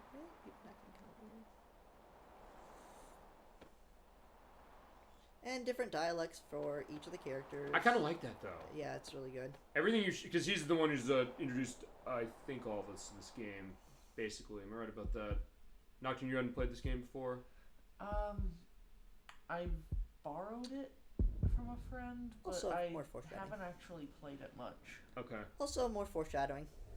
More beautiful CG effects. Well, I wouldn't say it's beautiful. I think it's beautiful. You don't think this game looks good? You're only murdering the kid, literally the girl in your party. Fine, that's not beautiful, but I'm saying the look of the cutscenes looks nice. Yay, I killed her. It's coincidence that we get kid in a party at the beginning going, oh, great. So I joined your party, and you literally killed me in 5 seconds. Mm-hmm. Lovely. Surge. Oh, so his name is Surge? Yes. So that was just a dream. Yep. You didn't kill, essentially, your, I want to say, your second potential girlfriend on the first 5 minutes of the game. Yeah. We were waking up in her bed, as tended to happen with some of the Square RPGs at the time, like Final Fantasy VIII. Actually, Final Fantasy VIII is very much like this in the sense you also have a battle and you wake up. Oh yeah, because you get hurt. Right. Yeah. Be careful fighting. Yeah. So instead, you hurt someone, but in 8, they hurt you. Yeah, and then they get they get shot at for it. Like, yeah, you'll be fine. Don't worry. Okay, I'll stop. And hi, Mom. Yeah, this is Marge. But you can move while the dialogue is going. So By in the that way, case, didn't you have plans to meet with Lena? You shouldn't break promises like that. Girls can be pretty angry if you make them... be scary if you make them angry. Alright, so yes, we are going to get shells for... I want to say the canon girlfriend. okay. Unofficial, because there is no official storyline, because time travel. Yeah, I mean, I guess here's another question, because one thing about, fine, like with Chrono Trigger, but it's also worth pointing out there is one game in between this. That is the Radical Dreamers, which is on Super Famicom. It was a text-based game. We didn't get it the here. opening called Radical Dreamers? Yes, sort of. There's a band named Radical Dreamers as well in this. Because I was pretty sure the opening song is called Radical Dreamers. It is, I don't remember what the ending's called, but I knew those two names. Yeah, but there is that game that is kind of... it's a prequel to this. The only release we got of it was in the Chrono Cross Radical Dreamers edition, which is on PC and modern systems. That is the reason to buy that version. Otherwise, they ported it badly, which, yeah. Square porting a game badly? Oh, it must be Data Engine Y, until they got to the Final Fantasy Pixel Remaster case where they did it right. But point is also, when we play this, we're playing on PlayStation as well, same reason. Because, hey, they didn't screw the port up. Oh, and part of the reason is we're pointing that out as to why Square is not the source code of any of their games going back to like, PS1, PS2 era. Fine, early PS2 era, I should say. And some of the rebuilds of them have been better than others. Alright, yeah, sure, let's say no problem. Alright, he said, outside of the physical card game itself, nope. The only digital Yu-Gi-Oh games I'm familiar with are the old Power of Chaos for PC, which I played. Okay. Tag Duel GX for PSP, and of course Master Duel. Okay. And then he should be mentioning the other one on his PC, but he is forgetting. Oh, so there is another one that way. Name below of what that other one is. Right. It's on Steam. Basically, they update it for errors, but it's not... You can play it like a campaign on that. Okay. Essentially. I'd have to look. It's on my Steam mod as well. Okay. I've played it as well. Let's see if we can... Okay. But Master Duel is like the big thing to do nowadays if you're not playing the actual card game. Okay. And I'll just keep that in mind. Is that for the first showcase, it'll be one of those two, but is that I'll always show that because I think we haven't covered card battle games on the show really yet. And I'll have to do that when I get to Kingdom Hearts Chain of Memories, but it's not the same case of card battle for that one. So I do want to give it its due, and fine, give more of the variety when we get to that showcase. So thank you, Bloodsmithman, for that insight, because I knew you're the fan of Yu-Gi-Oh! Here, clearly. So if nobody else would trust more with you that than you. I'll try to do some research, and I'll get back to you to see which version, if there is a big difference in anything between the two. That's fine. Yeah, definitely. I appreciate that. Alright, so... I mean, like, real cards more than digital cards. Right. I said, you can also explain, like, fine, I'm playing this for a show in November because the storefront that it's on is going down in July. I'm faster, little... Yeah, I mentioned that to him. Okay, so, like, thank you. Appreciate it. Just, fine, that's the idea. Like, we'll give a little bit of a taste like we're doing today. So, because there's a little bit of in-between of that show and this one, and also, fine, the compilation program we're doing next month with Title Legends. That's it. Yeah, there are... Alright, thank you, Bloodspace Moon. So good to see you. We'll see you in 2 weeks for the finale we really promised this time. Thank you for coming. Lunar. Thank you for joining us, and yeah, we're looking forward to the end of that, and glad to give you the preview on Chrono Cross as well. Alright, looking forward to that for 2 weeks. It's great to see you. Yeah, pleasure. Oh yeah, great to see you as well. Pleasure as always. Yep. And I'll try to write up the rest of Yeah, she does it a culinary gift, as is the case.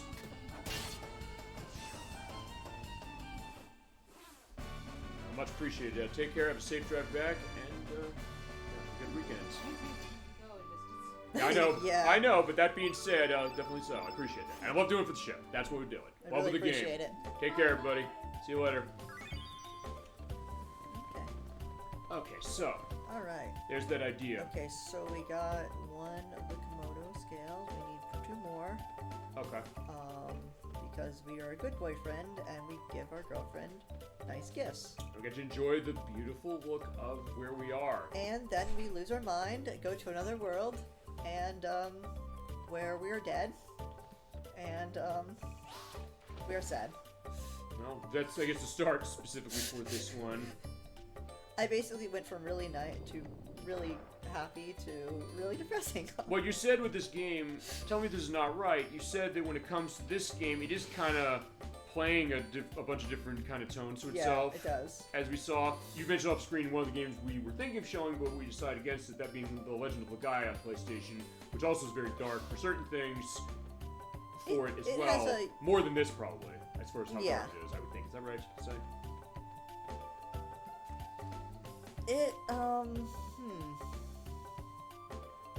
I feel like, I feel like it doesn't really have as much of a happy beat. I don't think there's really too much happiness in it. Here's a question. What's a game you love that has is a insanely downbeat like that? Ooh. I know that's covering a lot of ground. Ooh, that's a tough one. Well, Legend of Dragoon can be really dark. That's true. That's a good choice. That's the first thing comes to mind. Nocturne, how about you? Anything as far as being really downbeat, you still get into it in spite of that? Or maybe because of that? I mean, like, nothing specific is coming to mind, but I do really enjoy darker storylines. Sure. Because that'd be really interesting as far as certain things. I think you'd like Shadow Hearts for that very reason, because that's another one that gets really dark for certain things, in a good way, for sure. Of what I've seen and we've done for the show, I think that would fit. As far as other stuff with myself, I'm gonna figure out the puzzle. Let me think about this. I know those Life is Strange games; those get pretty dark. Oh God, yes. I love them, but I also definitely do get pretty dark that way.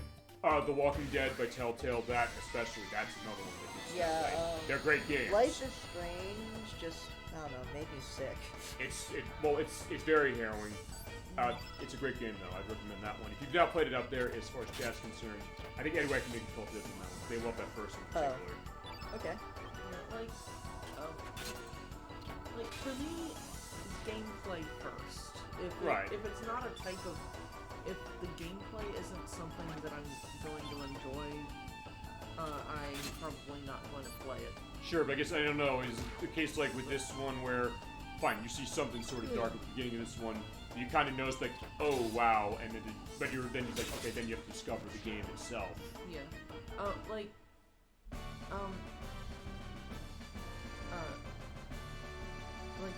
gameplay first, then my next thing would actually probably be world building. Okay. Like if it's a story and if it's got a lot of like plot and stuff. As far as how they set it up, actually, I don't know how dark a game this is fully because I'm not beating it yet.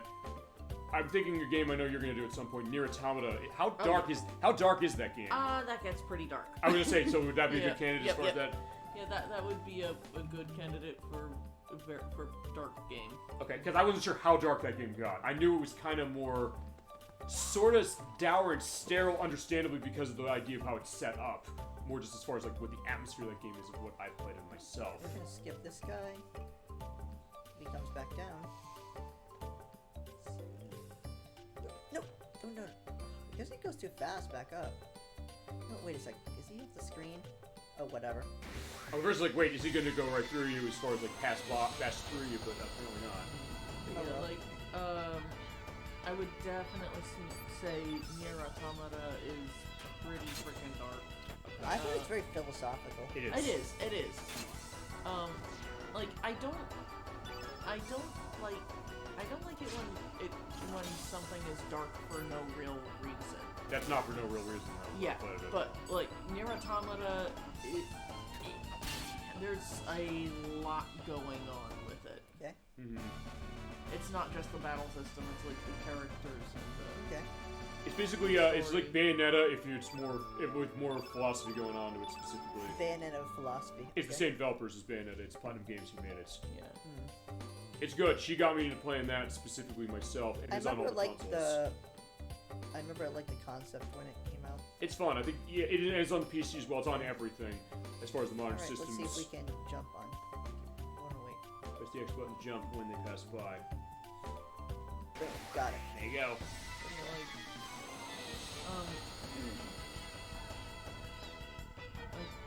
I believe a decent number of the characters in Nier Automata, well, mainly the machine characters, are actually named after famous real-world philosophers. I think so. That sounds right. You're more the expert of that game than I am, though. As far as it. I don't know so much about the real-world stuff. I've just, I do recognize some of the names. Okay. From real-world stuff. Right. Delta, what do you want to tell anything about what's this battle system all about? Let's see. Shows you stamina system, and lighter attacks do less damage, but don't use as much stamina, and okay. There's a percentage chance for hitting, Mm-hmm. and there's also you can build your elements, and you get more powerful spell usage. Okay. You get higher. It looks a little bit like how Xenosaga was, although I think maybe Xenosaga is more like the Legend of Dragoon case in the sense there's an activity on it in some ways, as far as some of the selections you're making. I noticed that's a 99%, so I'm actually, wow, it's just like almost dead. Also, it is it's showing the different animation it's getting weaker, right? About that? Oh, yeah. Which I love that. Definitely changed the animation. Which I adore when RPGs do that. Shadow Hearts did that again. Skies of Arcadia does that. And I thought I remember you saying this game did that as well. Yeah, I just wanted to save and heal because that was crazy. Sure, yeah. And there you go. There is, there it is. Taken Usually I just run through this. But I think it was like low health that he decided to like move me. And the star levels. So what is the star level? There is no experience in this game. Everything's based on your star level. So bosses give a star, and I think you get a little bit of potential stats between each star point. Okay. Okay, so now we have to go to the next area. Now that we got the scales. Okay, now why are you guys blocking? Go out of the way. Move. Move. Move. No, other way. I think they need you to kill him. Or first, like, can you walk around? Oh yeah, there you go. All right, fine. Oh, also, wait a second. Out of the box. Yep. Since it's here. Oh yeah, because you do dislodge it out of the water, which is a nice effect. So it is kind of a pre-rendered background, but also kind of isn't, because there's sprite work or not sprite work, polygons in there. You get silver loop, I believe. Was that as far as the item in this game? Well, a loop, spelled that way, loop refers to a sort of tiny magnifying glass that you would use to closely examine a stone or something, or something. At least I'm pretty sure that that's what they're talking about with that. And what's the item? I believe it's an accessory, and I think it increases your something with attack. Okay. Alright, and I have no spells. Lovely. All I can do is attack. Apparently all I can do is heal.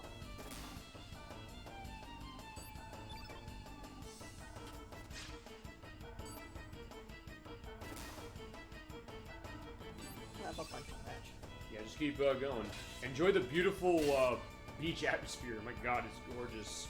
Talk about your color explosion here. My God, it's beautiful. And the lens flare. We haven't talked the games that have the lens flare, which I've had a couple of these. Bless you.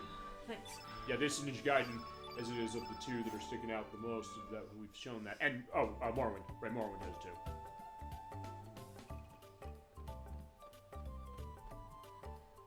All right, let's see. Also, where do you want to show on this one before we go to the next two games? I'm thinking, maybe meeting Kit. Okay. At that point, it should take us to probably a nice 4.5, 5 hours, I would think. Which is good as far as this inadvertent showcase. Unless, you want to do earlier or something. It's your pick as far as it, like, yeah, how long is that into to seeing that? Probably not that far. Not that far. Alright, then fine, we'll do that then. Yeah, there you are. There you are. Alright, so Sorry this is I'm late. Nina. Yep, we already saw her. Okay. She sent us on a task, and we completed the task. And did you get my Komodo dragon scales? Sure did. Oh, they're beautiful. Great necklace. And now we disappear.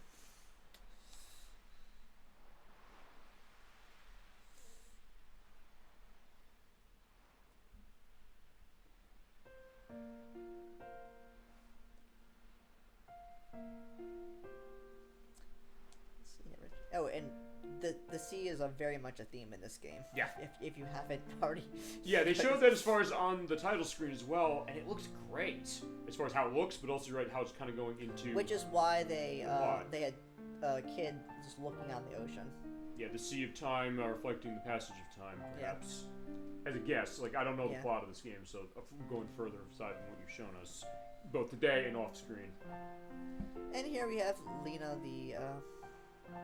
the philosopher. Musing.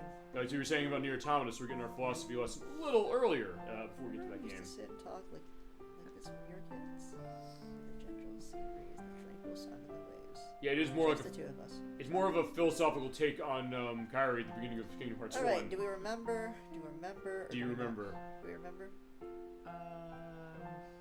How cold-hearted do we want to be today? Well, let's remember. Let's remember. Okay. Alright, I remember. So what happened on that day? Really? You do? You do? So you haven't forgotten what the promise we made that? Okay, that we don't remember. Tee, that makes me happy. But just when you think you've forgotten one thing, comes floating back, the water theme, you know? Waiting for the right moment to pop up.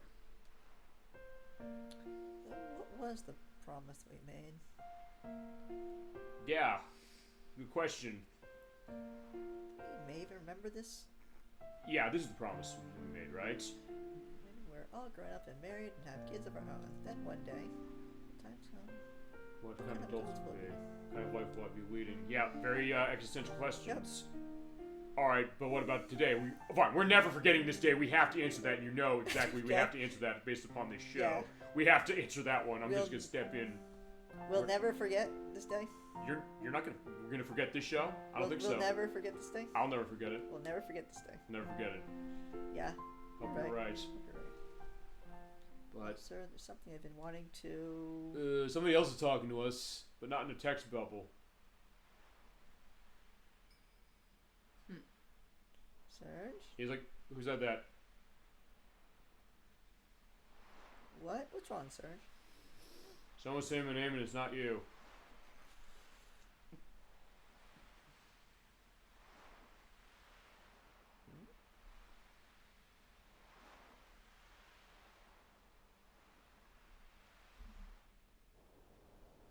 I also like how naturally it transitions between the in-game and the CG. That's a good transition. Which is neat, honestly.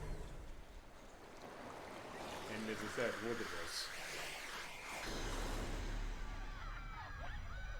But memories of childhood or something come back to haunt us.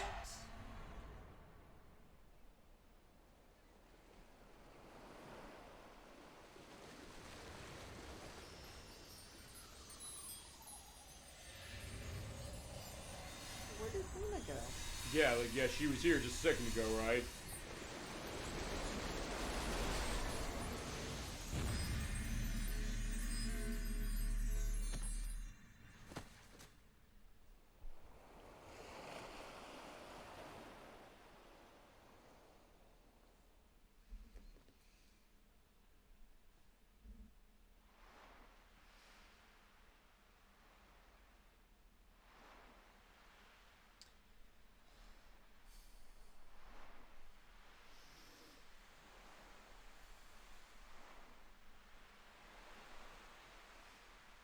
I had a long night.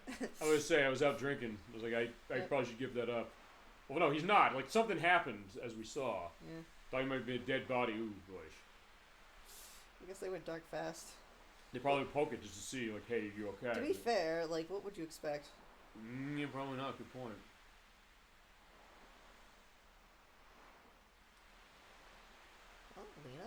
Yeah. Well, she was babysitting after all, so. Fine, she did have to kind of go back as far as on her post, so yeah, you can go back and see her.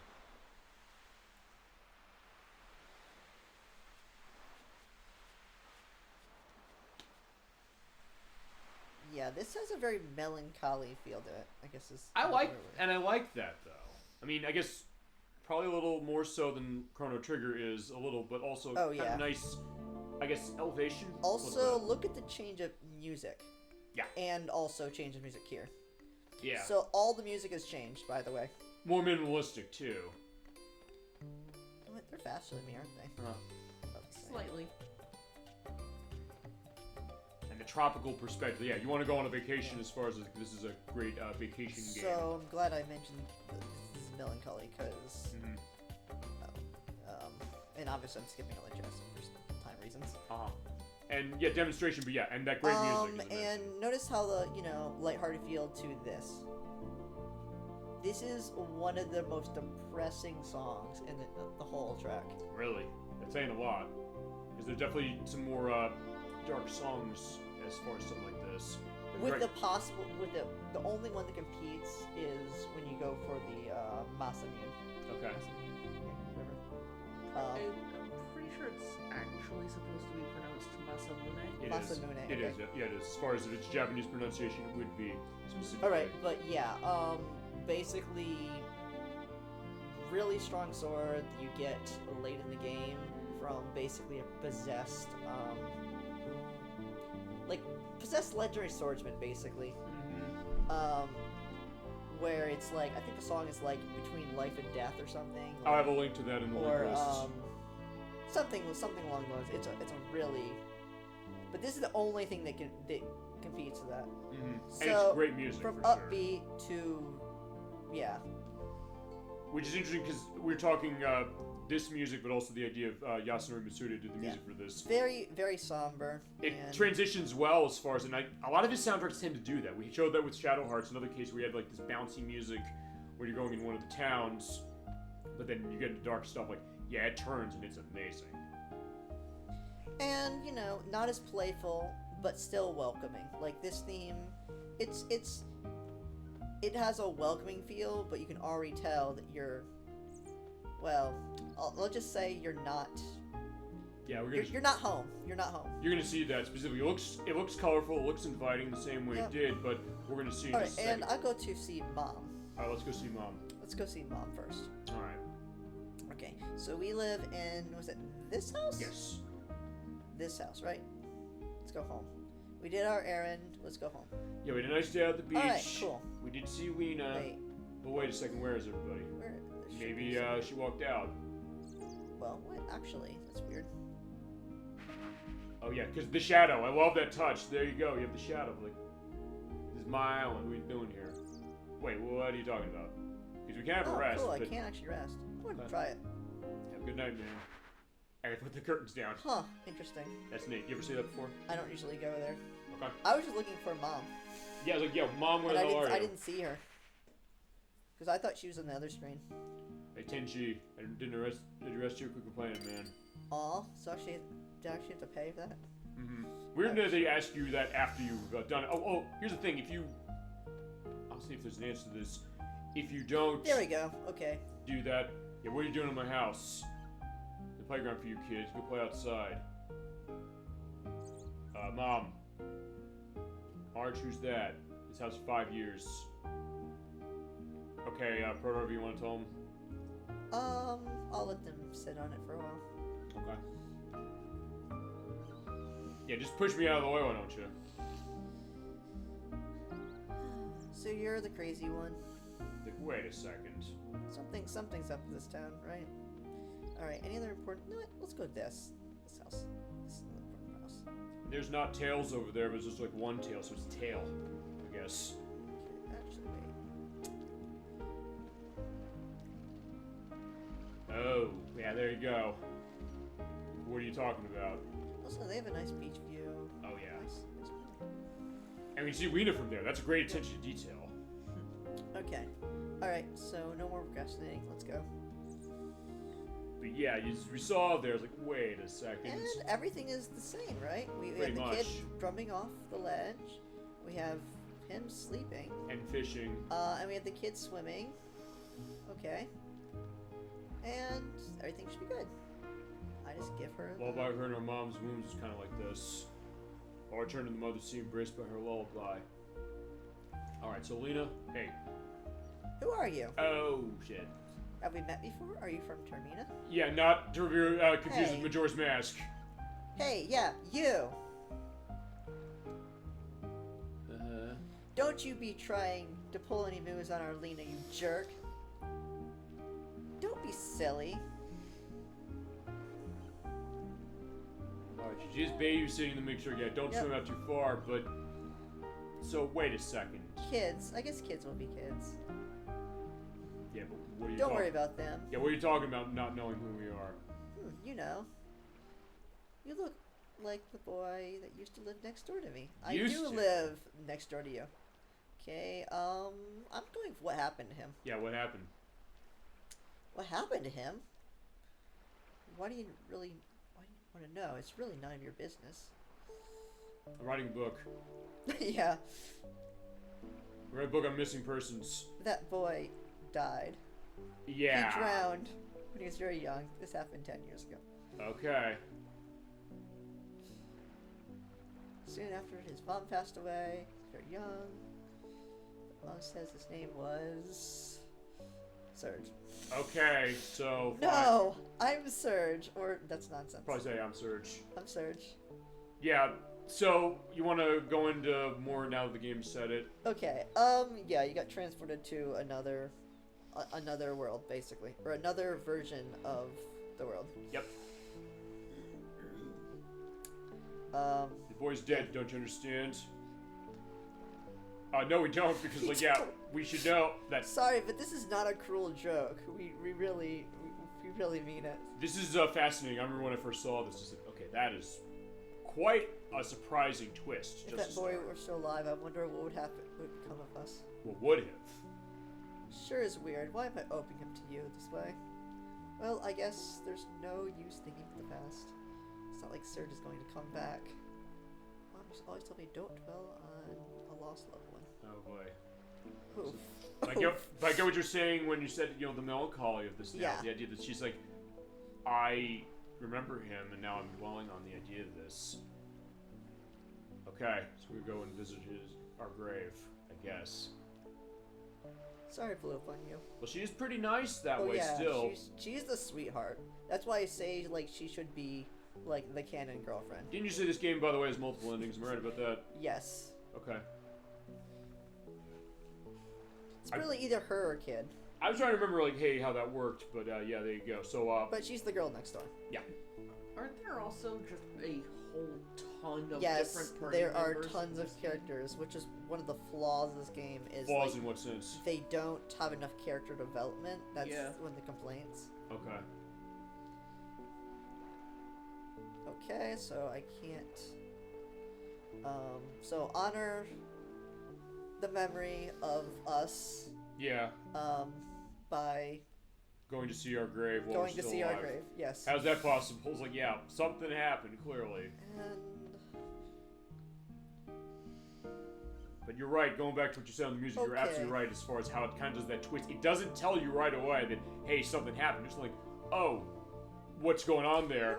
She goes away. Elements because boss. I mean, it's storytelling through the music, basically. It is, but it's also very subtle clues that gives like, oh, by the way, are you okay? First, like, oh, you came to check up with me. Cool. Yeah, but like, something very subtle.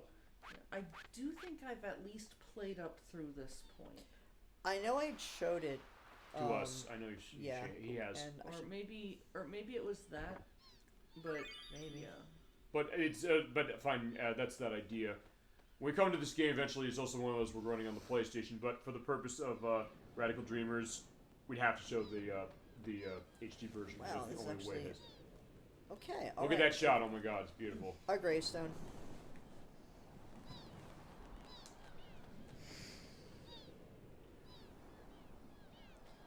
Oh, and this is a great part. I like this. Yeah, feel free to lead us on it and give it its due. Rip, our beloved Surge died age 7. No one can take anything from him, nor can anyone give anything to him. What came from the sea has returned to the sea. So yeah, you said, hey, we might drown doing that. Apparently we did. But he's saying, how's that possible? Finally, somebody who knows what we're talking Okay, about. and finally something that is not, you know, super depressing. Also the case that they know, like, fine, they can see us now. Like, alright, fine. Yeah, I don't know. Our comic relief characters. Who are these?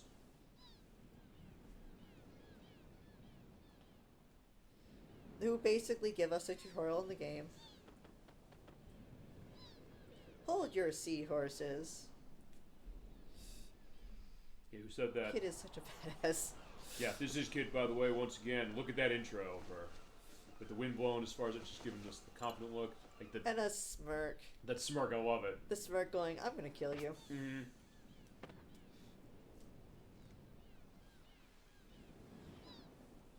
Okay. Yeah, back off. They, as soon as she walks, they just walk back. They know Yep. not to screw with her. Shut your trap. You're the ones who better be out of this the way. Better get out of the way. You have a problem. Yeah, Shake, an idea who you're dealing with, Missy? As you mentioned, they're running the dialects, so I guess it's either British or Cockney or Australian. I think she's supposed to be Australian. Yeah, I think you're right.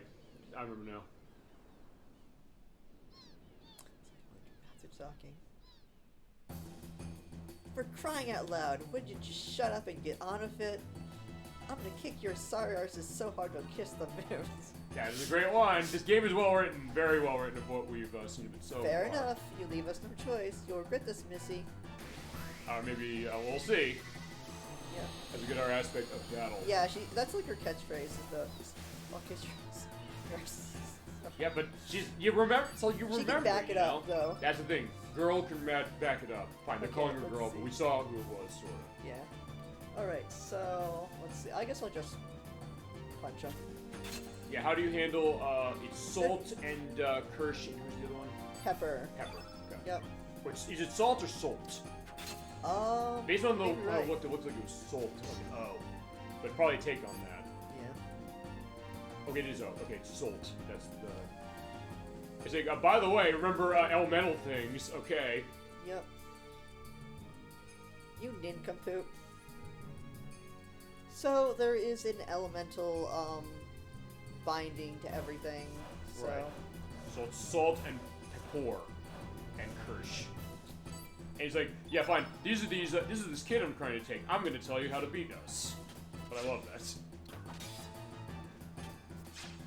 Unique thing, as you mentioned, as far as how it's kind of teaching you things. Because it could say, oh, just hit the X button or do stuff to explain it. But then it's like, let's turn this into something with the story with these villains. yeah, and the incompetent villains. Yeah. But they keep trying. As far as what it is. And I love the design. I guess kind of like was it Tales of Vesperia? Who was it in Tales of Vesperia? Atticor and Vokos. Yep. I'll picture them when we edit. Yep. And also LeBlanc. LeBlanc would be the equivalent of Kirsch. Okay. Slightly more except competent. Except much more comedic, based on the impression so far. Okay. Okay. I mean, LeBlanc is still serious, but he's kind of a more comic take on seriousness. But Atticor and Vokos definitely seem to fit the other two. They just screw up in every way possible, as we'll see. Yeah, we'll get to that game for sure. That would be the first game in the Tales of series we do, although I don't know.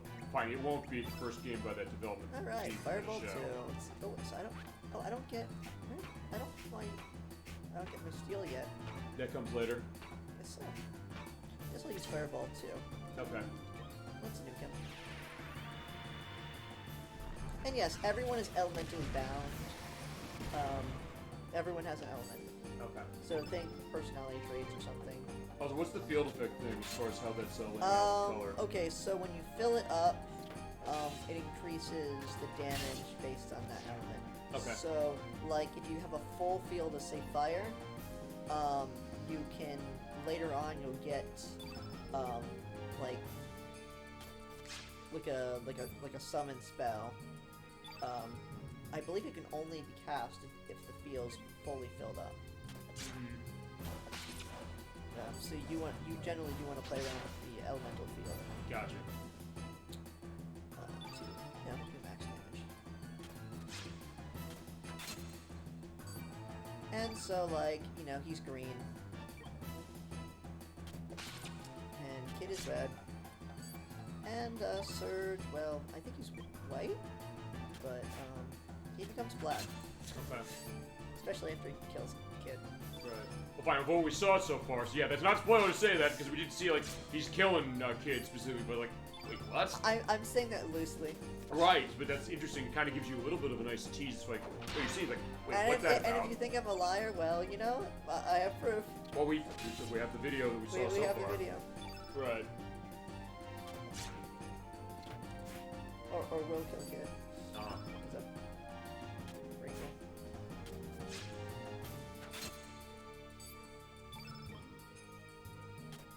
Yeah, so Salt and Kapoor, I want to say that right, is going as we got the Dragon Rider going on here now. Yeah, and the Yin Yang thing is kind of like that's their like special basically. And you know what? Let's see if we have it on that. And the pluses, minuses, like each element or each spell has a level associated with it. Okay. Okay, so let's use an item because we're low and we can. Okay. So these are consumables, consumable heals. Mm-hmm. Just so Kid doesn't die.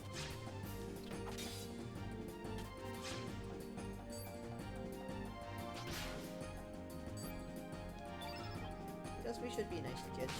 She's kind of a main character. Not too saying something? Oh, never mind. What is it? I was misreading part of the screen. Oh.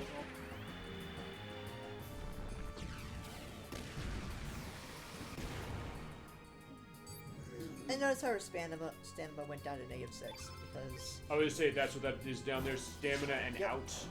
Yep. So, and every time you attack, everyone else's builds up. Okay. He's crushed over. Boom. Okay, so he's dead now. That leaves him like a crit too. Nice job.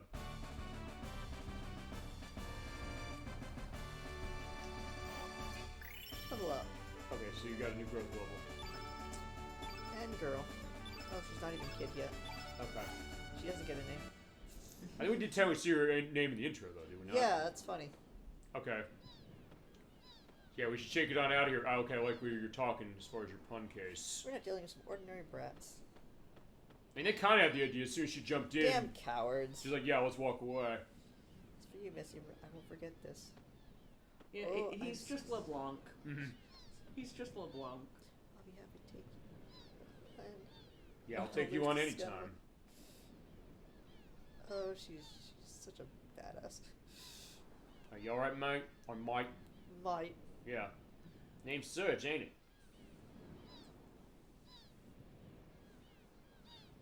My name's Kid. Kid, right there.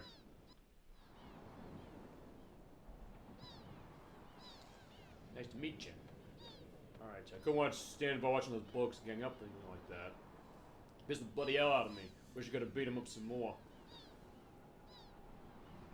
Why is that mob after you? Yeah, good question. We don't know.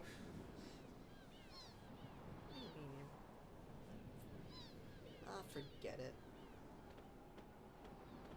Yep. What's she doing up here anyway?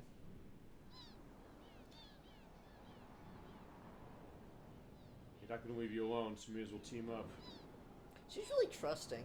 Yeah. I'm new to these islands, like, fine, I'd be lonely traveling around my own, but also the idea that, hey, maybe somebody can help navigate. Yeah, perhaps it was fate we'd meet up. Okay, so this is one of the points in the game where you either can follow Lena's story and go back, or you can follow Kid, basically. Yeah, so... personally, for play reasons, I usually go with Kid, because she has... Her first level, like, tech ability is a steal. Okay. Is literally, she can steal things. So I think that's kind of strong. Mm-hmm. But...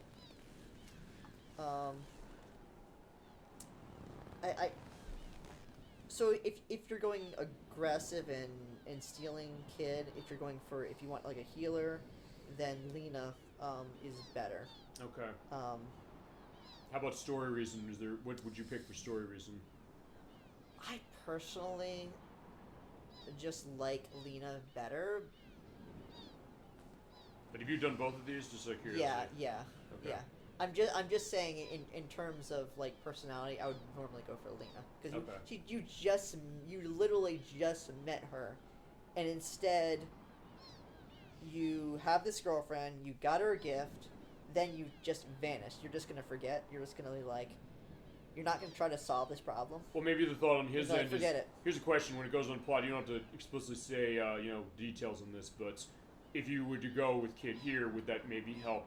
He probably thinks like, hey, that maybe gets the answers for what I'm looking for, maybe. But I don't know if you're saying no, nothing's ever come to that based on this choice. I think you'll just kind of go on your, I guess, merry way and be like, oh yeah, who's this kid girl? Like, okay, cool. Okay. But if you go with Lena, what you do is you go to Termina, and you meet up with, I think, like a friend of hers who runs a shop, basically. Right. And they try to figure out your missing identity. Okay. They actually like believe you, and they kind of feel bad for you. I guess kind of like Kid, but in a you must have knocked your head. We hope we can help you. They don't quite think you're crazy, but they're just like something's odd. Yeah, they don't know. And there's something like Lena's also trying to figure out what's going on too. Like she's like, you remind me of this person who you conveniently claimed to be. Something's funny. Yeah, and also I opened up to you specifically. Yeah. I love the fact this game does that. So it basically means that you get tons of game here. So I usually don't. So fine, Kid. This is also a demonstration. Hang on. She's not taking that nicely. Oh yeah. Give me that lean. You're becoming a lonely, vulnerable, sweet little girl. You're not vulnerable. Oh no, you're not vulnerable. You can handle yourself, I think. Also, to feasibly avoid just, I don't know, killing her, maybe. Fine, let's go. Oh, yeah. So you can give her the squalene hard answer saying, like, sorry, no. Yeah. So basically you have an option to reconsider. Yeah, you do. Cool. Okay. Sure, that might live to regret it, you know? I'll just do my second playthrough and I'll get you. Oh, they keep asking. I was like, no. It's like, for God's sake, no, I won't go. Jeez. Well, have it your way, mate. Yeah, first I was like, is it going to be like Super Mario RPG where it's like no means no? When you keep telling her, like, no, I can't go. Okay. But there are, like, legit reasons. Like, you're not going to know them at this point, but, like, we don't care too much for spoilers. This is a fine. We're gonna avoid them because we haven't played the game so far. Right. But I think in the case of this is that, alright, fine, it's getting pretty dark, and you did say that for the purpose of this, we're going to the next game. We're going Hecarim bait. That's a creature that you can run into? They think you're going to be eaten without her protection. Gotcha. The little sweet girl is going to protect you, or needs protection, but also if you're alone, you're going to be eaten by critters. Gotcha. Yes. Okay. Whoa. Oh, wait. Jumps to here? Okay. Fine, let's see this part, and then we'll go on to the next game. Okay, so Lena came back. Like, so she's still part of the picture. Well, fine, she's part of the picture because we said fine, we're going back. Well, she trusts you. Okay. Glad I found you here. Also, wait, they just let you stay for the night? Huh. I guess so. Fine, I'm willing to pay. Oh, no, she probably did. We're also willing to pay as far as it to him. Kind of feels odd calling you that. It is our name, though. There might be more than one search, who knows? Well, we kind of had this is what I was saying. Yeah, your memory's all messed up. Oh, you think we have, She still has feelings. Okay. She doesn't want to give it up. Okay, maybe we can find out if you're actually that person. I want to help you, but I can't just leave you alone. You don't seem like a bad person. You got your Mina, yes. I have errands to run. Also, it feels like I've always known you. Sounds strange, doesn't it? But I understand it, based on what you're saying. Alright, let's get going. So there's Lena with us. So yeah, you either get Kid or you get Lena. You can also easily change your name again after you get her, which is interesting. And here's a Oh yeah, you get Partial too. Who's Partial? Her pet. Okay.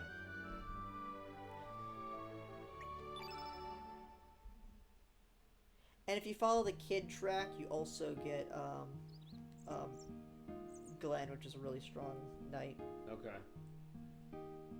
And that's usually why I go for the kid track, because I think it's just a better build. Okay. All right, and for elements, let's look. Okay, so see if we have a kid or not kid, other person. Oh wow, we really don't have much. Okay. Oh yeah, she doesn't have anything yet. Okay. Yeah, but as we mentioned, like this is a little bit of a taste of Chrono Cross That's good. specifically, and we have 2 more games to go as far as this specifically. All right. So we can go on to the next one then. okay. Also, I'm going to take control to start for this one because I need to handle this very specifically for a lot of different reasons. Okay. What's up next? Next up, the plate. We have only 2 games left. Next up on the plate is Tony Hawk's Pro Skater. This came out in 1999 for the PlayStation from Activision and Neversoft. Then got ports later to the Nintendo 64 and the Dreamcast, and also the PC. And there's a new version, Tony Hawk's Pro Skater 1 and 2 HD, which is on all the modern systems and the PC. And what was the other game? The other game at the end is Ehrgeiz, God Bless the Ring. We're also going to probably do like we did with Soul Calibur 2 in the sense we're going to do stuff with the fighting for that. Oh. It's a fighting game. So. Okay. I know it more from the again storyline. Well, we'll show that way because also in that case we can have that on the adventure. Yeah, well, it's also this is gonna be a taste a little as far as like what the gameplay is gonna be like. Tony Hawk. Yeah, you realize that game is basically 3 games in one. Yes, it is. I don't think of Ehrgeizer as a fighting game. It's Ehrgeiz. Okay. Ehrgeiz. God bless the ring. You gotta say that part. Okay, I know it more because of the adventure mode. Right, so that basically means that when we get to that one, it's going to be a case where we've got a lot to cover. The one where it's kind of a randomized dungeon? Yep. Yeah. That's that is my personal ticket to fame. The fighting game was kind of, felt like it was a slap on. Like, I'd rather play, like, Tekken or something. All right. Than that. They said we're going to have to scope this a little bit as far as just the previews. That's, I think, the best way to go, and also the most we get an activity of Nocturne and myself on this one, too. So Tony Hawk's Pro Skater first. I'm going to have to manage this specifically for volume of the game. I'm muting the game volume to start, the TV volume, too, because this is licensed tracks, and if I play any of that, our show's going to be shut down in a hurry, and we won't have a show next week. So I am taking full control of this part. To start. That being said, okay, do I play? Or? Not yet. You won't. Okay. You will eventually, but I'm gonna handle this before you get to play. Because when we're doing our tests, I was not able to get into a case where hey the music was muting when I first went in the game, so I'm gonna avoid that. So I'm gonna handle that to start. So to start, we're gonna do. There's the Activision logo. Also let the Neversoft logo go. As you know, I'm gonna do it now. Just to turn make sure everything that, off. Yeah. Yeah, I'm turning off the game audio. For it, because yeah, they open up with a police truck by the Dead Kennedys, so I know for a fact I cannot play that. And it's muted specifically. So yeah, there's stuff going on. Did you get that song as far as that? It's a good song as far as how it is. The dude. Did you get that going as far as yeah, extreme sports games? This is one of the first cases where it really hit the stratosphere, and my God, this is a fantastic one. My experience with this one was on the Dreamcast, in particular. PlayStation. Yeah. And well, a little less realistic, but SSX was another great series. What was your experience with this one? Which version did you play? I played the N64 version. So talk about that great cross section. He's PlayStation, you're Nintendo 64. I'm Dreamcast on this one. I mean. Still a great game, gross to play it on. I don't really remember a whole lot about it, except that I really enjoyed playing it. Yeah. That being said, the Nintendo 64 version does have its blood cut out, and it also has its music cut down for the purpose of the cartridge. Yeah. But it does look better than this as far as certain things, and it does play really well regardless of how you run it. Yeah. So, and it was a lot of fun getting off some of those crazy tricks. Yep, that's always the fun part. With the part. various characters. Alright, so right now I can sort of have this on, but this is not... I was just gonna just keep the volume off. Well, let me handle this. Okay. Please trust me on this one. So what I'm gonna do is, we're gonna keep the sound effects on, or turn the music down completely. That fix it? Yep. So that's gonna be part of it. Make sure the sound level's off. It does not save when you go into stuff with this, so what we're gonna do is we'll start a little bit on career mode. we'll do a new game because it actually does not save to this specifically. So what I'm going to do is we have our selection of characters: Tony Hawk, Bob Burnquist, Jeff Rowley, Bucky Lasik, Chad Muska, Reem Campbell, Andrew Reynolds, Rune Glifberg, Jamie Thomas, Elise Streamer, and others you can unlock later. Who you want to run as far as play? I usually would run Bob, but Tony Hawk is the name of the game. It's your pick. You want to run Bob Burnquist? You can run Bob Burnquist. I guess it doesn't matter. Let's do Tony Hawk because it's his game. Okay, and you have your options of decks. Specifically, how do you like to play? Loose. Loose. And the rest don't affect stats. So. Loose, and what do you want as far as colors of your... all good. Okay, so there we go. You start with that. If you want the Falcon 2, the B logo... It doesn't matter. Okay. I just need mechanics. Okay, and you start at the warehouse. To start, I'm going to mute the game again because I just need to turn down the music. That's all I got to do. And then as soon as I do that, it's all on him. Okay. Hit start. Go down to sound levels. I gotta do this. Fine, I'm muted as far as that, so it doesn't matter. But okay, it did hit. It did hold. Okay. Never mind. Okay. So all right. Feel free to show us how this warehouse works.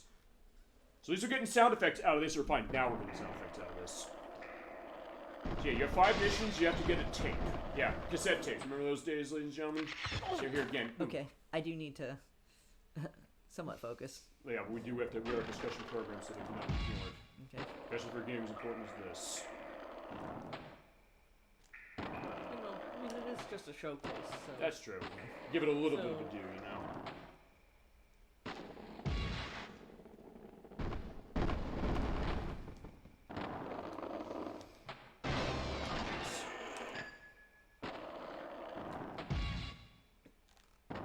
I'm actually surprised I have so much airtime.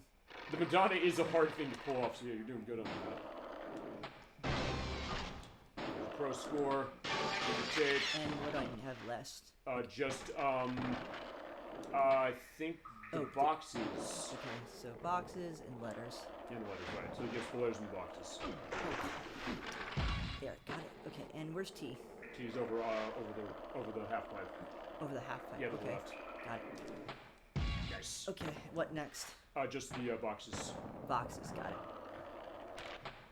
There's that one there, and then there's one to the right. The 3, 4, and then there's one more. Oh, damn. Okay, guess I can get this one. Yeah, because you have a 2-minute time when running this, so yeah, you got to be quick doing everything, or just come back and try again. But yeah, that's all everything? 5. Yeah, it's all 5 tapes. So no, keep going. We'll show this off. We'll show the. Yeah, keep going, doing stunts and tricks. It's a great time. This is the way we're showing it to start, but as I said, it's also something just to avoid copyright things.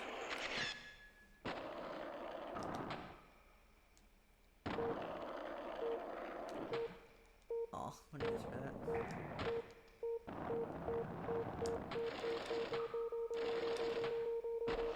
Yeah, this is before the manual is in this game, so yeah, you basically have to do old-fashioned way of doing it. Good job. 5 tapes. Yeah, as I recall, it is possible to, as long as you're in the process of doing tricks, it's still possible. It's possible to continue past the timer. Yes, it is. Mm-hmm. That's true. Okay. But yeah, as soon as you're just rolling on the ground, or you know, screw up the trick. Yeah. Yeah. I've actually got things just literally falling. Uh-huh. Like I just fall into it, and it's just like, oh, you got it. Good job. Yeah, it's a good case for sure. And good job getting all of the tapes on this. That's right. Okay, good. Delete. Fine, that's what it makes as far as the VMU on the Dreamcast version, so that's why. Yeah, I'm gonna try to get through this. A couple of missions we'll start, and then we'll go to Ehrgeiz. Oh, I was gonna try to get the whole thing done. I don't think we're gonna be able to get the whole thing done if we're going for 5 hours. I said, remember, this is a preview after all. Oh, okay. Well, it's a short game. You fine, but at the same time, I think we should, at some point, come back and give it its own show. I think that's a fair idea. Okay, up to you guys. As I said, this was a showcase after all. Okay, no, I just want to make sure when I heard that, like, it's not playing music. Because at first I thought I heard the drum line of Superman by Goldfinger Deep. I already messed up. Like, yeah, you don't hear that, thank God. But I'll have a link to the soundtrack so you can listen to it while we're playing for it. Because, yeah, this is a great soundtrack, especially a lot of punk rock. Even if you don't like punk rock, it's great stuff. Stuff of Goldfinger, The Dead Kennedys, Suicidal Tendencies, and many others. And also it's worth pointing out, as far as the music on this version and on the Dreamcast, they don't censor much. The only things they censor, they have to censor certain things out of Police Truck. They can't have the line about, there's 6 of us babes sucking my dick, so they do cut that out. And most everything else they do keep. And also, they do have the line as far as Psychovision, it doesn't matter what you say, bullshit, and no day, no shit. Actually, also, nice attention to detail in the school here. Over down by the bowls over there, they actually do show FMV footage of, like, the music videos of I didn't the get bands. this one. Missed that. Alright, 3. This game is so much fun. I guess I got the hidden tape. Actually, wait, no, you did. I didn't get the hidden no, tape. you're going for it, Yeah. okay. It's one of those things also, this game was such a big hit, and you play it so much, a lot of stuff just tends to burn in your memory. Okay, well, it's fine. I'm not gonna get them all this one. Also, 1 second. I wonder if I can make the 40k since I'm close. Yeah, you should be able to. It's 40, right? Yeah, I believe so. Okay, let's go for the 40 then. There you go. That is how you link combos in this one. Good job. Oh shit. That was weird. You saw that, right? It didn't look like you even hand planted. I All right, know. I'm gonna have to go back on the footage on that one. That was scary. Maybe it's 50,000. Oh, come on. That's enough, right? I don't know. Maybe you got it already. We'll see. Oh wait, it's 25, isn't it? I guess so. Oops. Alright, so it's 3 tapes. And your stats increase when you go, and based upon the number of tapes you get, you do unlock new levels. Okay, so what do I need? Which ones? So I need tables and secret tape, right? Yeah, I think so. You can also look at tape challenges, hit that selection, Yeah. and then when you do that, shows you what you didn't get.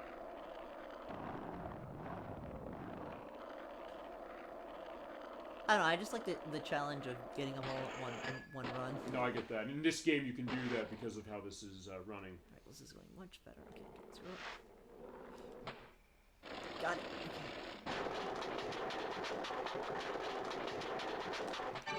There you go. The aluminum sound as you go down. Great job. Great landing. Alright, and for simplicity. Yeah, because you can end the run and say, like, oh, it counts your tape when you end the run. Yep. Yeah, now I think it's tables? Yep, Yep, just tables. I guess then also let me ask this. What was your experiences of first coming to this game? Do you remember the circumstances of what you did? Not much, but I remember liking it a lot. Nocturne, you? So it started with, well, originally, the copy of the game of the N64 version that I played was my brother's. Right. So I really enjoyed watching him play all the time. Yeah. So, but eventually I kind of got interested in actually trying the game myself. So he was just kind of like, sure, why not? Yeah, I there mean, you go. it's not like it's gonna affect anything. No, definitely not. So that idea of, brothers and sisters playing a game, which is a great case of that. Sometimes you have that as Alright, far as it which, comes oh, to it. I'm missing, I think there's one around here, isn't there? A table?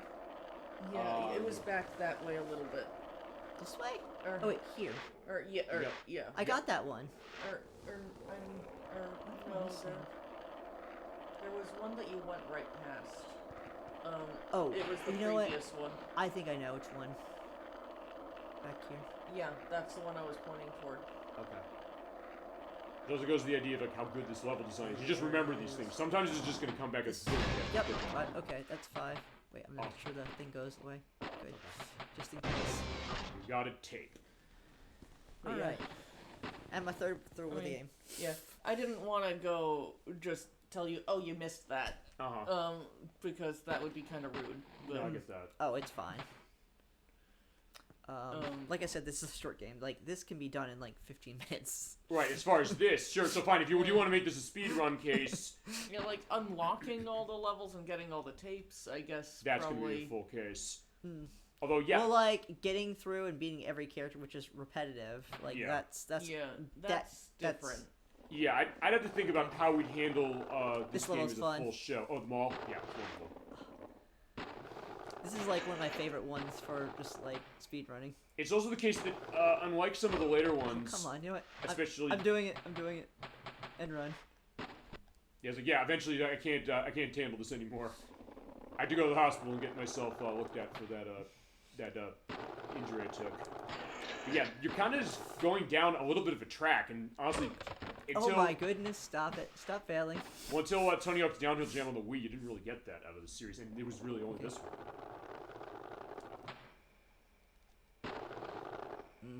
Whatever, I missed that 100.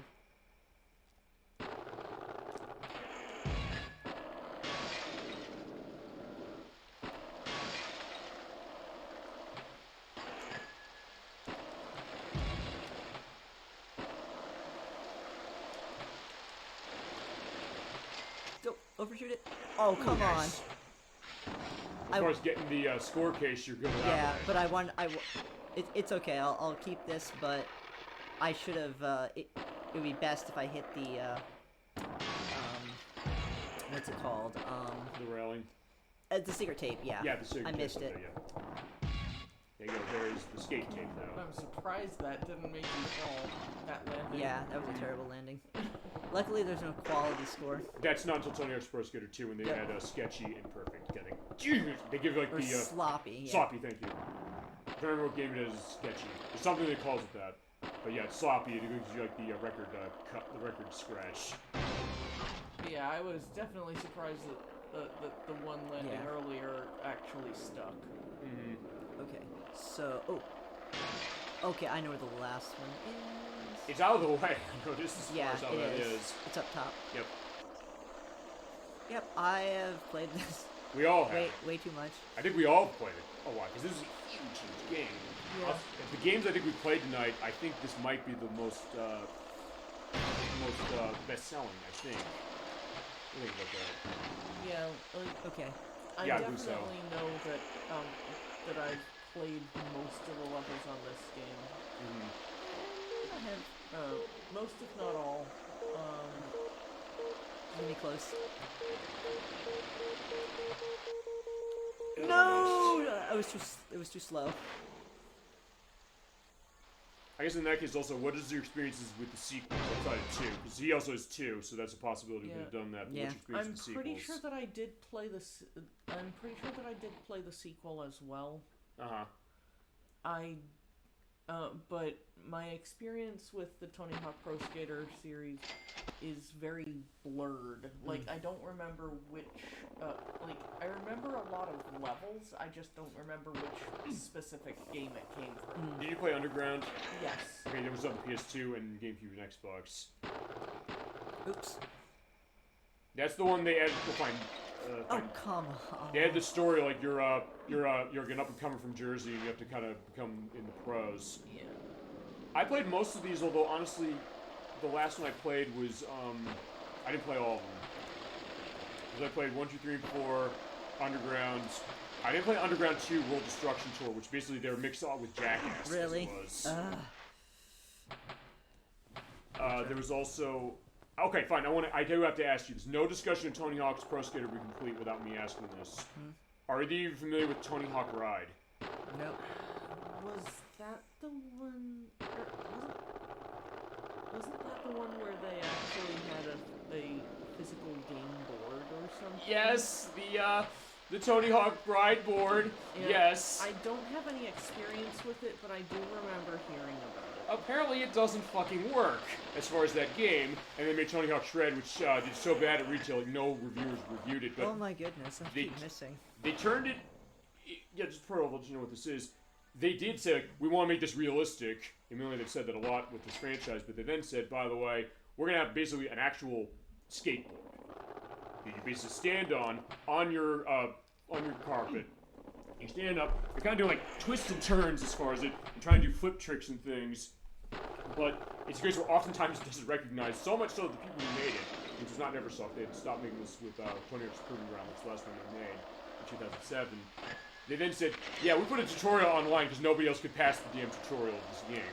But here's how you do it. And basically, put it on the ground and get it. Too fast, jeez. Okay, you know what? That's fine. I'll just move on to the next level. Okay. It is unique. We could show it for the show, but if we do, we'd have to be on camera. And I don't actually own it. Yeah, it's literally gonna take me more time to get that tape than beating the whole game at this point. As we're going to competitions, yeah, to give you these every couple of missions, you basically do 3 heats and you get your best score in the top 2 count and you get a bronze, silver, gold medal. And you definitely get some great combos going around. Alright, and should I pull off craziness? What do you want to do? Do it. Whatever you need to do to win. Oh, well, if I play it safe, then there's no show. Well, I mean, here's the other thing is that since, remember, you do have 3 heats to run. If you want to show off funny stuff after you do the first couple of heats, well. Once I know I'll win. Okay. It's not the same trick over and over, which is bad. Yeah, they do penalization points. Those are the special bar to put in a button combination to do a special trick, including the 900 if you're talking Tony Hawk. I believe he was the first one to actually do that, if I remember correctly. Yeah. I mean, I'm pretty sure it was his first major claim to fame. Oh, there you go. Yeah, I think that's right. Good job. There you go. Yeah, that's the risky one. That was on 1 combo, by the way, and there you're gonna get. I just doubled my score. I did more than double. Yeah, that one trick basically, you know. Yeah, and Elisa Streamer's next as far as this was like, yeah, you're kicking her ass. We love you, Elisa Streamer, but yeah, Tony Hawk's, you know. And that's the thing about this, because I'll say one other thing.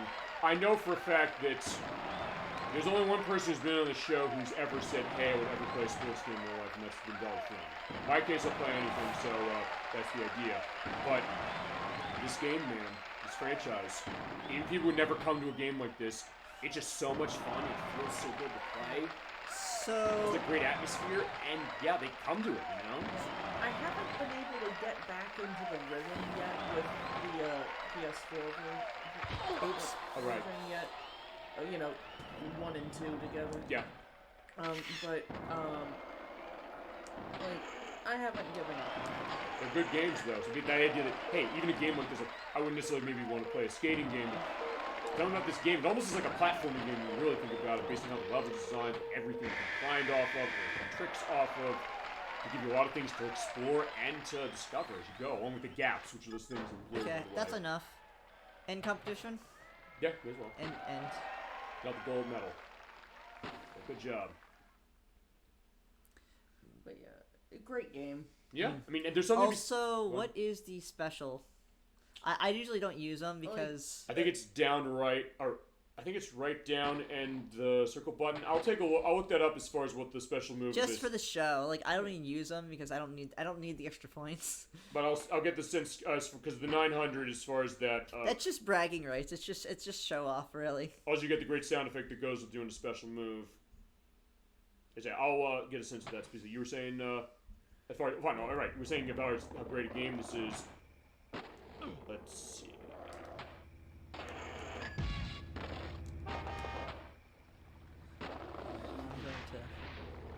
I'm gonna be methodical about these. Okay, the 900 is, as I said, is right down in the circle button. Right down circle. Okay. Oh, get hit by the taxi. That's another thing that's amazing, just to see that. Ouch.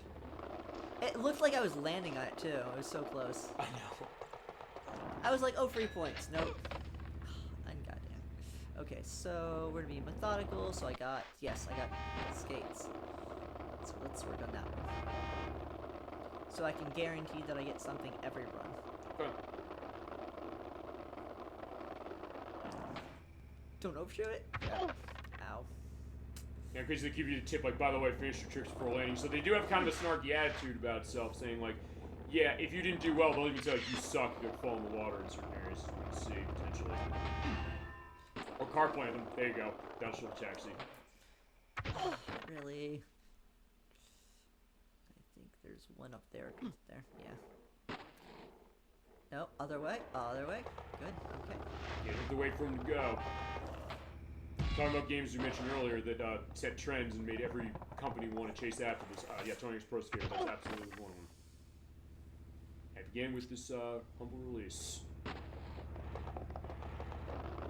As you mentioned, Nocturne this way, like it led to other stuff like SSX and other cases that they really, I guess, inspired. I guess I'm not getting one this round.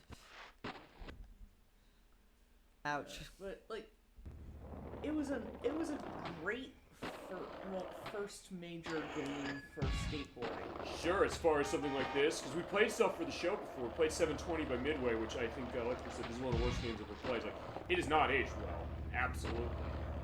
And there's other cases of games were kind of trying to go this way before Tony Hawk's Pro Skater came up, but there's something just about the way this game plays, the way it feels, just its attitude that got people, and someone said this, games of a genre that usually, if you're not big into a genre, would you recommend a game like this?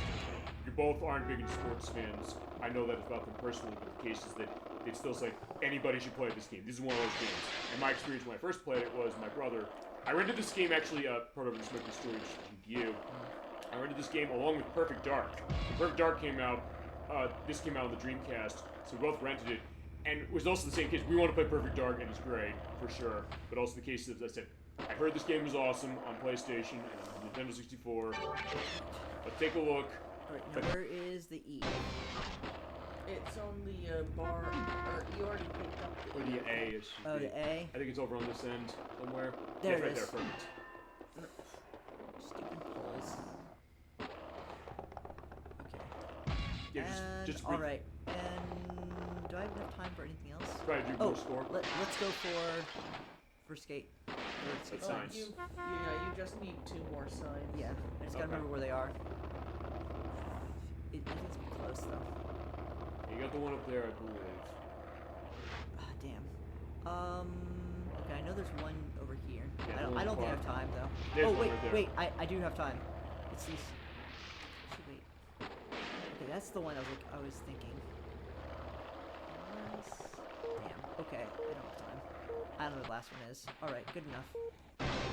3 tapes, that's fine. Awesome. 3 on 1 run, Yeah. that's good. That's Right. plenty. Just to finish my stories, like we rented this as far as with Perfect Dark, but my brother was also the case that he wasn't big into gaming at the time. He's more now, but also the case that when he played this, it was also the kind of thing, just like both of you, the case that, yeah, I wouldn't thought he would have liked this, but it really got me this. This game is really fantastic.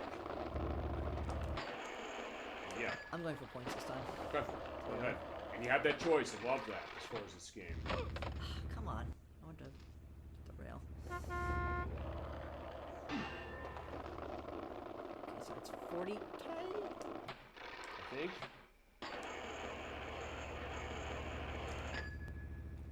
Well, at this point, also, the non-member could help you out if you want to show off. Yeah. Actually. Which, again, is right down and the circle button. Okay.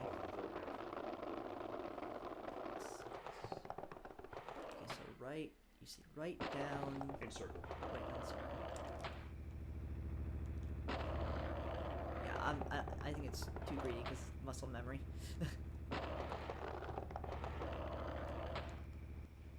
You also need to have a lot of speed going. You also need to have a lot of speed going off the ramp. I was gonna say, like, yeah, you were saying that, and then it just slammed you in the side. We couldn't have planned that any better. But yeah, in order to actually. There it is. There's the other sign. Oh yeah, that's the one I missed. Okay. Yeah, in order to nail the 900, you need a ton of speed going off whatever you ramp. But whatever ramp you choose to do it off of.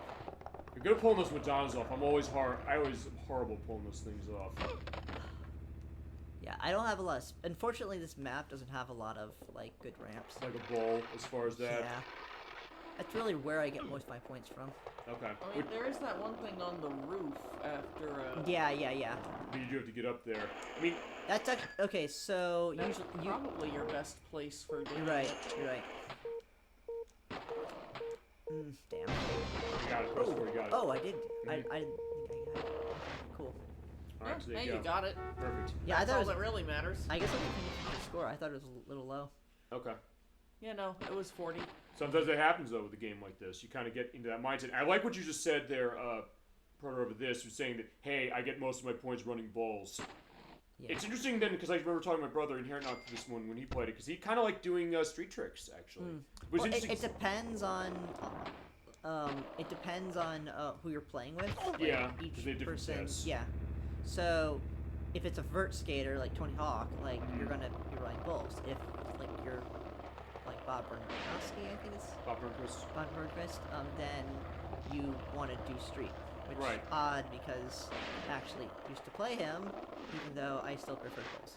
Right, but you could still do stuff as far as bowls, but it's interesting that way because, as I was saying, that hey, my brother was into the idea of doing street tricks with the idea that hey, that's a viable strategy, saying that hey, how do I want to play this, and showing that skill of one way, that way, with being able to manage the other one well enough. But they like, yeah, he could do great stuff as far as doing but rails the general strategy is exploit the card plants. Oh, you mean talking here, right? Yeah, exploit the card plants and then beeline to the vert ramp on the ceiling. Okay. And I got. You got the signs. Okay, so is that all? I think so. Is that all 5 here? I think so. Okay. That feel. Yep. Oh, tape collected. Cool. There we go. Tape Level select. selected 5 of 5.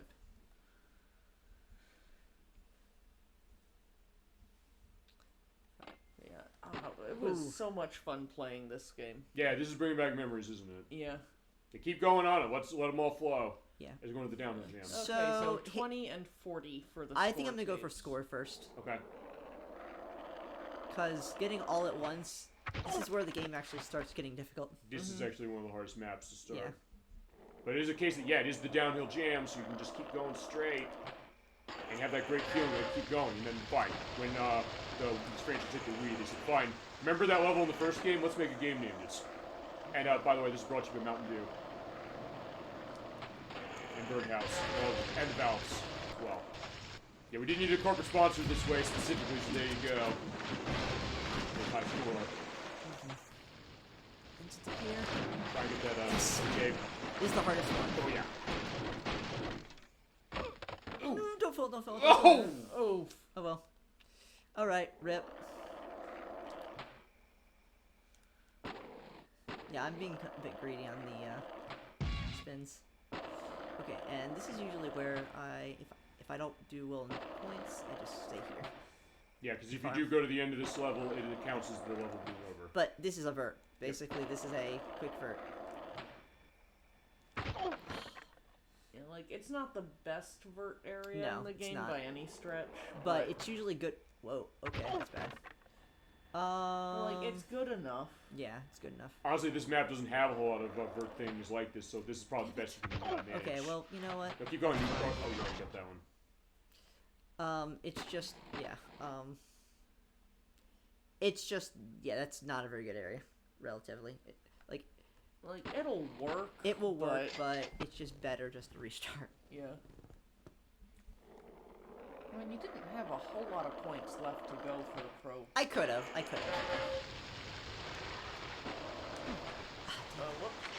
I wanted to get the huge water gap. I mean, at least you get to show the idea of, like, a nice one, specifically, so they give you the taunts whenever you fall in the water. Yeah. Yeah, usually I try to farm that, because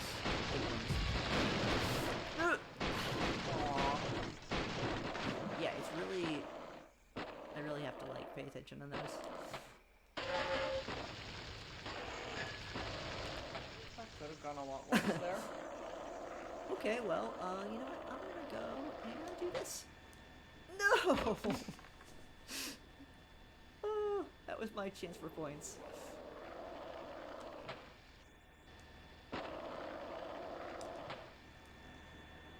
Nope, okay.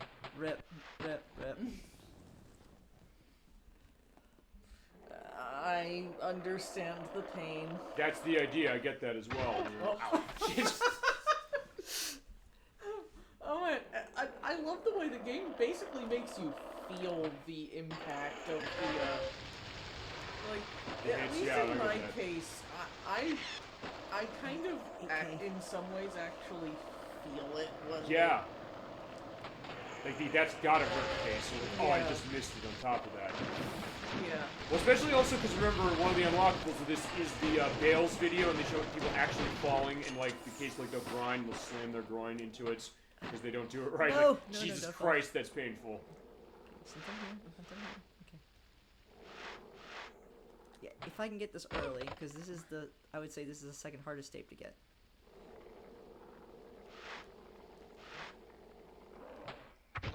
Okay, well, you're I'm still up. up. I'm still up. That's good. I think I need speed for this one. Yes.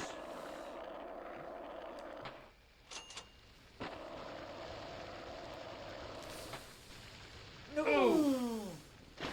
Don't do drugs, by the way, kids. Do the do instead. Whoops. No, You're almost through. No. I'm 20k away. No, you weren't. You were like not even 20k. As far It's as 50, isn't it's it? 40. It's 40. Oh, okay. It's 20 and 40. Well, that's the most air you've gotten off of that jump so far. Yeah. You can also, I think, do the forward and the ollie button, which is an X. I'm trying to remember. Is bonus a thing in this one? Will you do the double tap? I or don't is that know. 2? I know 2 has it, but I don't know if this one has it. But yeah.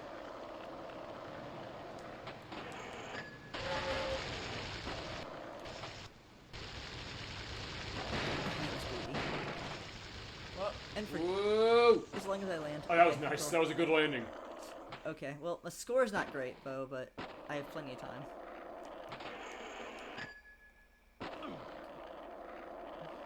I'm just gonna sit here.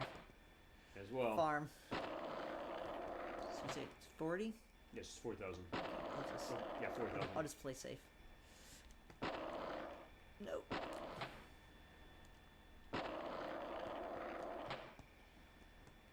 Keep track of what I've done and what I haven't. And clip clips are not going to give you points. Not many. Damn it. Or heel flips. Or that problem. And that's why I don't usually sit here.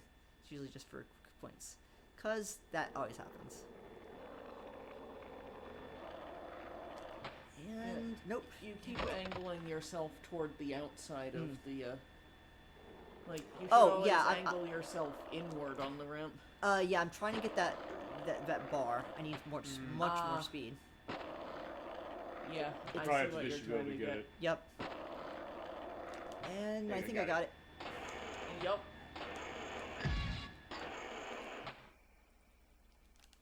Ooh, nice. Ooh, Got it. did I Good get job. it? Yeah, you did. Ding. Good job.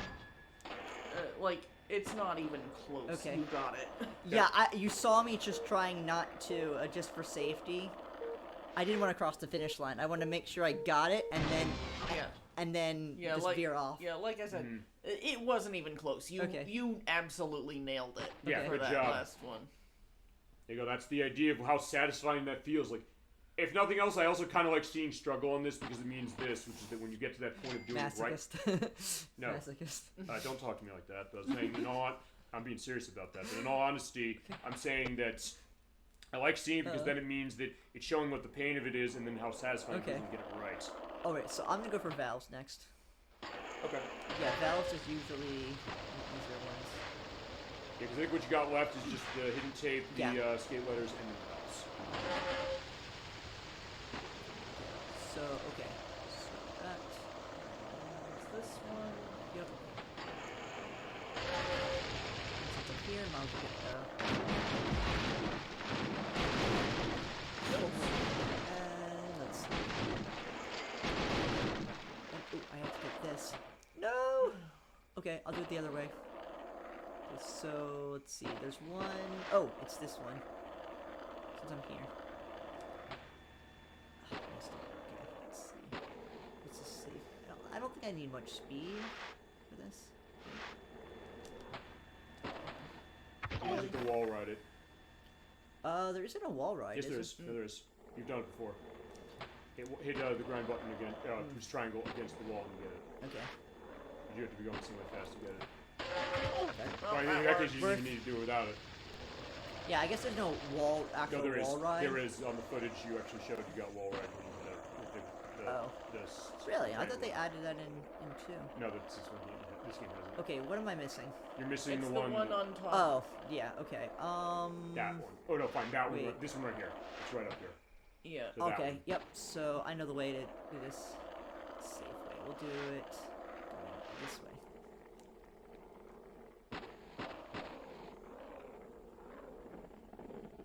Yeah, going backwards. There you go. All right, come on, come on. Okay. Yep, safe method. Yep, safe method. Okay, it looks like you were kind of just gonna bail right there. It's like, okay, fine. It's like, okay, he'll be okay now. Okay, so now I need I'll skip this one. I'll skip the tape for now. You were talking about the hidden tape? Yep. Yeah, we did see what that was. I consider it the second hardest in the game. What's the hardest? San Francisco's one. Okay, that's gonna be the level after this. This is their second competition.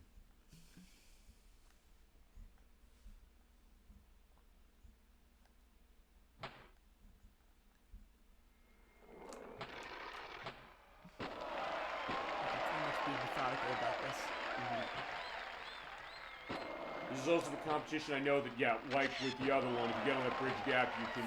Yep, that's what that's what I exploit. Okay. That is what I'm trying to exploit. Okay. Show them what it's doing. Yeah, I can't just farm. I actually have to exploit this. There you go.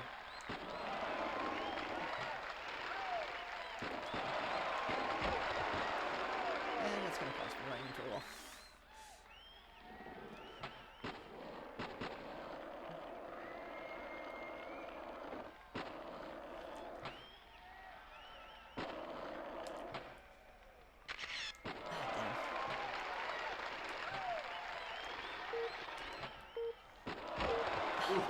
Okay, that's not gonna be good. I'll probably have to crap this score now. Yeah, I'm thinking crap this We'll score. see what it gives you. I bailed 3 times and it's Still in the 90s. Okay. A little behind Jamie Thomas, but Yeah. you do have 3 heats. Okay. It only takes you 2 bits.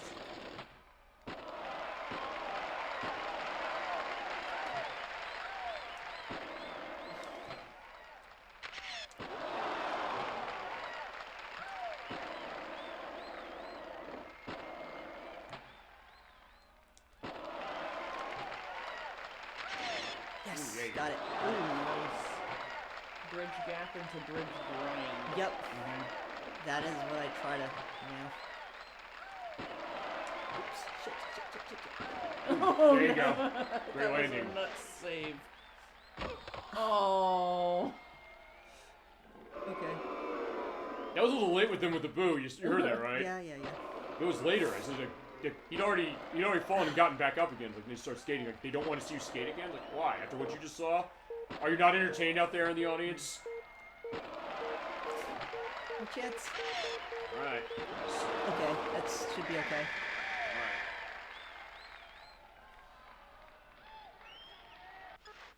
Okay, yep, good. First place, good. Okay, good enough. End competition. Alright, next up, Yeah, San Francisco. if I did get that last trick, though, that Yeah. would have been second or third. There you go.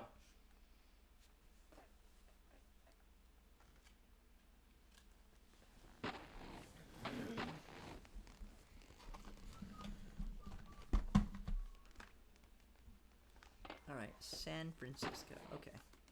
Yeah, this level can be really, really hard.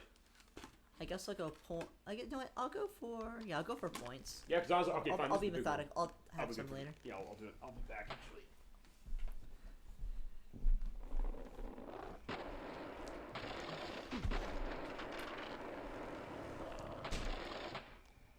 And the Lombardo.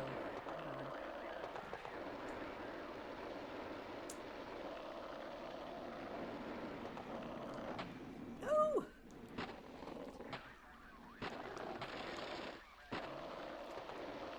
This level is probably the place where I farm grindstone. Oh, damn it. You know what? Restart. Whatever.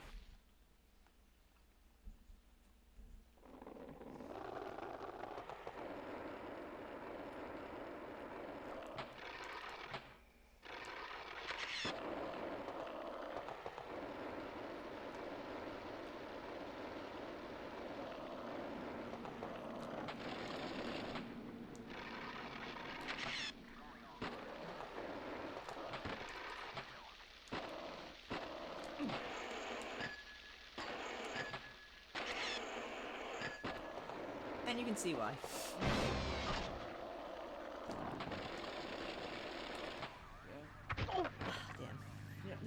I don't like about this particular level is that it's so spread out. Yeah.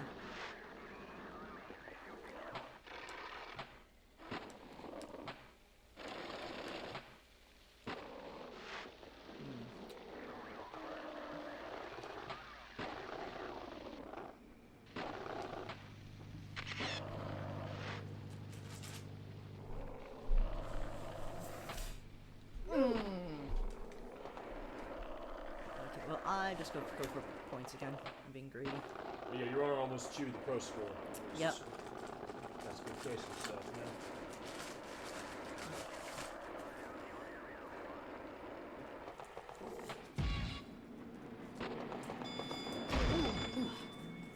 Or was that the train? Yes. The train, or the trolley, I should say. The yep. Yeah, the cable car. Yeah, this is getting too close.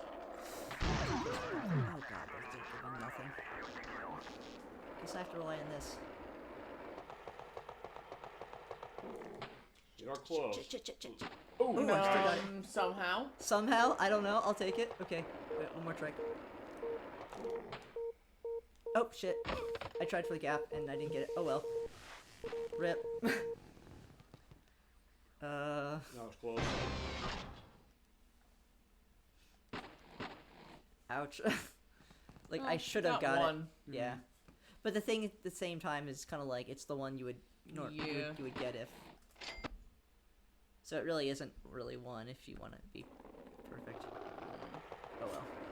I said this is not necessarily about the case of that, but if nothing else, if nothing else, we're doing a good show. Yeah, I'm just trying to.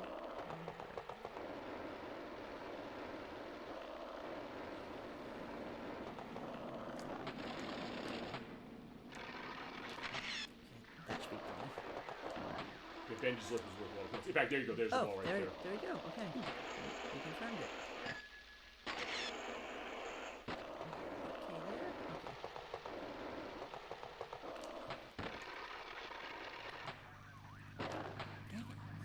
So I was trying to get both gaps.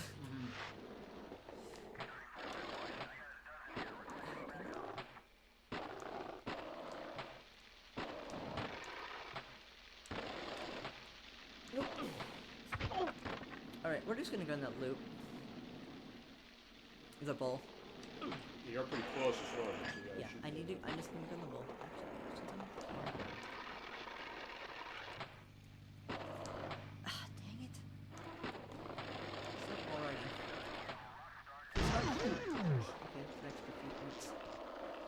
I'll put flashing on the morning with those explosions pretty strong.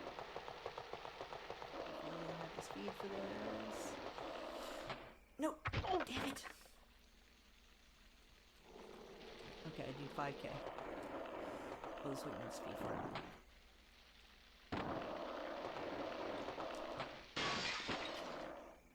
Alright, easy. That should be enough. Okay.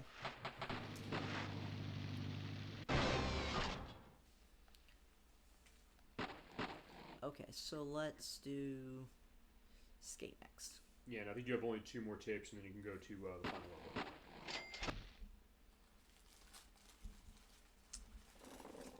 Actually, let's do. Usually the like the area objective and skate usually are close together.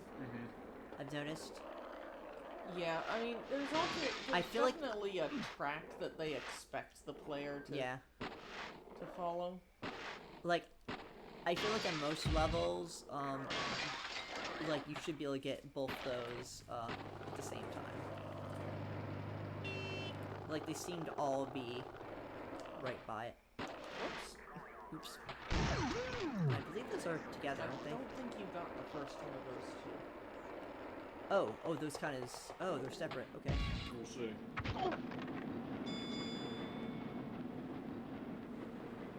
Well, the trolley came up here and they just like darted me in the other direction. Oh, you're right. Okay.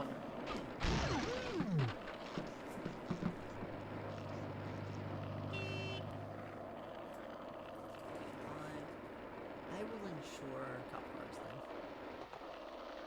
I'm gonna skip that one. This does get close.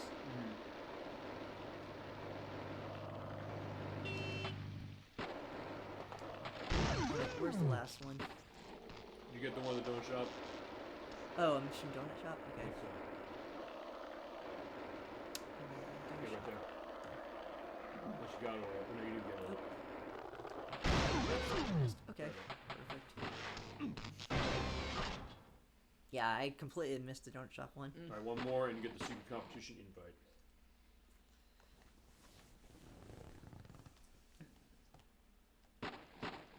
Alright, we'll just skate. Okay. Okay, so it's this first. Oh shoot, it's not. Oops, my bad. What am I thinking? Memory lapse.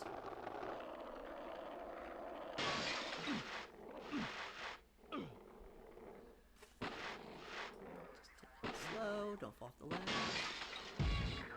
All the times I've had too much speed and I've gone overboard. Where's the S? Because the S should have been really close to the start, right? Sometimes, but sometimes they vary it up, so it might not necessarily be.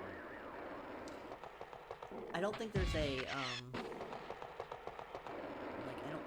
Maybe there's a meant to be an order, but I mean, I guess it depends on the level, because we're seeing here, you're starting from one position like that. okay, wait. This is. I know this is one of them. Yeah, T's up there. Oh shoot! And I've missed the jump.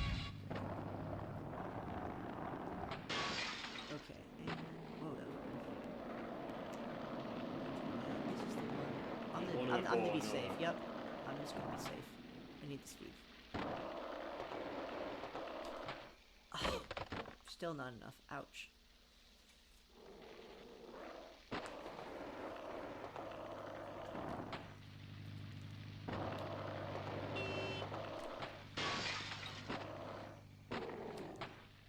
Really?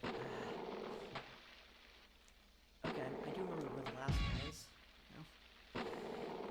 Get out of the ball! Good, okay. So many times I've been trapped in that bowl. Yeah, I don't like that bolt. I mean, it's great for getting some last-minute points, but yeah. So where's the S? It's over here. 1 second. Okay, got it. Over. There it is. So there's the S. Yeah, it's on the first spot. It's pretty. This is kind of far out. There you go. And you're very literally well. in the concrete railing. At least the way the graphics. Okay, I'm at 27, right? Yeah, you can do Roswell now. Do Roswell? Yeah. Or should yeah, I finish up? That is finishing up, isn't it? It's the last one. I'm at least gonna go back to Mall. Oh, whoa, I only have 26. I'm missing 4. What? What am I missing here? The hidden tape. Hidden tape and the skate letters. Yeah. Oh, escape.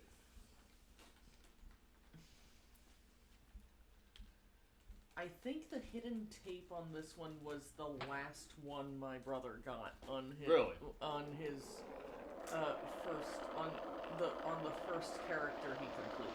Okay, understandable. That's yeah, it's totally fair.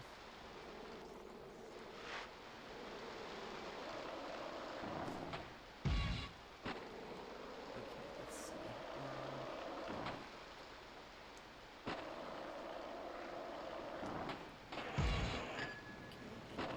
Here. Oops, too much for. Okay, we're gonna go the safe route this way.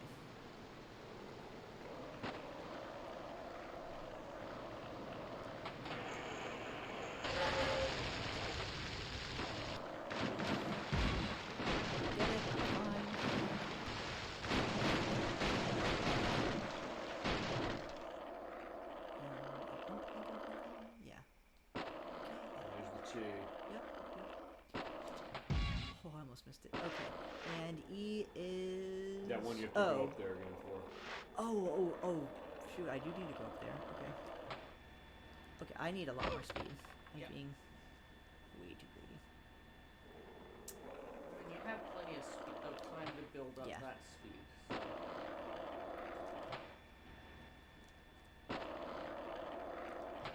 It's just so narrow. There you go. There. Good job with the finish. Yeah, nice. Alright. You got only 2 or 3 tapes remaining in the entire game. Okay, so they're all secret tapes. Wait, are they? Oh wait, the Yeah, they're ball all is the one you secret didn't tape. get, right? Okay. Yeah. And I'm just getting them all because usually, you know, like this is a fun level, and I like just getting all at once. Mm-hmm. Like it takes like 30 seconds if you're good at it. Mm-hmm. Okay, so it's yes, all tape. But I think you do need speed though. Yeah, although I mean, I guess the idea is that. That's the way I used to do it. But I guess the question is like, hey, too much because I know you sometimes went past the first rail. Usually I beat it still there, and then I beat it still here. Yeah, I think I had too much. Okay. I should just done retry. Too slow, too slow. I'll just drop down here faster.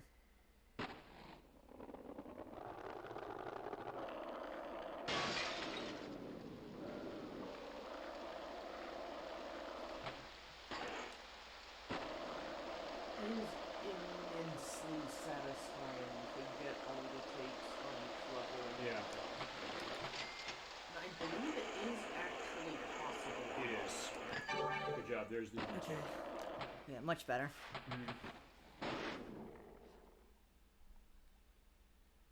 I would say yes, but Yeah.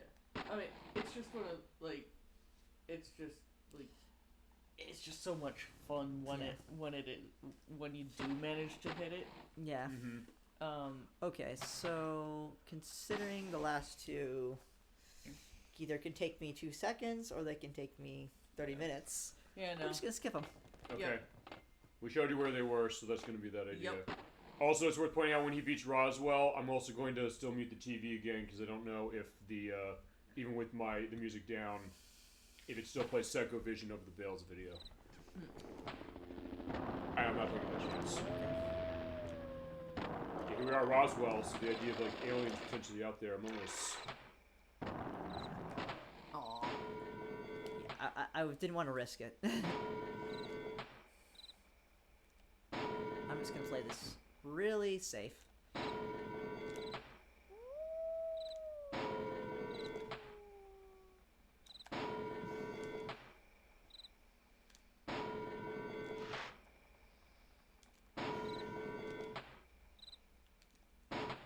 Oops, shit. My score's terrible.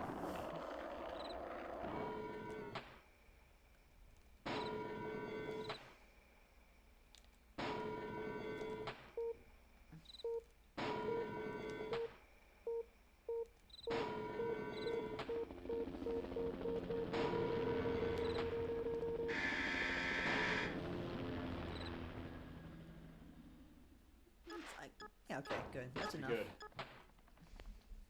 Low score, but still, yeah. Good enough to manage Yeah. here. It's just though there is no crowd here. This is the only one of the competition stages that doesn't have one, and it's kind of interesting to get a sense of that. And that lip is too risky. It's a hard lip. That's absolutely true. Shit. Almost overshot that. And crap.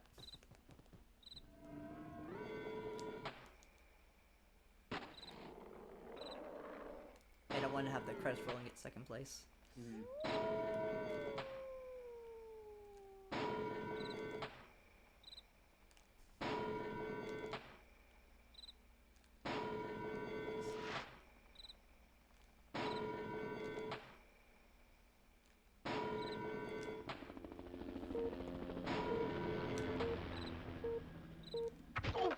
damn it.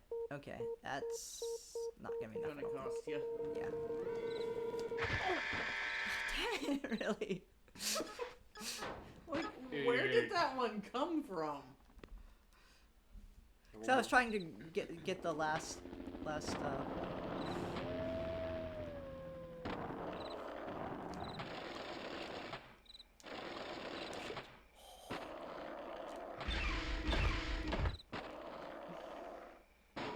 save. Oh, damn it. Okay, if I end, wait. Yeah, you have to restart all the heats again. And restart. Okay.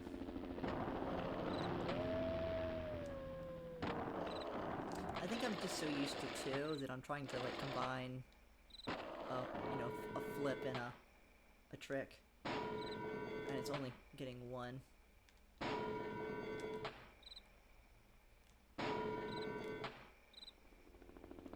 That was way... Got greedy. Yep, I did. Very much so.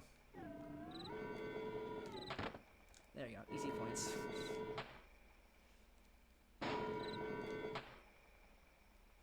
Okay, no more heal types.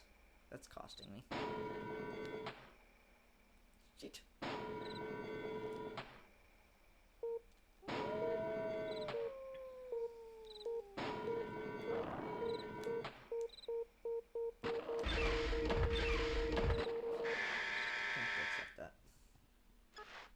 Okay, good enough.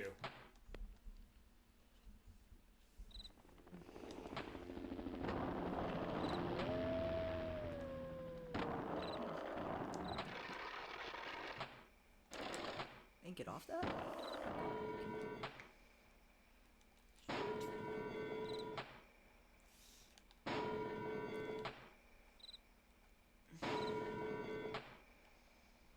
Okay, right button.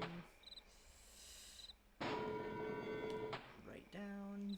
Are you gonna show up the 900's the last one? No.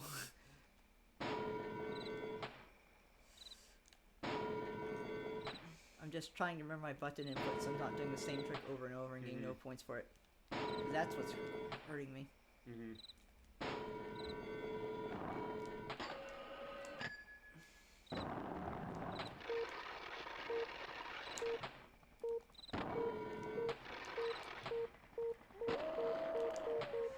Okay, that's good. That's enough. I think 40k is usually enough. Yeah, let's take a look as far as that. Okay, before you hit A on that,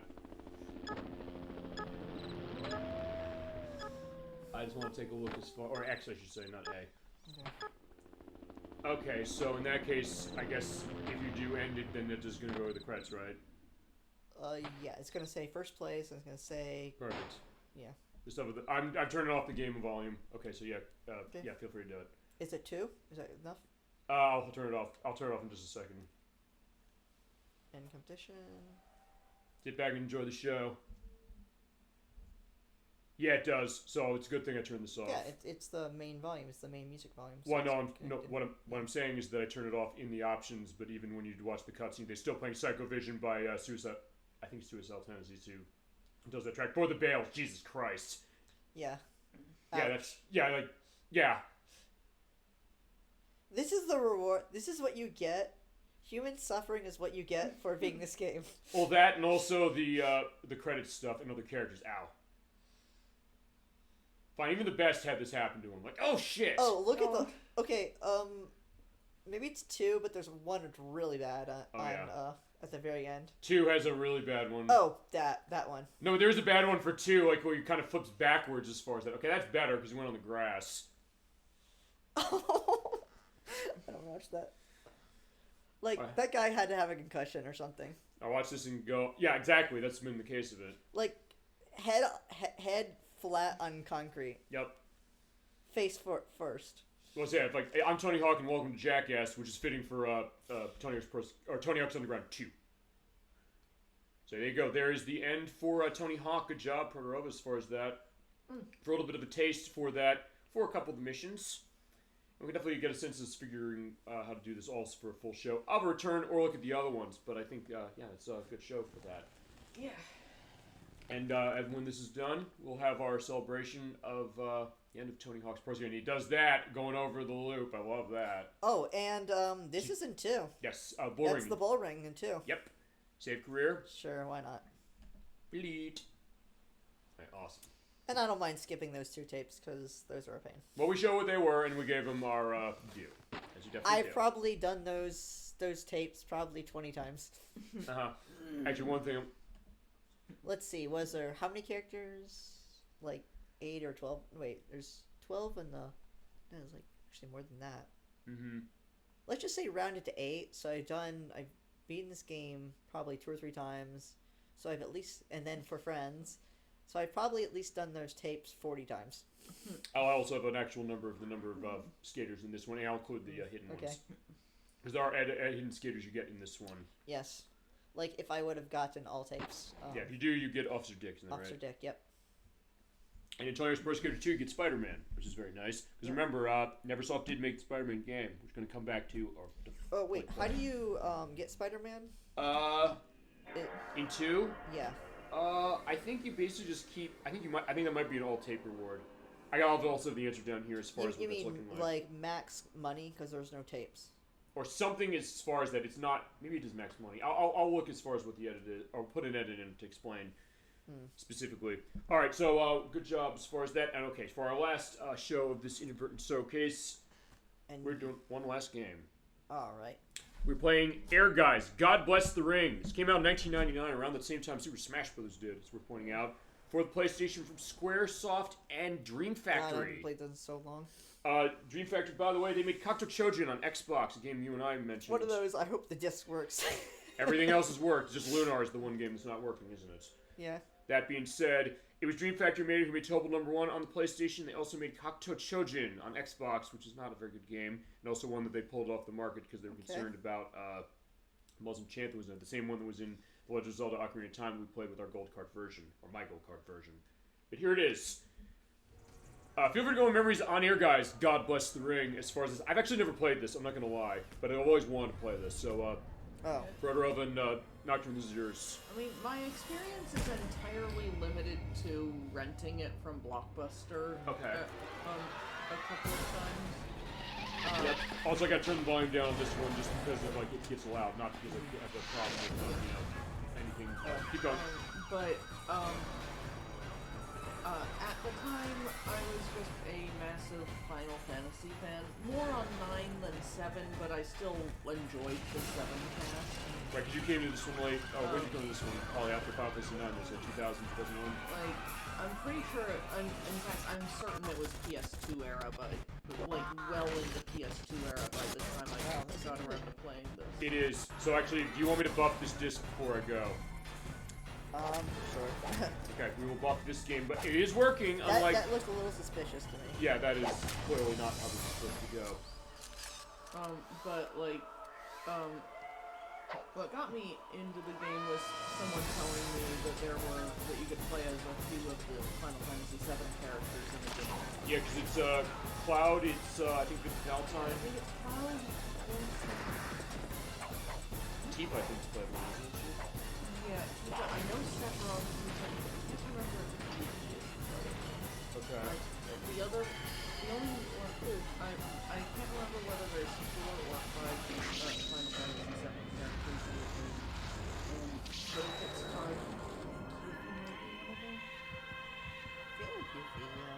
I'll find out. Hey, I do remember playing like someone like a yo-yo. Yep. That was my main. If I had a main. It's also pointing out this is actually an arcade port. This is an arcade game that came out in 1998 first before it came on PlayStation. But yeah, that's the version we got as far as home. Well, I understand it is a pretty decent conversion. Yeah, for the purpose of this, since there are stuff with mini games and stuff with brand new quests, we're going to show the God Bless the Ring perspective for this. And in that case, which I guess is the main game. Yeah, I mean that's the name of the game. Yeah, it is technically the main part of the game.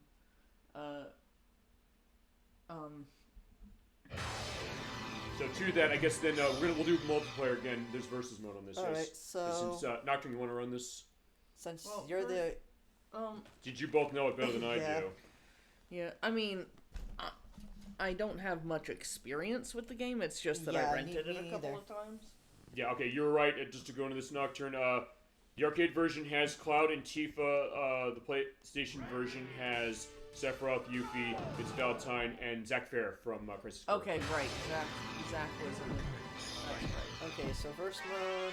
Well, Crisis Core hadn't been released yet. Right, but now we know him for Crisis Core as it is, but yeah, Zack specifically. So yeah, you want to take that controller, then Nocturne? So, yeah, I wouldn't even remember this anymore. That's why they'll go to the show start. That's right. I think you need to unlock Vincent and Zack. Which is fine. We'll come back to this. We can also do unlocks and stuff. So. It's probably the characters that I played. Yo-Yo Yoko. Yeah, I remember really enjoying playing as Yo-Yo. All I remember was just literally just chaining commands with Yo-Yo. Okay. And I remember just thinking, she was broken. Alright, Dr. Reed's going to this.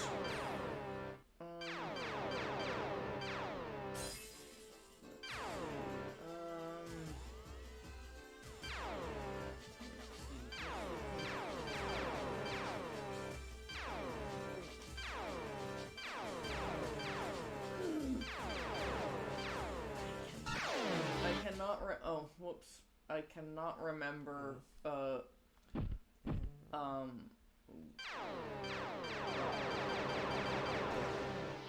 forgot that there was actually a like, the timer blended in with the background.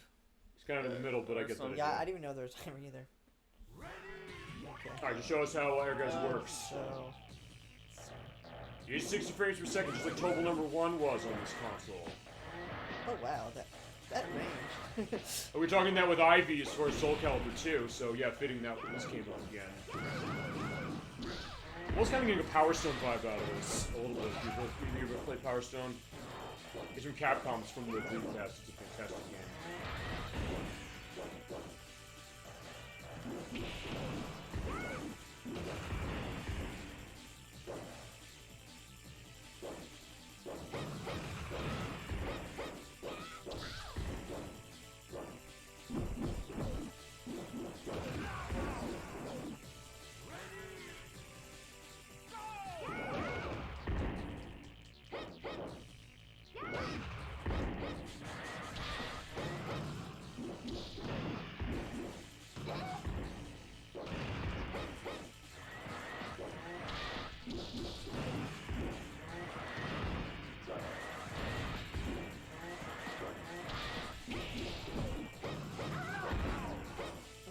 I like how every fight is so close. Yeah, I know, I love that. Yeah, we're too evenly matched, but that makes for a great show that way, too.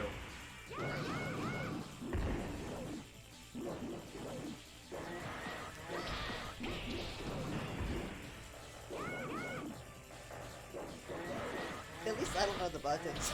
I think Yo-Yo Yoko looks almost like out of something from Resident Evil a little bit. I'm getting like the Jill Valentine look. So I'm getting... Yeah, like I can't remember what any of the Ehrgeiz unique characters play like.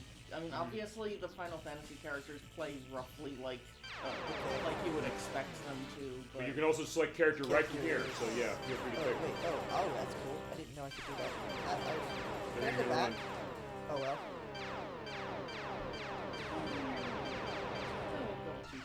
Okay, cool. And then go to Game Start. Actually, in that case, you could have went back because just go to Character Select. Yeah, that's okay. Okay. I'll get one more try. So here's T-Block cards. I feel like it's a grab. Is it? Like, I don't know if this game plays. Oh, the Yo-Yo. Yeah, it just feels like it almost plays like from Mortal Kombat, the Oh, the Spear of Scorpion. Yeah. Yeah, that makes sense.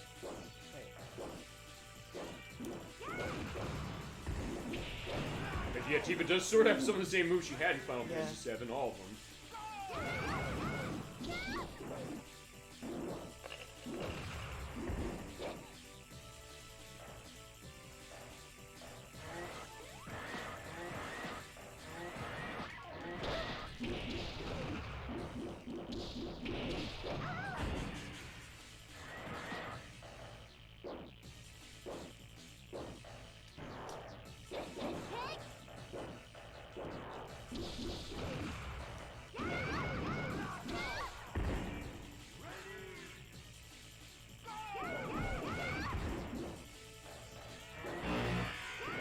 That's interesting. The yo-yo kind of just went into the barrier. Yeah. I'm also thinking, is it gonna be like fighting vipers where you can basically? I don't think you can knock out as far as like going out of the ring. No, because you have to God bless the ring. So fine, this game's not going to do that.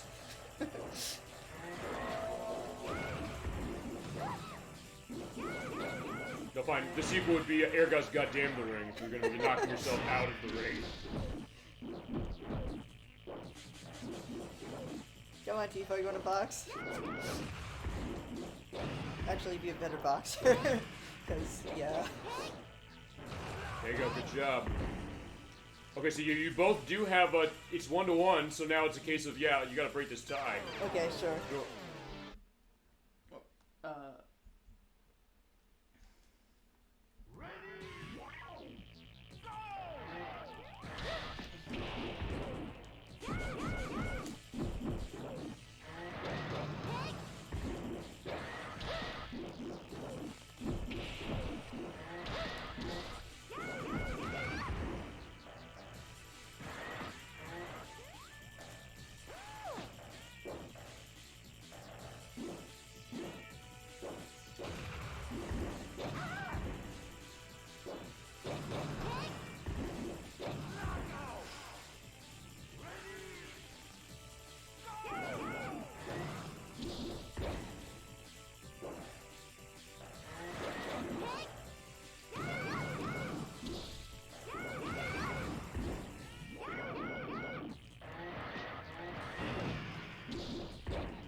Nocturne, good job.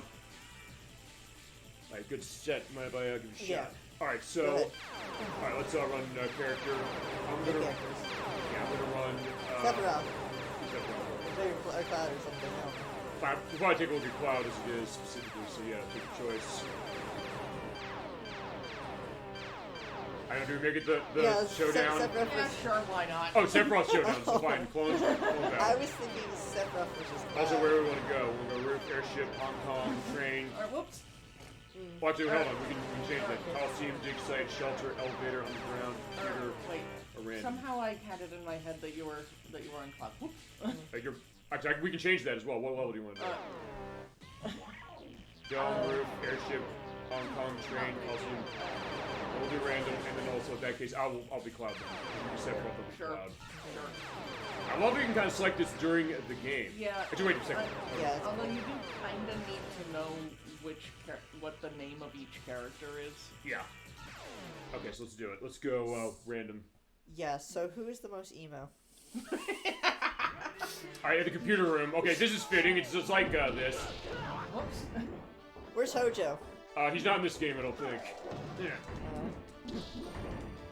Who is the better clone? I don't know. Who is a worthy clone? I'm getting a little bit of a Power Stone vibe, as I mentioned, but it also seems like it's not just that. It seems like it's that compared to something like Tekken. Yeah. I never played this. That's my first time playing it. You're seeing it right now on the screen. Oh yeah, absolutely. I've always wanted to play this game. I've always been curious. It always is something that... But yeah, I never really thought of this as a... Like... That was close. Jesus Christ, look at that. Like, I always thought of this as the RPG. Well, it has RPG stuff, you're right, but then the idea... Like the second mode. But I think that's, from what I've understood, that seems like there's a lot of new factory games to do that. Where they'll have... Alright, I can't remember how to get out of the weapon. I think it's circle. Like, I've been trying to do that this whole... I've actually been trying to do that this whole time. Oh, there you got it up there. I can't really figure out how to do it if I'm... You're getting wailed on, right? Okay. Cloud, use bravery. We should probably like look up what the actual yeah. What like the skills are. Yeah, we can so do we that. can actually like at least see them.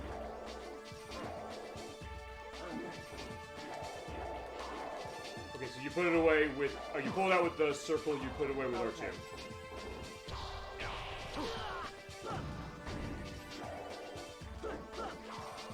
The jumping is on L1.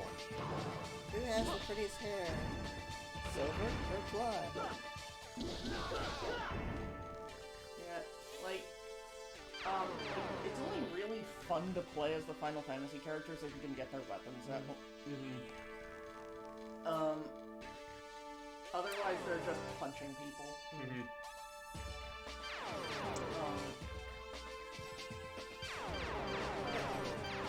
They need a cross-dressing Cloud. Right, from later in the game, I get that. From, well... Walmart. Yeah. I forget what Cloud Slayer 2 outfit is. I do want to show them. I think Tifa's is her outfit from the flashback. Do you want to show that off? Sure. Okay. Do we want to show off Tifa? Yeah, let's just go in order. Alright, Cloud. And we'll go, we'll random this time just because it's in the levels. And then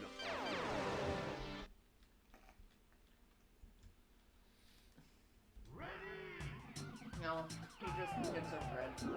Okay. That's a little lame. Oh, so wait a second. Okay, because I said circle to pull out his weapon, which it is. But was it different for Sephiroth when you did it? No,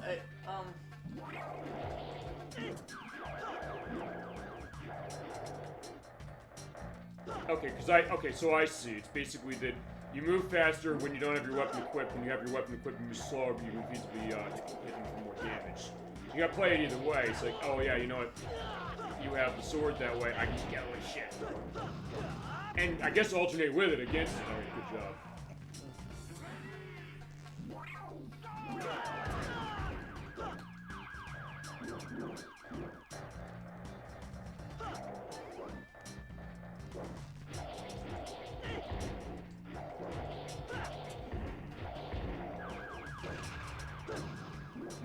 I want to see someone accidentally pull off a spell.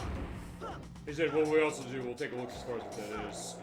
There. Well, I don't know, actually then for next case, do you want to take up? Wait. Yeah, sure. Why don't you play?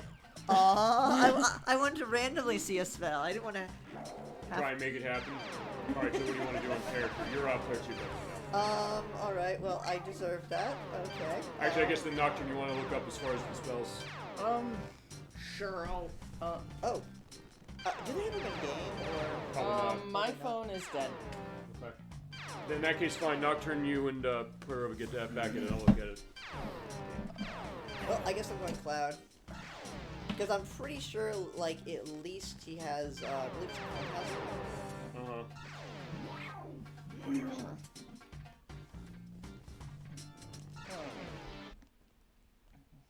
Okay, I'm just gonna be trying to press buttons, so... Is it until I tell what the moves are? Oh, okay. Because I literally said like 2 minutes ago. Ow. Sorry. Wait, what was that? I was trying to remember what Tifa actually did for, He put down the controller, by the way, as the back of that is worth pointing out, so yeah, talk about that. Yeah, I'm sorry. I was trying to remember what Tifa got for her weapon. Well, you learned fast. Okay. You did say you wanted to see that happen. Yeah, so. I was like, well, if she has fire, I'm done. I'm sorry. I was gonna say, yeah, that's... That was... I did... The was reason so comical. I retreated to that corner was to try to avoid hitting you. I know, and I'm just like, oh, a fireball? I'm like, I don't even know the buttons yet. Like I said, the reason I went to the corner was because I thought that I would be safe to avoid hitting you. And that's why I just comically just was like, well, I give up. I didn't know. I didn't know Tifa. I did not mean to do that. I did not know Tifa was the... And she still won, by the way, because you put the controller down. What? Oh, it... Because you ran out of time and she had more help. Oh, okay.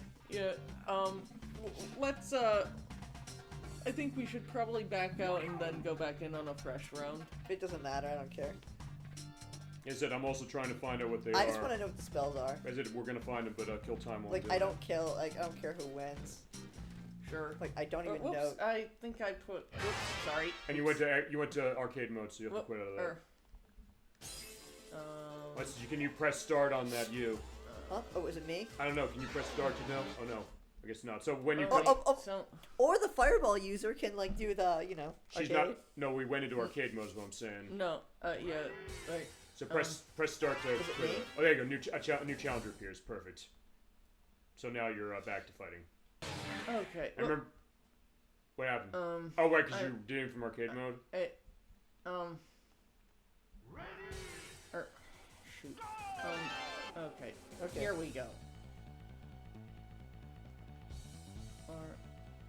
Whoever player 1 is, that is you. So press start on that. That's her? Yeah, it's her. So, and now it comes up this move right from Okay, there we go. So, no cheating and no more fireballs. Okay. Versus mode. Okay.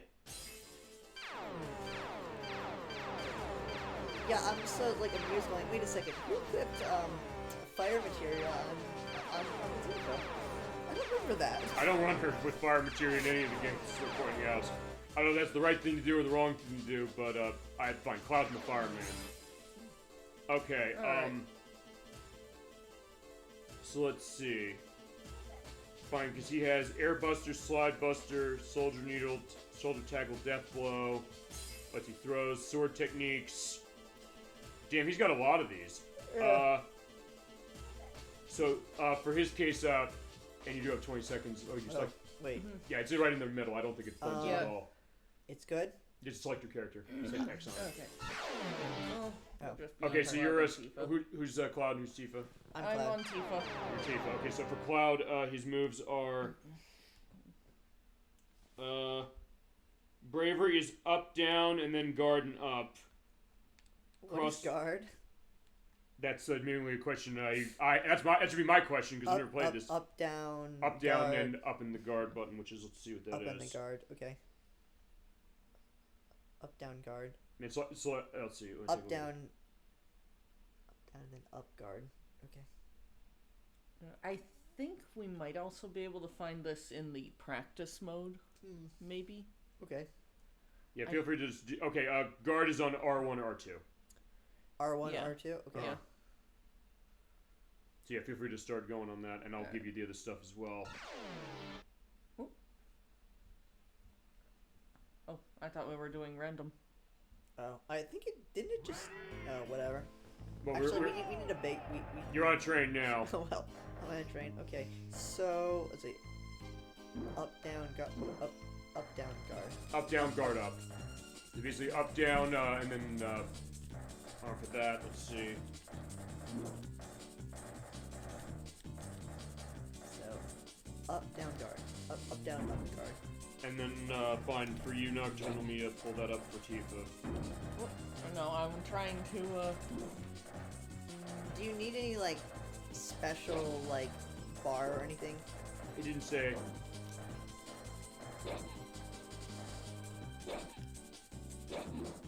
Also, how the fire came out. I also want to see how the fire came out of her. Materia. Know what button she pressed to do it, too. No, no, okay, it is just circle. Default. But it kind of auto aims and homes. So. Okay. Oh, sweet. wait. What? I'm tired right now. Okay. Well, maybe your special button. Maybe that's what happened. You get the special button. Your special thing might be a fireball. Oh, mine is circle up. That's the Clem Hazard. Yeah. Yeah, because your controls, by the way, in this are move with D-pad. Square and triangle, square triangle is your weak high attack. X is weak low attack. Circle is your special attack. Jump on L1 or R2, or L1 or L2, and guard on R1 or R2. Oh, I figured out how to do the Clem Hazard. Okay, and I thought that was Meteor Rain. Or Meteor Rain? Okay. I think it is. Wait, Clem Hazard is where you hit the ground and it has the yeah, you're right. As far as Tifa's moves, they're actually pretty easy because they're all running on the special move of her, which is on circle, and then basically you go hold circle and then press up, down, or hit it while it's running or jumping and hit special. So that's basically how Tifa's stuff works. So Tifa's very easy to pick up as far as some of her combos, and not as technical as Cloud from what I'm seeing. So Tifa's more of like a mage. I guess. For some reason. Even though she's, you know, a brawler. Mm-hmm. Okay.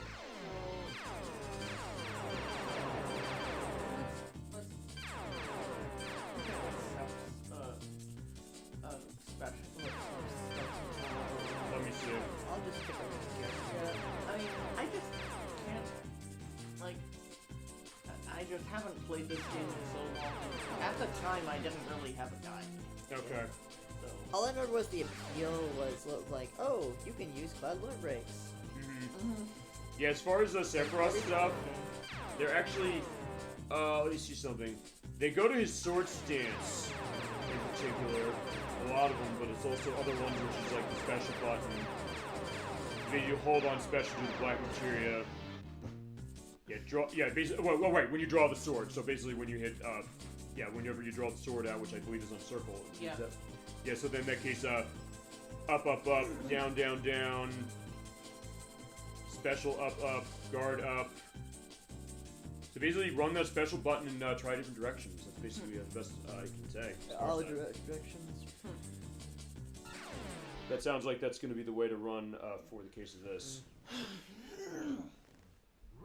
I mean, the specials are where most of the fun stuff is anyway. Well, I think as far as the gameplay, I think it's pretty fun to play as far as this kind of a 3D arena. Oh, the bar. Yeah, that's your special bar. So you need the special bar then. Not for everything, but for certain things How you do do. I jump? It's on L1 or R1. Or L1, yeah, L1 or R1. Okay. So how do I get my bar back? I think you have to make hits.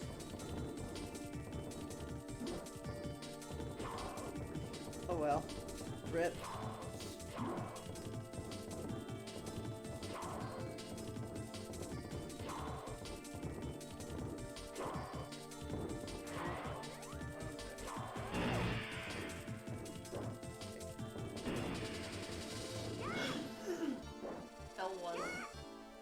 L1 to jump. And R. Okay. And then the R1 buttons for guarding. I see. R1 and R2 for guarding. Yeah, let's let the timer run out and just have it draw. Okay. Sounds good. Draw.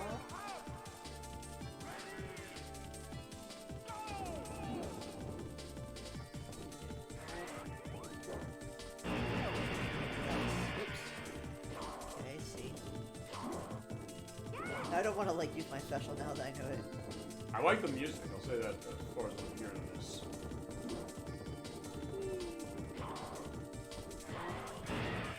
I think the special bar, which is that ink bar, by the way, I believe that does go up or down if you're holding the circle button. Fine, it goes down. It goes down, yeah. Not up.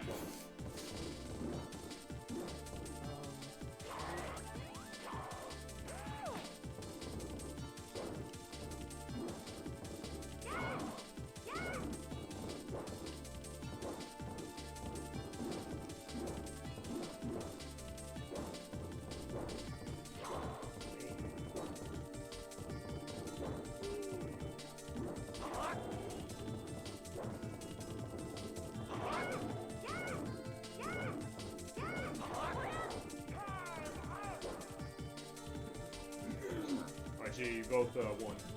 Or both lost, feasibly. I don't know, it's one of those two, feasibly. We agreed for truce. Yeah, we were just kind of playing with the system a bit there. Okay. I mean, I couldn't get anything to go off except for drawing his weapon, though. Okay. Yeah, so maybe it's something to do with that. I mean, if nothing else, it's also something that whenever we come back to this, we can also take a look as far as what this is. You want to do another round? Yeah, Or how about you and I do not really. Not really myself. Okay. Alright. So in that case, we'll also have something going on here. So actually, this will also be a good perspective. Can I show the adventure mode? Yeah. I think a little foray into the yeah, feel free to show that as a adventure taste. mode would be Actually, good. while you do that, I will think go. the other one's the first. Isn't the Oh yeah, this one's clear the one first. first? Yeah. Okay. So yeah, as you do. To me, that was kind of the selling point.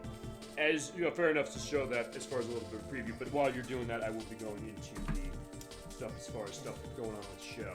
Actually, you know what? Fine. You start showing a little bit. We'll do like 15 something minutes, and then circle, hit circle. Oh, oops.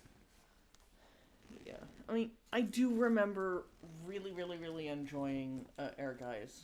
How'd you play this 10-2? Did you do the, I mainly played the actual fighting game mode. Okay. But I also dabbled in the random dungeon thing. Okay. Yeah, because that's what it is, right? It's like a dungeon crawler, pretty much. It's a randomly generated dungeon. Yep, the Forsaken Dungeon, this is it.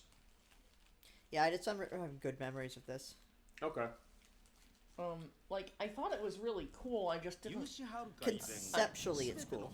Yeah, I just thought that I just didn't like it that it was random. I like knowing where I'm going. Ah. これを信じている学者は世界で数人しかいないんだがその一人が先生ってわけですね Like the concept is cool. And also when you think about this as far as fighting games, because fine, this is exclusive to the PlayStation version, this is an arcade game first, by Namco. Namco made the arcade versions, but Square was involved, and then it came to PlayStation with this mode unique. And the mini games I believe were also unique, I think. If that's not right, I'll say, well, it isn't. But it's interesting to think about that idea of bringing a game home and then having like an adventure mode like this, of like a different mode, which Soul Calibur's done a lot, especially with Soul Calibur 3 starting, where they turned into a real-time strategy game, Chrono Sword mode in that one. I know there's the mode. Oh yeah, that was cool. There was the modes that some of the Tekken games had. As far as I think it was Tekken 5 had like a sort of an adventure mode sort of to it as well. So you're kind of doing it, and with this one changing from what you're saying, like the style of game. Yeah. At the time, since all I had to go on was basically just me screwing around with the game, I was always like, this was before I really understood different modes of a game having like different character selections and stuff. Actually, then since Proto, you said you've never done the fighting in this game at all. I did, but I just was kind of like, okay, that's neat. Yeah. So it felt, I don't know, gimmicky to me. Even though that's the main design of the game. Yeah, right. Yeah, so I was kind of, I was always kind of like, oh, so going into the game, and my first time going into this mode, I was like, oh, cool. This should mean I get to choose some of the characters from the fighting part of the game, right? Nope. You're playing as new characters, although feel free to talk about this as you're going, which is there overlap in terms of how the game plays, as far as like how controls work? I don't know. Well, we'll find out now. A little bit, but we'll find out right now. But yeah, so my memory of this is basically I had an older brother who got it, and let's just say it was the end of summer. They had to, you know, go home. I had an older brother. It was at my dad's, and basically he had to go. Let's say stepbrother. He had to go back to his family and his home, and basically his mom and another brother of his were like, we need to go, and he's like, but I must get like money enough to save. And I don't know, it was good. I like it has a much more serious tone. It has a sort of cryptic, serious tone, and it was a cool concept. All right, just show it to us.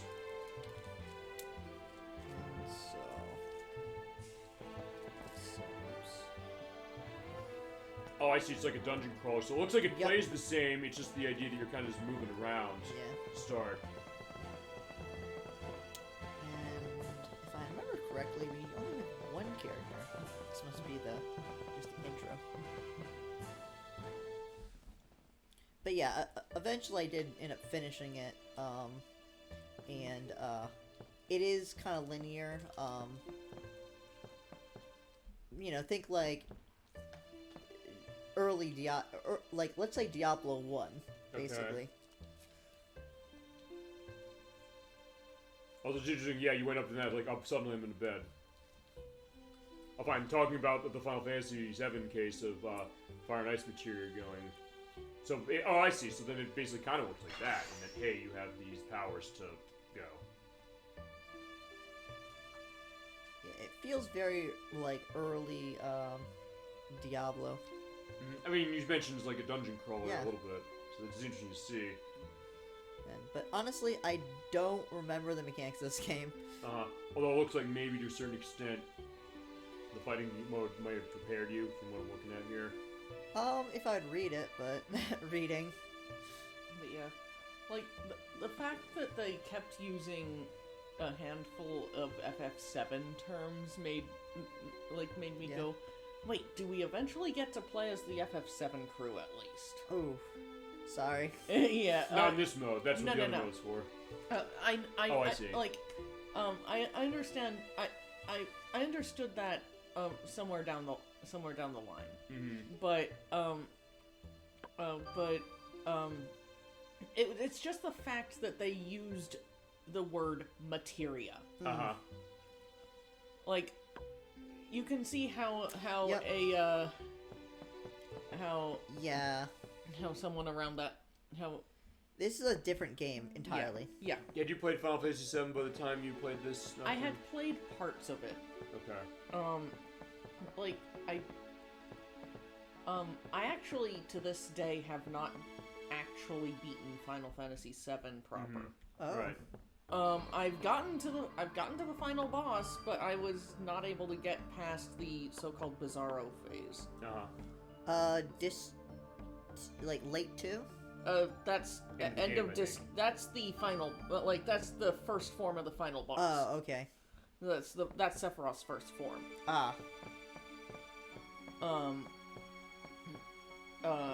So the crater, right? Yeah, like crater is the final dungeon. Okay, and yeah, I remember the music being really good. So yeah, but yeah, like I do remember really loving the gameplay for this, at least at the time. Right. But but I was just kind of like, okay, is there any point? You're talking about materia, guys. Does this mean we get any of the other characters? Yeah, nope. let us know. Nope.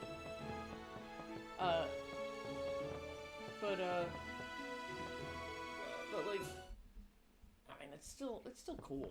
Yeah, I mean, I'm liking what I'm seeing in this game. I also like this thing technologically speaking. I really like how smooth it looks and also how fluid it is. It's 60 FPS, it's not dropping once, and it looks as good as this. But yeah, this is. I feel like they took a lot from more from like Diablo 1. So it's a linear dungeon crawler. That comparison doesn't actually mean much to me because I'm not familiar with the Diablo series. So. Okay. But still, there might be somebody in chat who is, so it's not wrong for him to make that. Yeah. It's just I was just kind of lost. On that. Okay, so let's see. I have to actually remember where to go.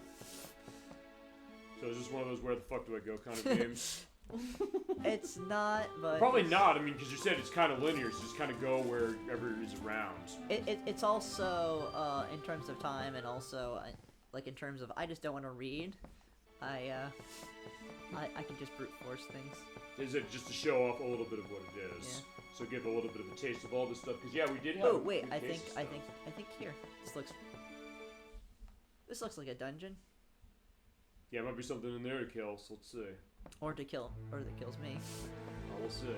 But yeah, this game does look beautiful as far as the visuals. I'm assuming circle is like magic or something. Yeah, well, it's like the main fighting mode. Okay. Which is what they said as far as the dialogue. Fine, you didn't read it, but I did. What is that thing on the ground? Looks like a. Ooh, I can pick it up. Okay, I get what he's saying as far as the Diablo case, because as you go, it's kind of filling in the map as far as something down in the lower right-hand corner. That's a good. That's good. Yeah. This area is empty. That's okay. All right, enemies to kill. Actually, this is going to be another weird case. I'm almost getting like a Legend of Zelda vibe out of this, because maybe the idea like the top-down view and you with the sword and shield. But yeah, given the idea that it is more of a you said it's randomly generated, most of these things are more a Diablo line. Or ow! Shit, that was the sword. Oh, and then you explode into like bread and stuff. Okay, there you go. Yeah, I remember that. Well then. Yeah, like, okay, campus stay put. I sense my friend's in trouble. Alright, well, you know, I didn't say this is... It's not Ninja Gaiden hard, but wow. But also you said you hadn't played this in a while. When's the last time you played this, just out of curiosity for you? 2000, maybe 3? That far back, okay. Yeah. So fine, it's been 21 years, not bad as far as you know how to manage this. I don't know, 2003, something like that. Yeah, 21 years ago from now. Okay, you know, I'm actually kind of curious. Ooh. Go in the well. You know, I'm actually kind of curious that I actually went in the wrong area. I mean, maybe it'll connect. Is that the idea? No, like I think like one area is like a higher level, and oh god. Okay. Never mind, that's the boss. Find the squid. Okay, I do remember hearing stuff on that. I think the main fighting mode has the squid as one of the bosses. Yeah, that's actually the first boss. Okay. So we saw it at least. There you go. That's what it looks like. So amusingly,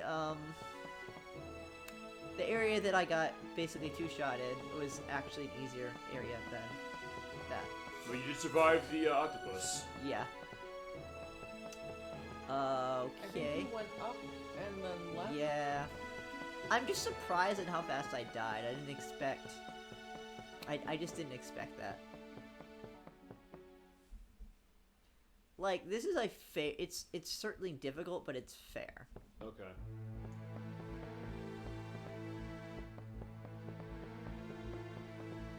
Like, the only thing I can sort of say is, like, you have to spend money to save. So they cap you on your amount of saving. So it's like the, oh shit, bears. Okay, do I not have magic? Ooh, ooh, ooh, ooh. Yeah, fine, my partner's dead, but maybe you can take his stuff. Fine, maybe not. Ow. Run, run, run. Run, run, run. Oh, okay, so that's... Okay, so it's that to... Oops. Dagger. He's like, yeah, he's dead, he's not gonna need this, and I'll also take the wine. Also, just like Zelda, you have the same case of the beep beep going on. Oh, come on. That's lame. Well then. Game over. Wait, they keep coming back? Okay, that's cool. Oh, it's just you basically come back, I guess, with nothing. I guess so. Okay. Like, I was expecting game over. Actually, I was going to go back quickly as far as one thing. You're saying, hey, you have to spend money to save in this. Yeah. It's actually not dissimilar to Lunar 2 Eternal Blue with the Sega CD version, because that game, this was an invention for the US version. You actually have to spend experience points to save. Ooh. And Wing Design's got a lot of shit for that, so they then said, fine, when the PlayStation version came out, they don't have to have that happen anymore. They said specifically the reason they did is because they said, hey, they want you to think about when you save. The guy did an experience penalty for saving. It's like, okay, that's weird. And also that version, they censored it pretty significantly. I'm surprised because that series is not hard. It just feels like a harsh punishment. Well, fine. The Sega CD versions are harder. That I do. Because I played the Sega CD version. It's definitely a way harder one than any of You know what? Leave me alone. I'm gonna kill one of you.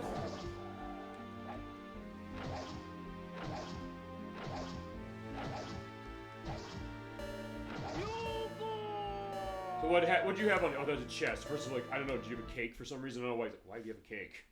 And that's game over. Okay. Okay. So you have like well three then. cases. Okay. At least I showed the game. Perfect. Well, okay. At least we have the perspective of what it is. It'll kick your ass, but yeah, there you go. It's not an easy thing. Okay. I do remember it being difficult, but not like I didn't expect to just get steamrolled. One thing I'm also going to do is actually circle on that. I want to see something. I am a little suspicious that maybe I'm going into a higher level area. That's possible. But you're also pretty close to the beginning. Okay, I'll tell you what we're going to do as far as the overview. Especially with, like, you weren't able to actually kill a single thing. You saw those kept punching it. Yeah. Yeah. And they were doing, like, 50-something damage to you. I think the first hit was, like, 86. But yeah, they were doing a lot of damage. As you know what I'm going to do? I'm going to pick something as far as music to end us. I'm going to end on the opening of Chrono Cross. Yeah, I just can't imagine that that's the area that you're supposed to go to first. Unless I just got unlucky spawns, but you were I they don't were think doing so. much more damage than you were on them, especially for that early, even when you had the sword. Yeah. So yeah, it's like kind even of with your armor, it like when the first time you entered the dungeon, like they just slaughtered you. And you were only doing low single-digit damage. You know, I wonder if once I got the sword back, like if I could equip, but still. Yeah, but even then, still usually early fights. Usually they give you softball. They're just like here's like 2 free levels in most games. Yeah, So that was a little remember suspicious. I don't remember it being that difficult. Yeah. Okay. I remember it being difficult, but that difficult was kind of a bit like that was like this is before Souls games were a thing. Yeah. No, it isn't. Because there's Shadow Towers on the PlayStation. That does play very much like that. They came out the same year as this did, so actually, no, that's not true. Well, that's but, not. I mean, that's not true. Okay. But I know what you mean as far as that kind of thing was popularized. But it is by the same people. It's by From Software. So yes, it was that case. Oh, do you mean like roguelikes or Souls? Souls. I was comparing it to in difficulty. Yeah, for like Dark Souls and things like that nowadays, or Elden Ring, or what's the other one? Bloodborne, which Gemini 96, he's gonna play Bloodborne for the show. He's a big fan of that. He's very good at it. It's well, a great like game. roguelikes like predates Souls. Yes, they do. Yes. But that one plays very much like Dark Souls, actually, not just because From Software made it, but even in terms of a lot of the design, people look back and say, that was the first one. It was about the same time Ehrgeiz came out. But they're meant to be, absurdly difficult. Yes, but it's also the case of, I think what I've, especially what I've understood, what's your experience with those Souls games when we get into those stuff in this running show? Not for you. I've like watched a little bit of a couple fights here and there, but I don't have any experience playing them. My experience is really with 3, which are actually one of them being a Final Fantasy game. That's Stranger of Paradise, which is a remake of the first game, the very first Final Fantasy. There is Elden Ring, which I have, and then also Bloodborne, which is on PlayStation 4, which is also really good. But it is that kind of thing that, above anything else, those games really make you think about what you're doing when it comes to your combat. How do you manage yourself? Even in case, because usually it's like 2 or 3 hits from an enemy, you'll die. So the idea is that you have to kind of lure them out for certain things, be very specific as far as what it is. You mentioned like you have kind of grinding stuff specific, kind of like we have with the Ehrgeiz story mode to start, although that was more of a roguelike, more of like a dungeon crawling case, early days of stuff like Diablo. Going back further to something like Dungeons of Daggerith, which is a game that Gemini 96 played for us, goes way back in the 80s. But that idea that there's this specificity about itself that makes like, unlike we saw with Ninja Gaiden, even as hard as Ninja Gaiden is a game that you feasibly can rush into battle because you have to do it a lot.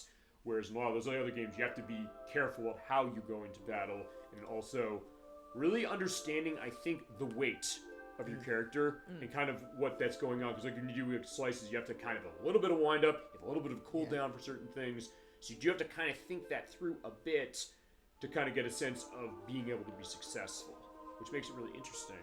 Yeah. And it's interesting the kind of cross section that like a roguelike game or a dungeon crawler and I guess like a Souls game, you want to call it that, kind of have. But yeah, that game is not nearly as hard as Ninja Gaiden. Yeah, I mean, fine. It also plays hard for different reasons too. Like I'm debating on looking up, saying, wait a second, there's probably another like newbie area. Alternatively, it could just be you got really unlucky spawns. Because you said the nature of this game is random. I don't know if it randomizes enemy. I think it's based on the level that you're on. I'm also like level 1, so maybe there's a big power spike between like level 1 and like 2 or 3. Or maybe in case you have to grind massively, but even then the first enemies you face will feel as strong as you were. So. Yeah, like there was. It seemed like there was no chance of beating them. It makes me wonder though if it's almost like a Souls game that you have to kind of lure them away in order to even get them up. Well, like I at least wanted to see like how much damage I was doing. Granted, maybe I didn't equip the sword, and maybe that's why you I was had it. So little. No, the first part initially you did have it equipped. Did I hit anything with it? I you think did, you and might you were have only once. doing like low to mid single-digit damage. Okay. About the same as the second character was doing with her punches and kicks. Okay, I see. Actually, when you think about this, here's the other thing. It is similar to Souls game in the sense that as soon as you die, all of your stuff is left there, so you have to go over there and get it, or like with Diablo as well. Yeah. That too. Oh yeah. Oh yeah, they essentially have corpse runs. That evil monstrosity that modern gaming abhors. What game is that?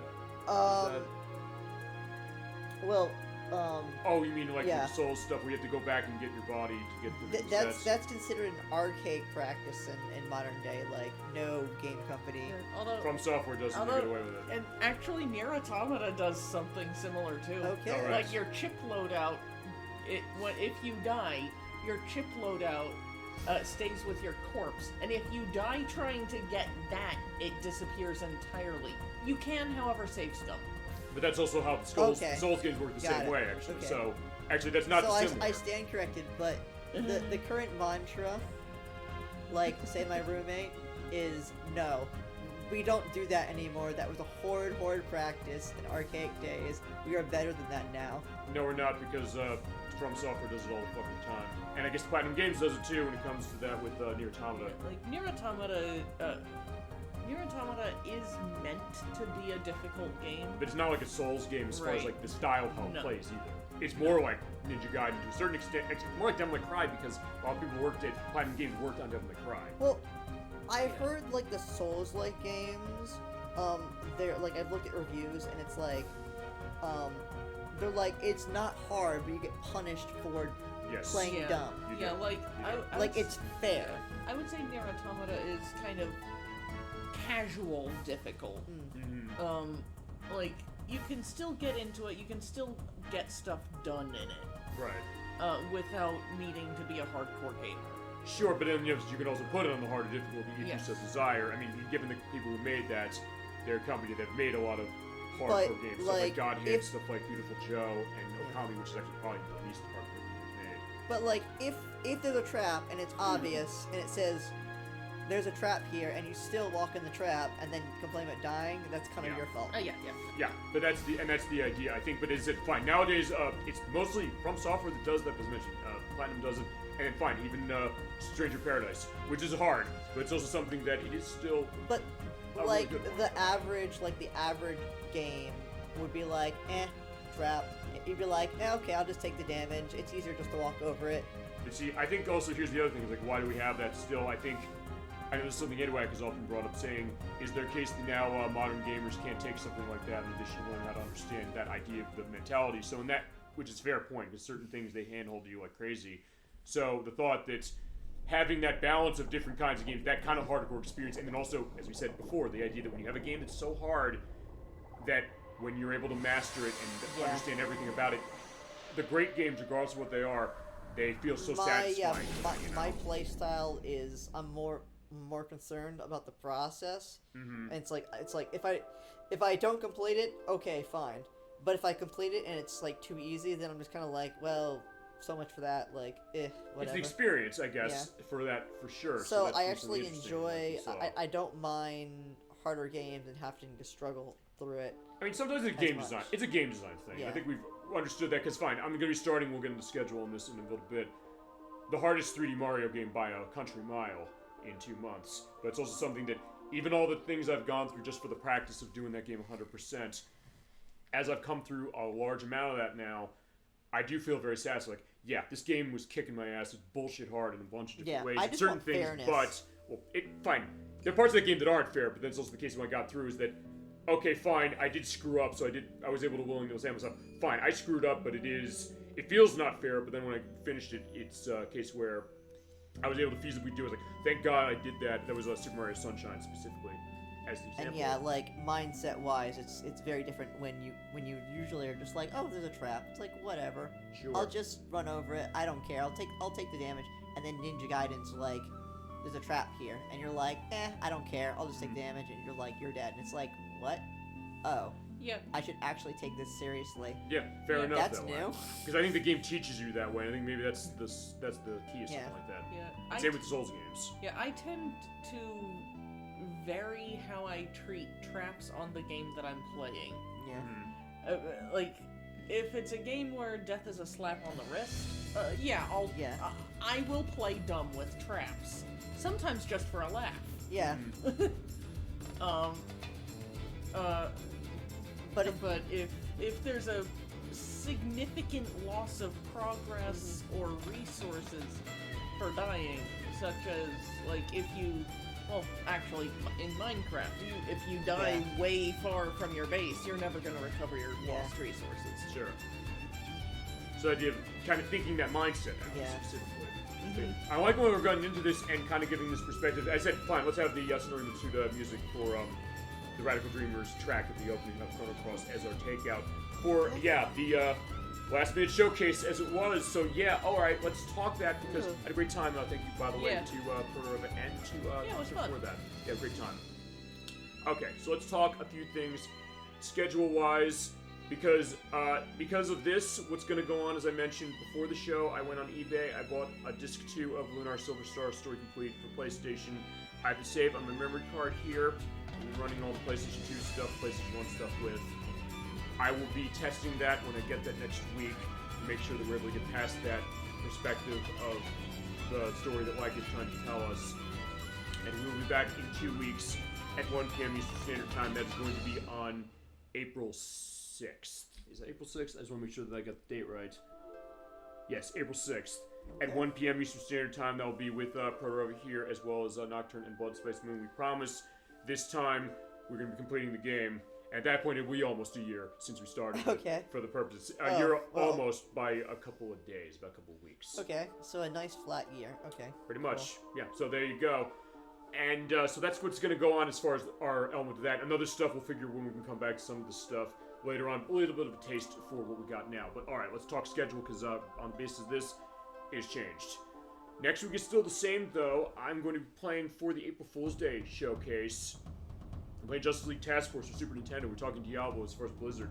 This is the first Blizzard game of the show we're playing, which is a one-on-one fighting game from Blizzard with DC characters running on the Super Nintendo. It's one that I first wanted to see. I mentioned off screen, actually I mentioned last week, the idea that, hey, this game gets really hard, how can I manage showing the ending off? I'm probably not going to be able to do it that way, but we're going to show off what we can for the purpose of it. Going experience with DC as far as Batman, Wonder Woman, Superman, Green Arrow, Flash, and I don't know who the other character was.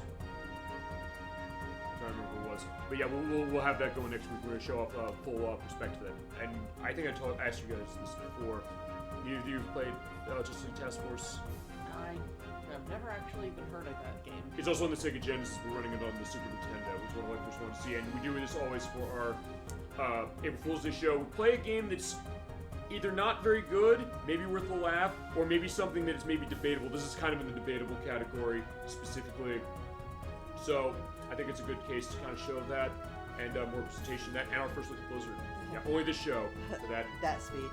Also a little bit. Is it not prophecy or speculation? Yeah, also a little bit preview what you will see later as far as Chrono Cross whenever we come back to this, which is... That was definitely a friend chat. Yep.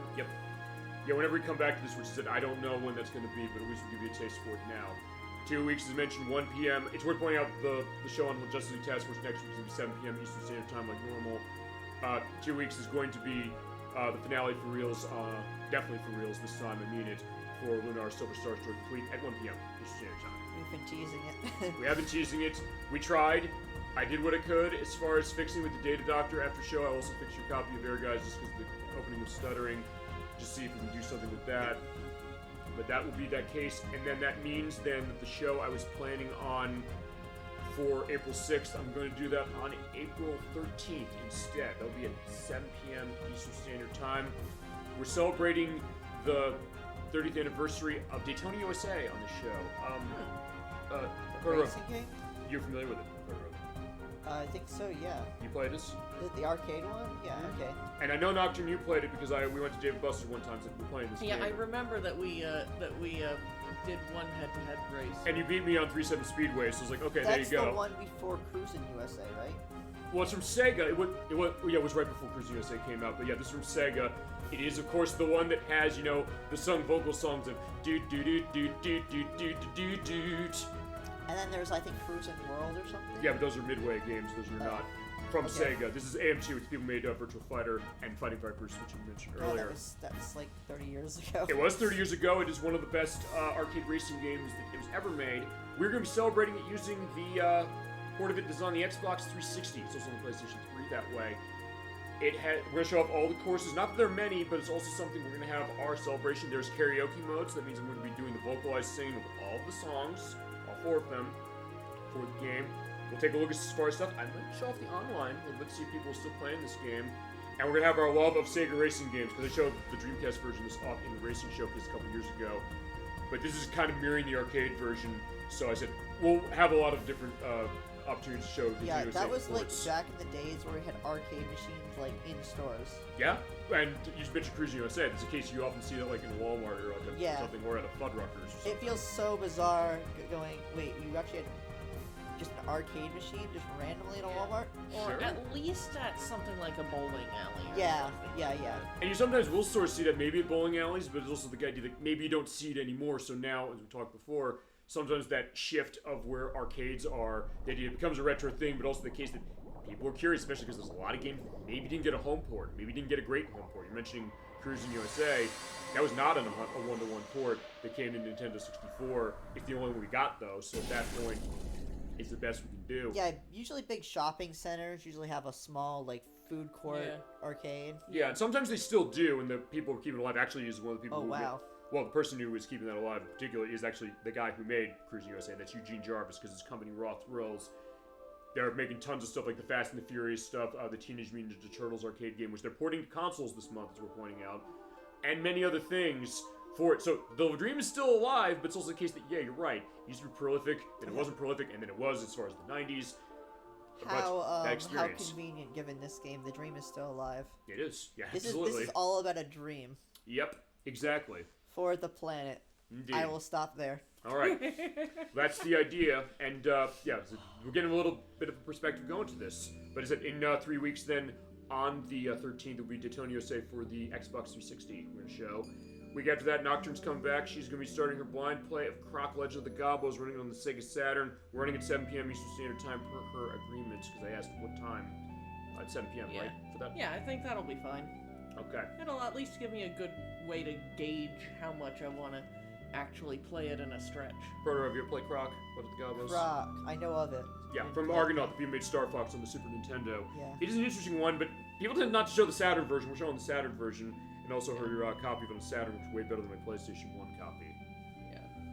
So yeah, we'll be doing something fun there. Yeah, that'll definitely be fun. A week after that, we're doing a Friday program that's going to be on April 26th at 7:30 Eastern Standard Time, not 7 o'clock, because Edwack and Nicky are joining me for the finale of my blind play, speaking of which, of Pokemon Violet version running 1.0 without the game patched.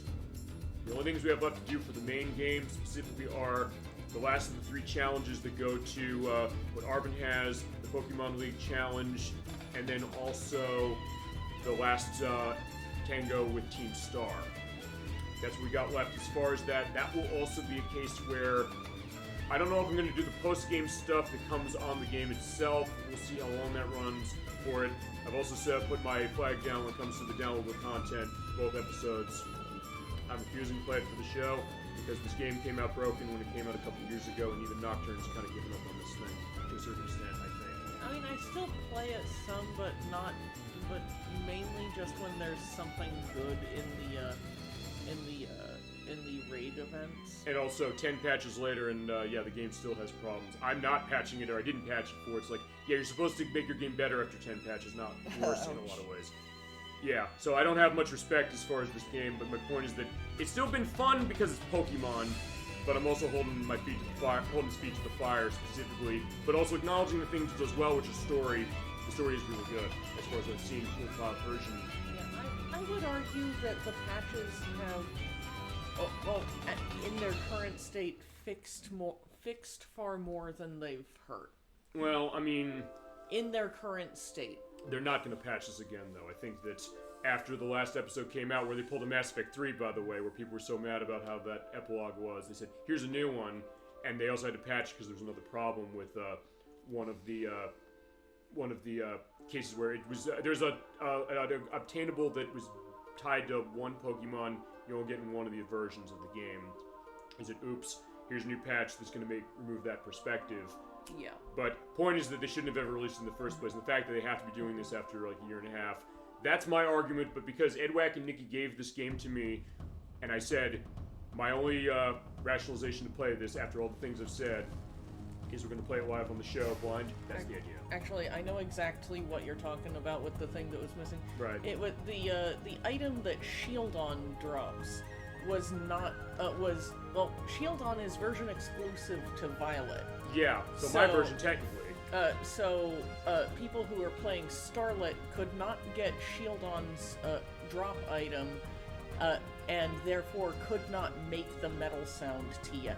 Yep, so there you go. They did remove that requirement from the last patch. They also added the last epilogue that I think people still aren't that happy about, but I mean, I think they moved on. They're basically going to do that Pokemon Legends Z to A. Isn't that the new one that's coming out? Yeah, I haven't really been paying much attention. They announced it. That's most of what they said. They are going back to Unova from Generation 5, that I do know. Or Z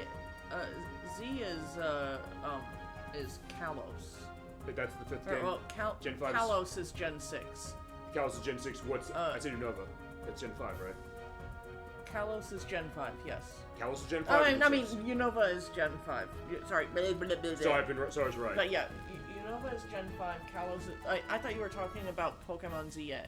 The new one, yeah, set there. That's Kalos. That's Gen 6. No, they say it's Unova. Oh, no, you're right. No, you're right, it is. Never mind. You're right about that. I just had to remember specifically. But fine, we'll see how that runs as far as it. I don't have my hopes up, especially because they're not moving it to Nintendo's next system, but that's either way. So point is that for that Friday show, because I need that for Edwack and Nikki, they'll give the defense against my criticisms, specifically as we go blind as far as our final look, for Pokemon Violet version, specifically. But when it comes to the DLC, I said specifically, if anybody wants to show the DLC on this show, it's going to be on them. I will not touch it. And I think that's fair, given how much I've went to this. Because honestly, I'll say this. I said when we first played it, this doesn't deserve a full play, but I also, my hands are tied because I had to change schedule for shows. And I didn't have anything else I could replace it with, so I said, fine, we'll go through the full way, which I think is the fair way to go. So if nothing else, we'll have that as our final case for that. And then we get to May, where, Nocturne, do you have a preference as far as part 2 of Croc? Any of the first 3 weekends? I'm not available the first weekend of May. Perfect, because I've got a show I'm going to be doing for that weekend. So it'd be either the 18th or the 11th for you. 18th is probably good. 18th. Okay, fantastic. So in that case, I can announce this. Because of the way I'm shuffling schedule, we're not going to have a Metal Gear Solid 2-part in April, like I thought. But what that means is that on May 4th, we have our next compilation program. We're going to be playing Title Legends for the Xbox, which is one that Blake first mentioned and recommended that we play. So we'll be going through all our title level stuff like Space Invaders and Operation Wolf and Bubble Bobble and Jungle Hunt and many, many others as far as our annual compilation show. Week after that then is going to be Part 4 of Metal Gear Solid 2, where the rest of the Snake Tales are going through, and Metal Gear Solid Skateboarding. Week after that will be Croc Part 2, I guess 7 still. I guess we'll gauge that based on when we do Part 1.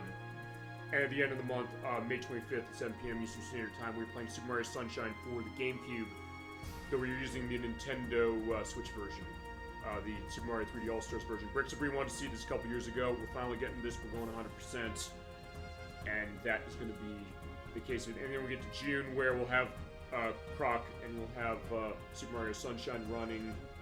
I want to see if I can do Road Avenger for the Sega CD as far as part of that.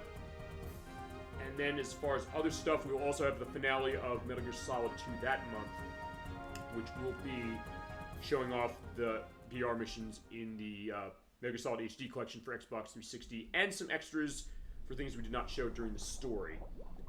And then we'll also figure stuff as far as where RPGs are going, because I think I know where my next RPG is going to start. I'm thinking July is the thought now, but we'll figure it. And then also I got to talk to Crusader 64 because he's going to be doing Shadow Hearts Covenant at some point, which has music by, actually not by Yasunori Mitsuda, he did for Shadow Hearts 1. That's going to be coming at some point. And then, as I mentioned earlier in the show, we'll have the Dualistic Xbox Live Arcade Showcase on November 30th, which we'll get that stuff going further as time goes on. And some of the stuff we mentioned as far as what it's looking like so far for the Halloween block. But yeah, some of that will be subject to change, but I promise 2 weeks from now, Lunar, we will be able to finish it. Okay. Looking forward to it. I know, we all are. For a lot of reasons, but we also did get a good taste of a bunch of stuff and Chrono Cross here, which I think is a good case as far as ending the show, what we got. All right, I think with that, that's going to close Super Bowl Game Saturday for this week. Thank you so much, Protorova and Nocturne, once again. Yeah, had a lot of fun. And of course, Blood Spice Moon to you as well. Thank you for joining us, adding a lot, as you all three of you do, as it is, and I had a great time. All right. And also, by the way, one last thing on the Lunar thing is that when we do that next month, when I edit that, that's when I'll append the extra footage of the PSP edition, going into extra stuff, the stuff we talked about. I'll reiterate that when we do the show in 2 weeks. But all right, with that, we're going to wish you a good night, a good rest of your weekend, and a great week coming forward. Thank you so much for watching Super Bowl Game Saturday and joining us for this inadvertent showcase. I had a lot of fun, and that's a good case. So I will see you next week at 7 p.m. Eastern Standard Time for Justice League Task Force for the Super Nintendo. Until then, keep being awesome, have a wonderful night, and take care, everybody. Bye-bye.